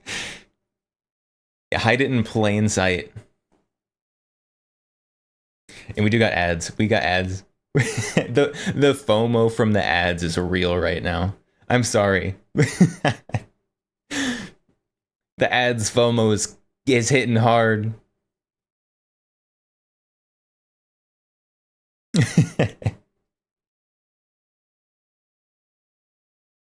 Yeah, I still... The sword is literally like on the floor over there. I mean, it's not like a dirt cheap sword. It's not a fancy sword either. It's got a good cutting edge. So theoretically, could it be used in self-defense situation? Yes. Would I want to? Absolutely not. Nothing like carrying an ARP and katana. An AWP. Yeah, so I don't do it much anymore. There was a phase, like, grocery shopping. Alright, got the waifu 1911 on one hip and the sword on the other hip. Off to Walmart we go.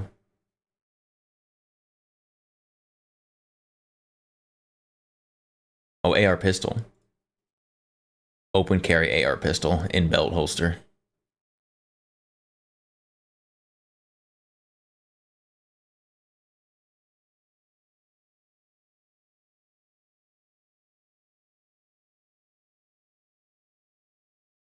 I don't think I've seen an AR pistol holster. I have seen like a Draco holster.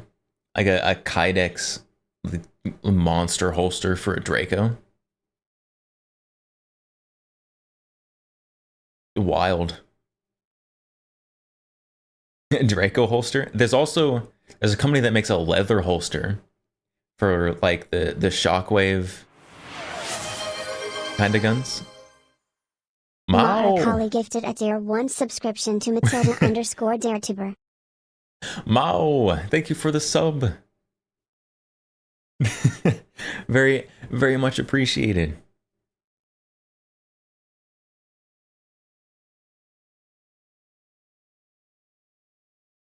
There's a company that makes see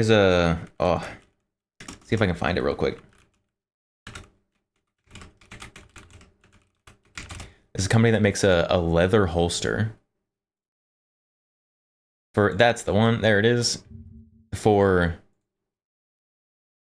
like the Shockwave kind of shotguns. It's like Shockwave mare's leg sized guns.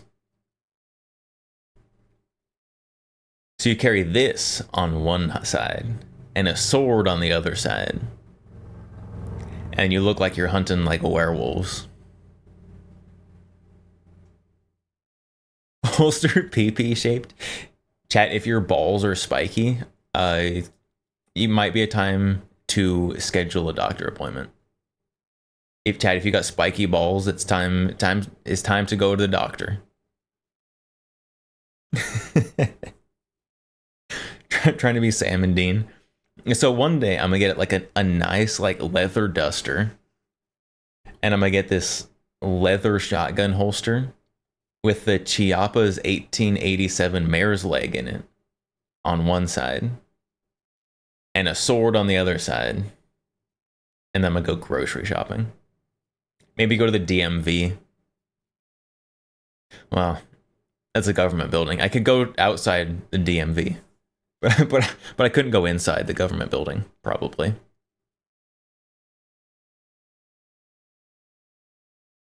We go to Taco Bell. If you go to a restaurant, you gotta have like stool chairs. You're gonna have a hard time sitting in a booth.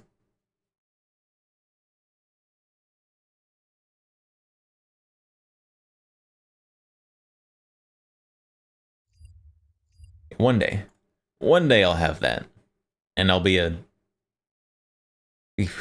very recognizable. It'd be something.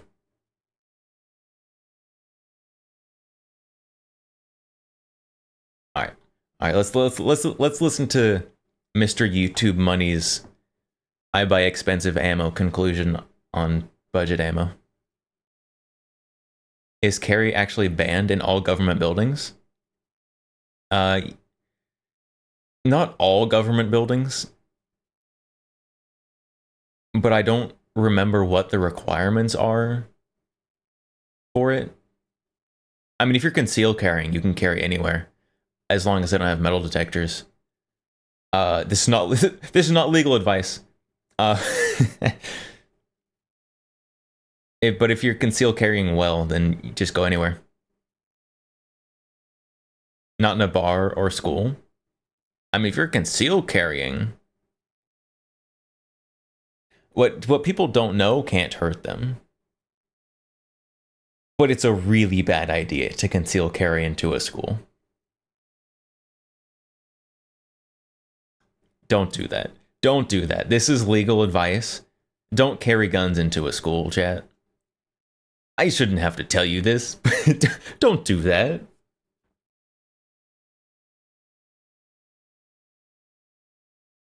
Is worth the price of my eyesight, my face. Something has to change. And guys, we don't have to tear down this company. That is the exact opposite of what I want. But I do want to hold them accountable for making a product that is safe. So yes, this is going to be a little bit contentious of a topic, but here's the thing. It is contentious. He's a little contentious. And we have to hold these manufacturers accountable because it's the year 2025. Guys, billfolds are tightening up and people just...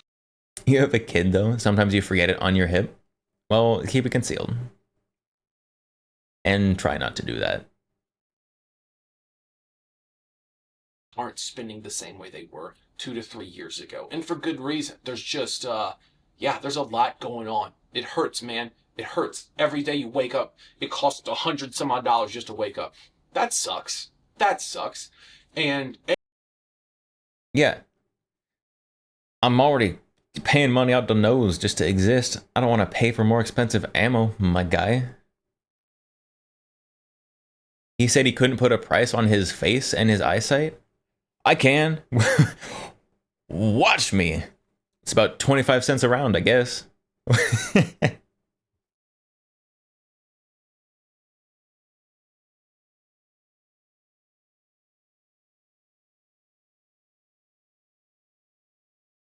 AAC Ammunition is making very affordable, very attractive price stuff. And this helps. This definitely helps. But what doesn't help is it potentially being a liability. We have to ask ourselves, is the juice worth the squeeze? And in my opinion, I don't believe so right now.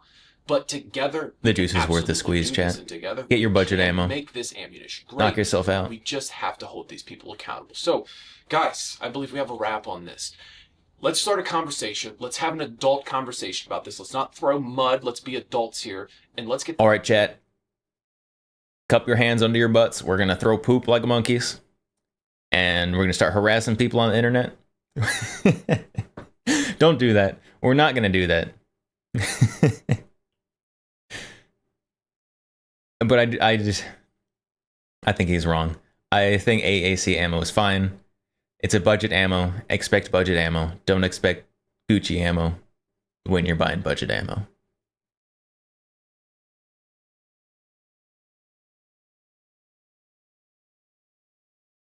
Notice expensive ammo is best for personal use, cheap for range. Yeah, I mean, if you're looking for self-defense ammo, get good ammo. If you're looking for self-defense, home defense, whatever, get the nice stuff. And if you're going to the range, whatever. Who cares? No one. If you've got a malfunction at the range, clear it. If you got a pop primer that's in your fire control group, okay, dump it out. You can take care of that. That's all right. Look up designs for poop cannon. It's like a potato cannon. Oh, that might turn it into more of a shotgun. Maybe like a mist blaster.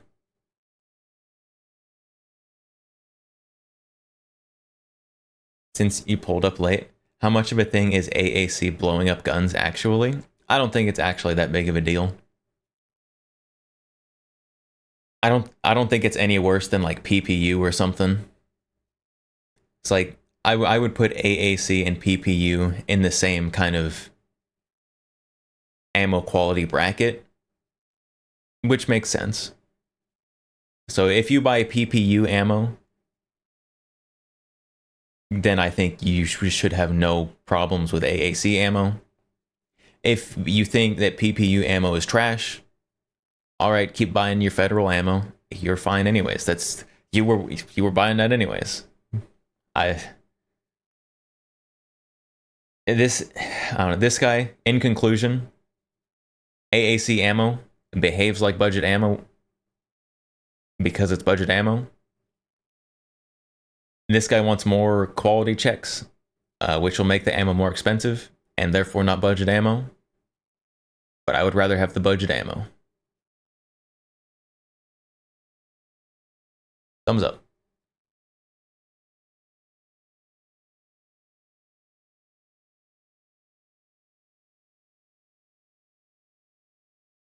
This stuff right, because if we can, they're on our side. They're on our team. AAC is on our team. I promise you guys that. They're not out there to get us or anything like that. Nobody is. Yes, are they in business to make money? Sure. Just like every single one of you are in business to make money. You sell your labor to your... Wait, chat, I'm supposed to be making money? Making money? I'll just spend it all. Wait, I'm supposed to be making money out here? boss, or you sell your labor to a customer to make money, to feed your family, to keep a roof over your head. So no, they're not the bad guys at all. We just got some tweaking to do. We just got a little bit of quality control that we need to pump up. And once we get there, You'll get paid to shoot? We have got Not me. a friend in the 2A community. So JD's and Letterman, we'll leave you with that. As always, Stop. run your gun. And I'm trying to pause the thing. So I started a YouTube. So I can pretend like I might get paid to shoot at some point.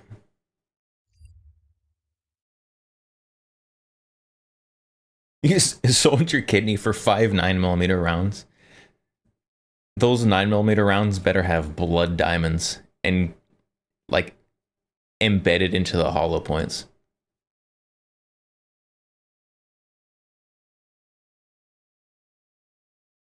All right, I've gotten a little behind on chat. Oh, you carry full-size Glock 17? You should upgrade to a 17L. Be a Giga Chad.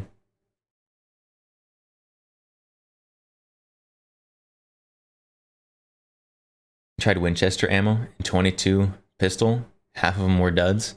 Yeah, 22 I would recommend AAC, because even a Gucci 22 round is still way cheaper than not 22. Squid rounds, like Despicable Me, and the guys shooting squids around.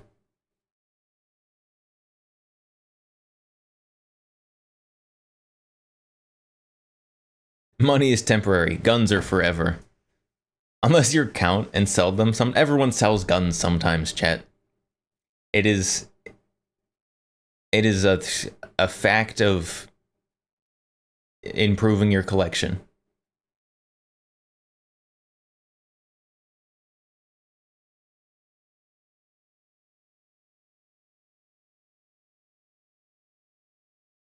Spend hella money and carry a Glock 18. You've got to spend hella money to carry a Glock 18. You know how many different FFLs, SOTs, and licenses and whatnots you got to have to carry a Glock 18? You got to be like independently wealthy to do that.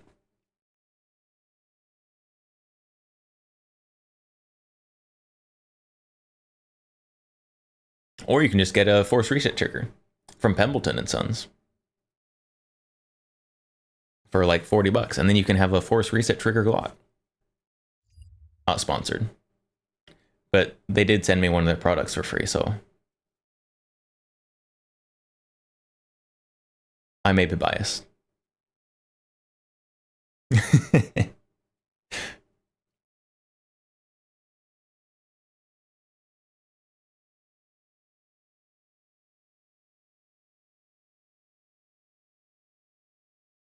Looking to Aguila. Yeah, if you're looking for budget 22, Aguila is probably one of the go-to. Got your license right here, Pants Grab. The Ron Swanson. I have a license. Just a paper that says I do what I want. I think that holds in a court of law. Nothing illegal if you're rich is true. If you have enough money, nothing is illegal.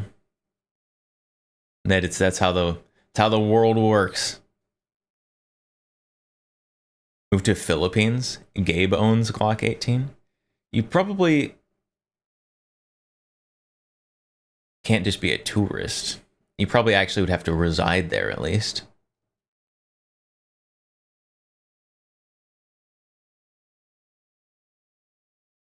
Aguila 36 grain 500 box is nice. They're dirty, expect to clean. Most 22 is very dirty and should be expected to clean.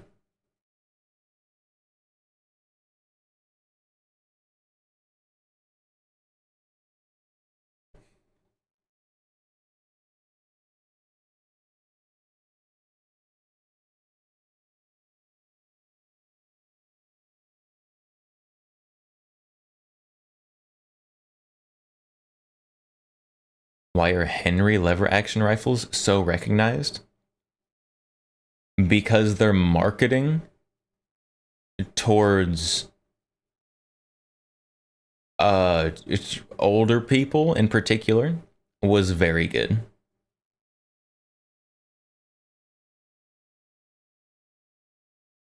The Henry was very good at marketing. So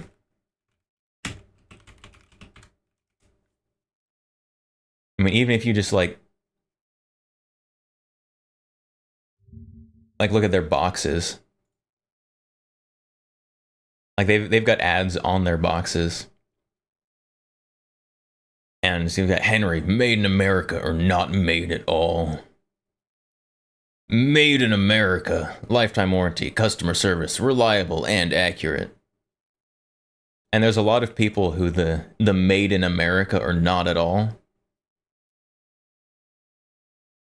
That really speaks to some people at a spiritual level.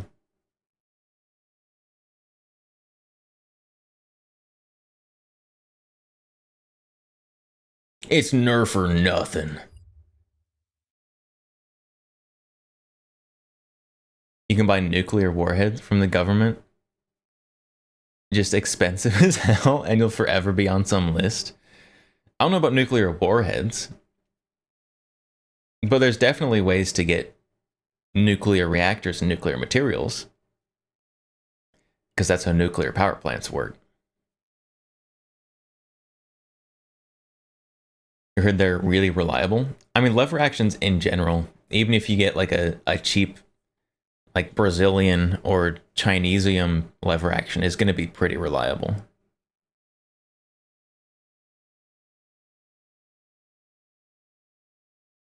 Mount the funky retro red dot on the Tavor. You're lucky this red dot is so easy to switch over and that it's not zeroed. That's fine.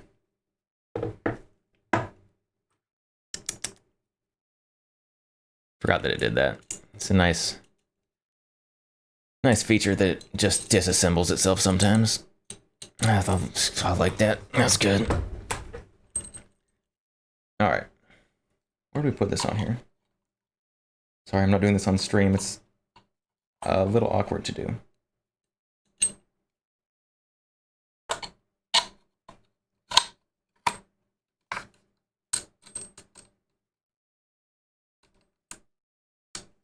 Come on. Don't fall off again. Thank you.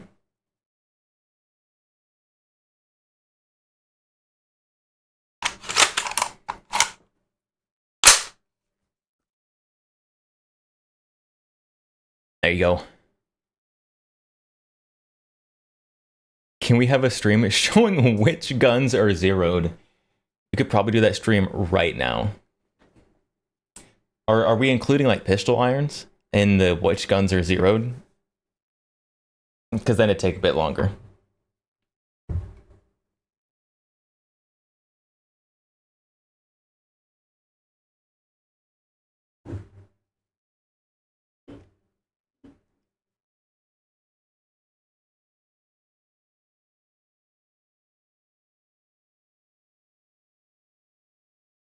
Late hopping off for sleeps. All right. Good night to Mao. Sleep well. Thank you for the gift sub.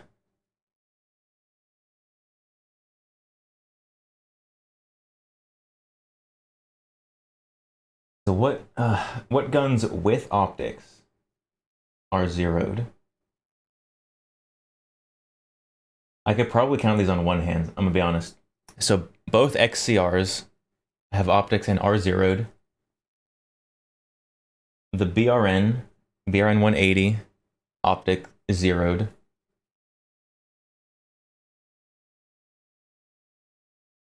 The Taurus CT9 actually, it currently has a zeroed optic on it.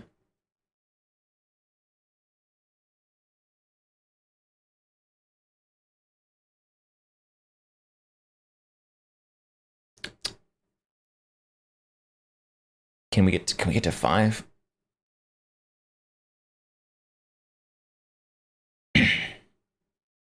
Oh, my carry gun, my SIG P365 has a zeroed red dot on it. There we go. We got to 5. I have 5 guns with optics on them that I'm confident are zeroed.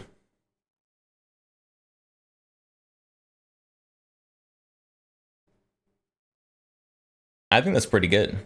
All things considered, I think that's pretty all right.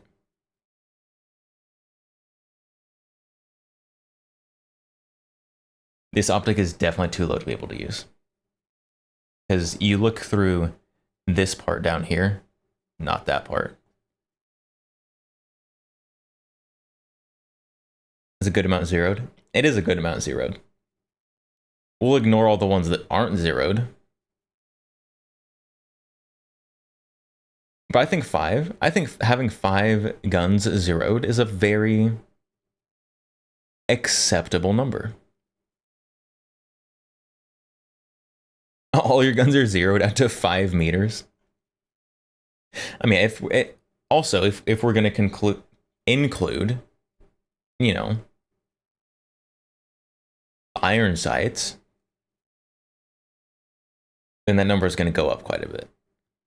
Because I've got a lot of guns that just have irons on them that are zeroed.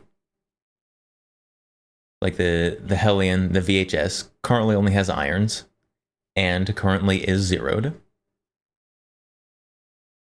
So there's quite a few like that. Obviously, shotguns, they're probably all zeroed, you know. There's just a bead on there, right? Well, kind of.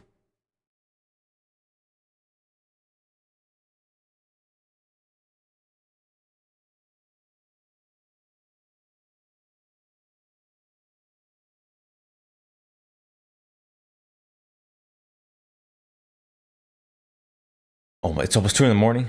Chat, it's almost 2 in the morning. Oh my goodness. Oh no, it's 1:30. Still pretty late.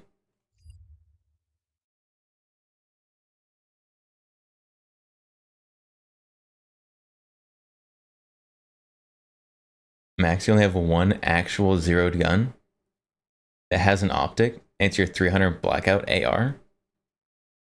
Oh, it has a suppressor. If it has a suppressor, that's probably a very good gun. Very fun. Would I buy an RFB? I think the RFB is super cool. I would be much more likely to buy the RFB Hunter.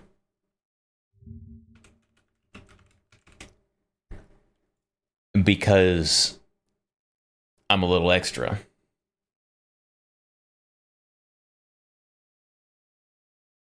So the RFB Hunter, I want a good picture of it.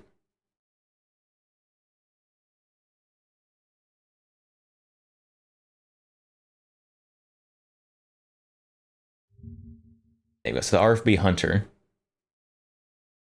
This one's all outfitted with a bunch of stuff. But it has a longer barrel.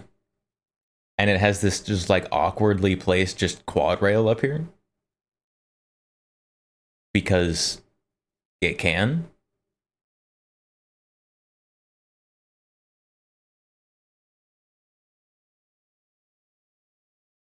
It's past 2:30 for you. It is past 1:30 for moi. It doesn't have to look good, just functional. So here it is, just as standard, just with long barrel. Honestly, man, now I looked at it. Now that I look at it, it looks like the P90 and like the other like the sub guns, little PDWs that have the long barrels.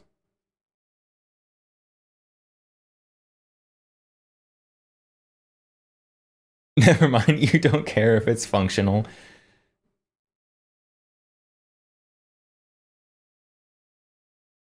And I may have just accidentally changed my mind about that one. Hideous leave it to Celtic to ruin their designs. The Hunter's been out for a long time. And I mean, with the funny quad rail on it, it's still funny looking.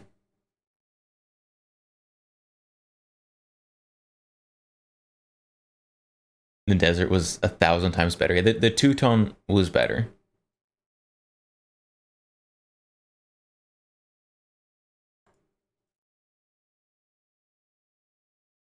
But see, now that I'm looking at it a little more, so it's the barrel 18.5 inch.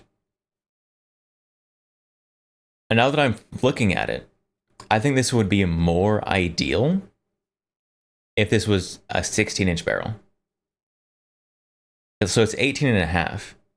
Cut that back to like 16. So instead of making it longer, make it shorter. I think then we're cooking. Why specifically the Hunter? I don't think the Hunter specifically anymore. I changed my mind. Changed my mind, chat.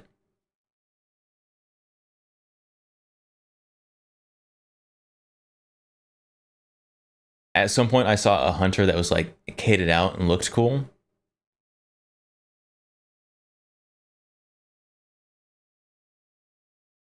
But I think this one, take 2.5 inches off the barrel, I think that'd be better.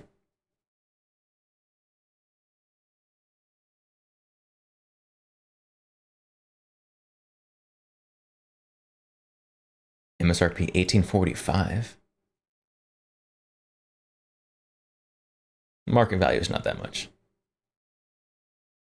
See that from this angle,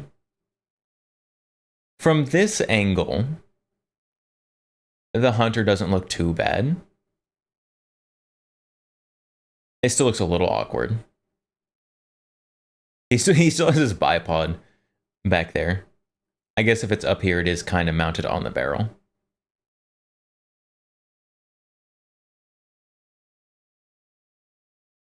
Two and a half inches is a lot to some people. 2.5 inches is a lot. Like, don't just listen to like some people. 2.5 inches is a lot to anyone. Like 2.5 inch difference. That's a lot. Like if you've just got like a standard like Glock 19, like 4-inch, and you add 2.5 inches to that, that's 6.5 inches. That's way too long for a Glock 19. Like, it's crazy. It's too much.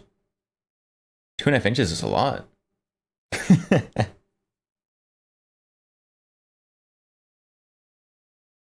Resident Fumo aficionado has an RDB that may be looking to sell.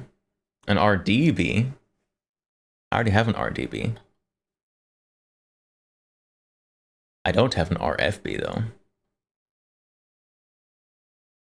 You'll carry a long boy Glock? Better hurry. I'm not going to tell you to panic buy one, of course. But Glock did just discontinue all of their long models. So the 17L, 34, and 20, all gone. Also the long 40, which no one cares about. That one's gone too.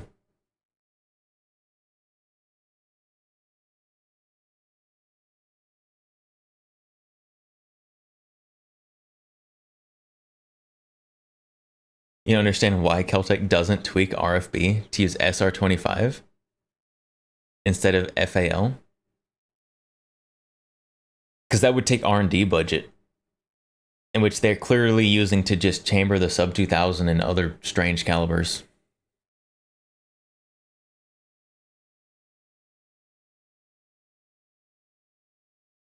Yeah, changing this to take AR-10, SR25, honestly, even like G3 mags. If they let it take G3 mags, it'll still eventually run into the problem that FAL mags did, which is they got expensive. But he's an RFB he's looking to sell. Yeah, but see, unfortunately, we're going to run into that problem again of my budget's a little tight right now. So if I'm gonna buy a gun, I gotta sell a gun. SR25 M1, M1A mags. That'd be okay. It'd be better than FAL mags.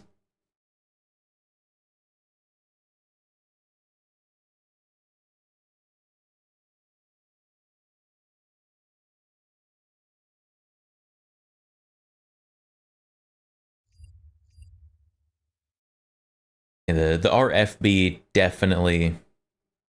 Keltec needs a Gen 2 of that rifle, desperately.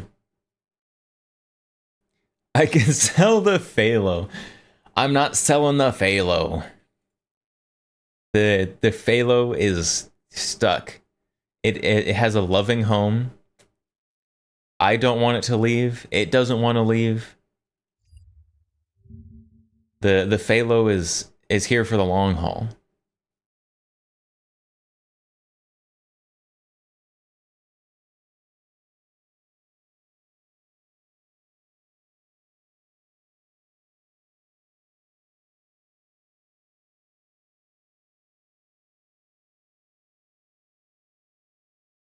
Everything has a price on it. That's true. Everything does have a price.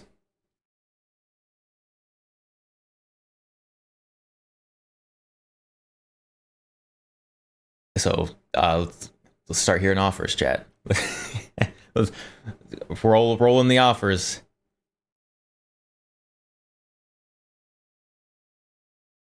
The price unfortunately is not going to be a price that's worth it for you, because DSA is still making them. You could literally just buy one.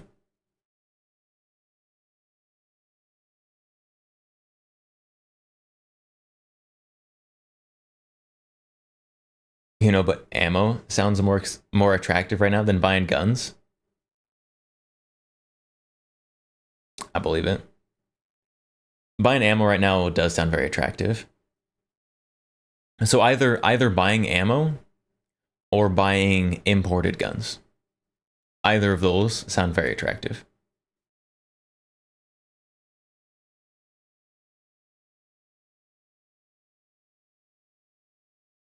He's weird, wants mine. You want me to sign it for you? That'll be an extra charge.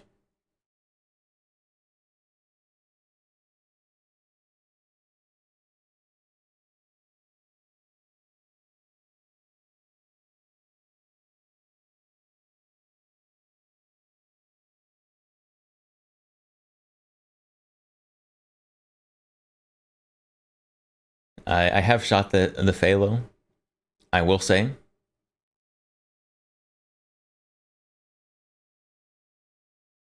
It's very nice. It is a very nice gun to shoot. You want it because it was a steal of a price? Sniped out from under you. Sniped out from under you. I waited like a week to buy that after you shared it in a public Discord. Sniped it out from under you.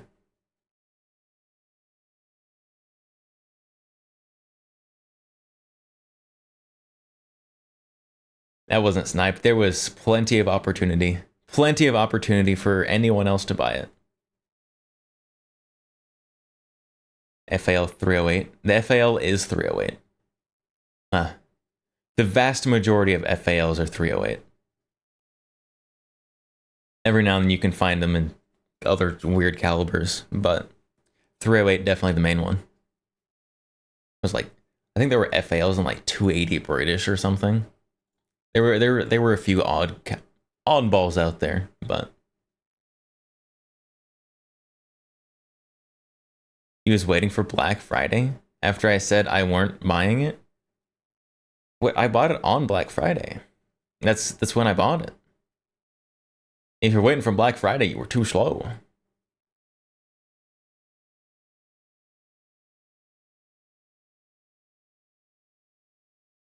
Wish you had money for guns. You just bought a new truck.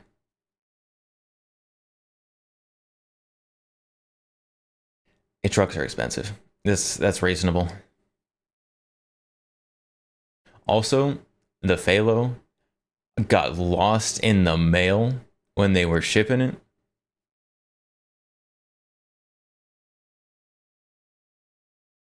I was not a fan of that. that was bad for my mental health. Lost for like a month and a half, 2 months maybe. Yeah, it was like 2 months. Because I bought it on Black Friday. And I got it like right before Christmas.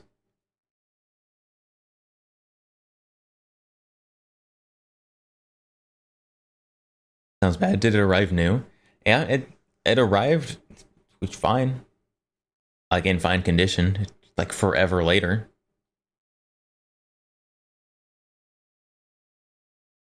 Spent $2,500 for a sound system for your truck. You could have bought an XCR with that money. It's a lot of money for a sound system.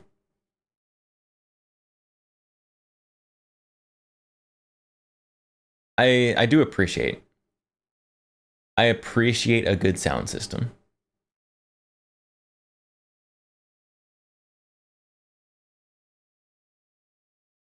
But I'm not going to pay for one.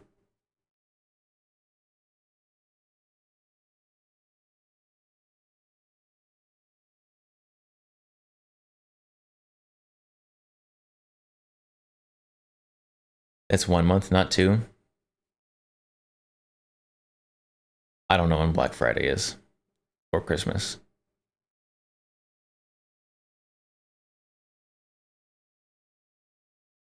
It was forever. However long it was, it felt like forever. It may as well have been years. Time is a construct. Time was invented by clock companies to sell more clocks.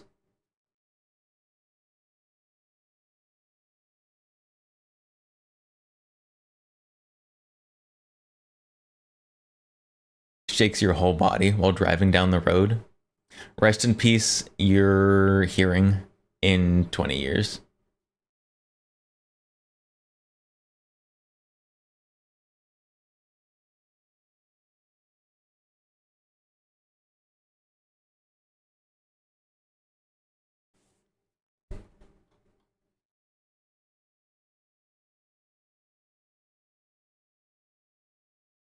All right, chat. All right, chat. It is nearly 2 in the morning.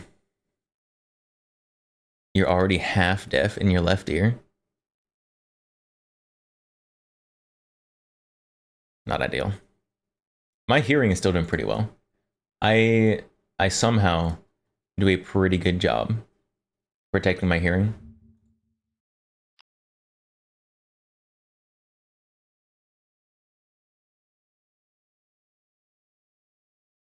Especially for Deploying reinforcements. like how often I go shooting and stuff. Mr_Alex_Raven just followed. Mr. Alex Raven, thank you for the follow. Welcome. How is it going?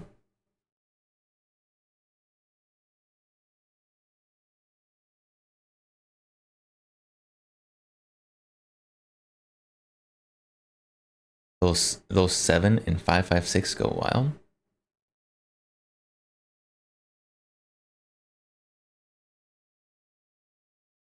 And we are unfortunately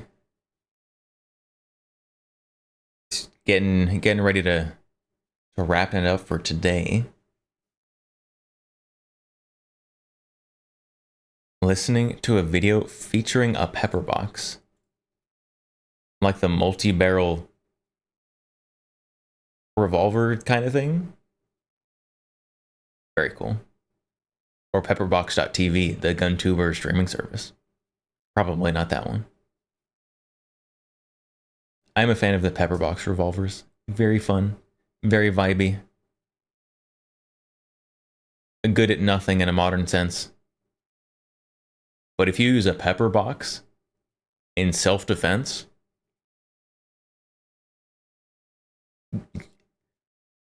huge style points.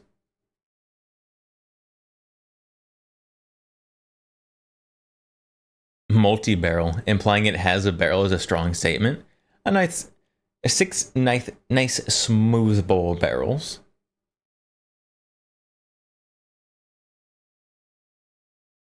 Remember, going to a new city and buying a replacement gun is faster than reloading. I've always thought it would be cool. I don't have the money or the willpower to do it. To get like a bandolier just aligned with like pepper box revolvers or single shots or something. Like this cool single shot black powders. Just like a whole bandolier of them. Like 8. 8 of these things. And then just loose them all, one after the other. 3 to 5 business days to reload, but it'd be really cool. The pirate New York reload on people. Hey, you shoot one, just discard the gun, pull out the next gun. It's perfect. Actually ideal tactically. You can even throw the gun to disorient.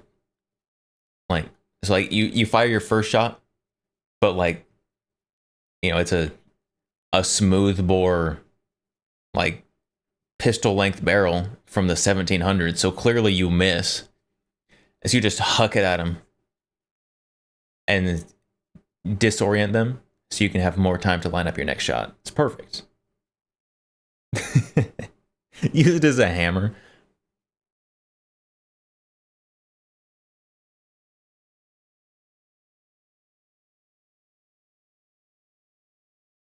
What was the patch company from earlier?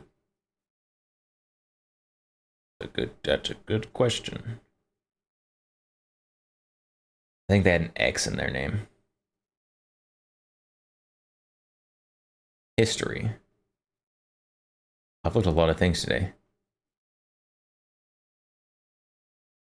Before that, was it before that? Before that, Pandora X. Pandora X was the patch company.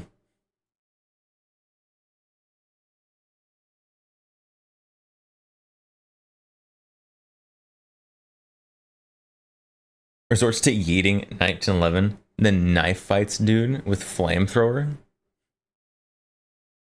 That's why flamethrowers need bayonets. In case someone tries to knife fight you.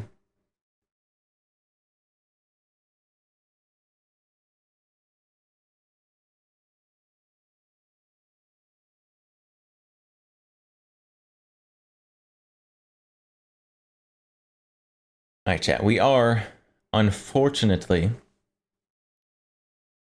gonna have to end stream because I eventually am gonna have to go to bed. Because as cringe as it is, I do have to wake up tomorrow, I guess today technically, to do things. Very cringe, gross, how dare he. But we do have to end stream. So we are going to raid out. We are going to be raiding someone specifically. It's not very often I know who we're going to be raiding. But we are going to be raiding Razorwind because it is birthday. And that just seems correct. So we are going to be raiding out because birthday. So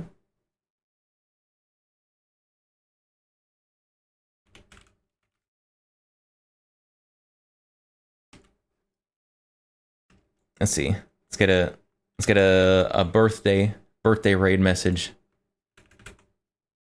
Birthday raid message. Because it's his birthday and we're raiding him on his birthday. So you can grab the birthday raid message if you are subbed. If you're not subbed, you can either grab the generic not subbed raid message or substitute emotes or whatever you want to do. But we're going to be raiding out. I will be back tomorrow with another stream. Stop raid.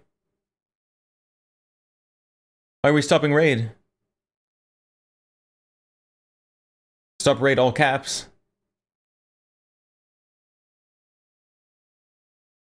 He ended? Really? He ended already? What? I was just lurking in his stream. Oh my goodness. But that was like a 1 hour stream. What? I guess it was longer.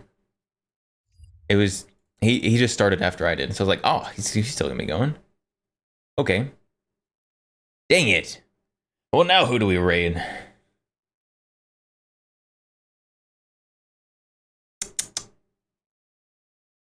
Man, the one time I had a plan for who to raid, and it's gone. Fallen through. Unbelievable. Raid Cleo? Oh, that's true. Cleo was one of the Phase Connect invaders, right?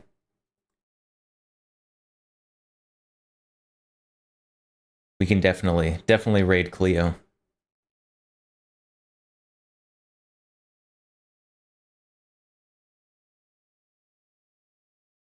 Cleo Aite. Currently playing Star Wars Dark Forces Remastered. Alright, so we're going to raid Cleo. Everyone forget your birthday raid messages. Because it is not Cleo's birthday. So grab the appropriate raid message. Or don't. I guess you can wish her happy birthday. If you so desire. But I will see you all tomorrow. Tomorrow's stream will be standard stream time, probably. So I will see you all next time. Goodbye, Derez, Matilda, not the BAFTA, Bambi, Majestic Potato, Max, Mr. Alex Raven, anyone else hanging about, lurking around. I appreciate you all very much. And until next time, I will see you next time. I'm going to bed, so good night, sleep well,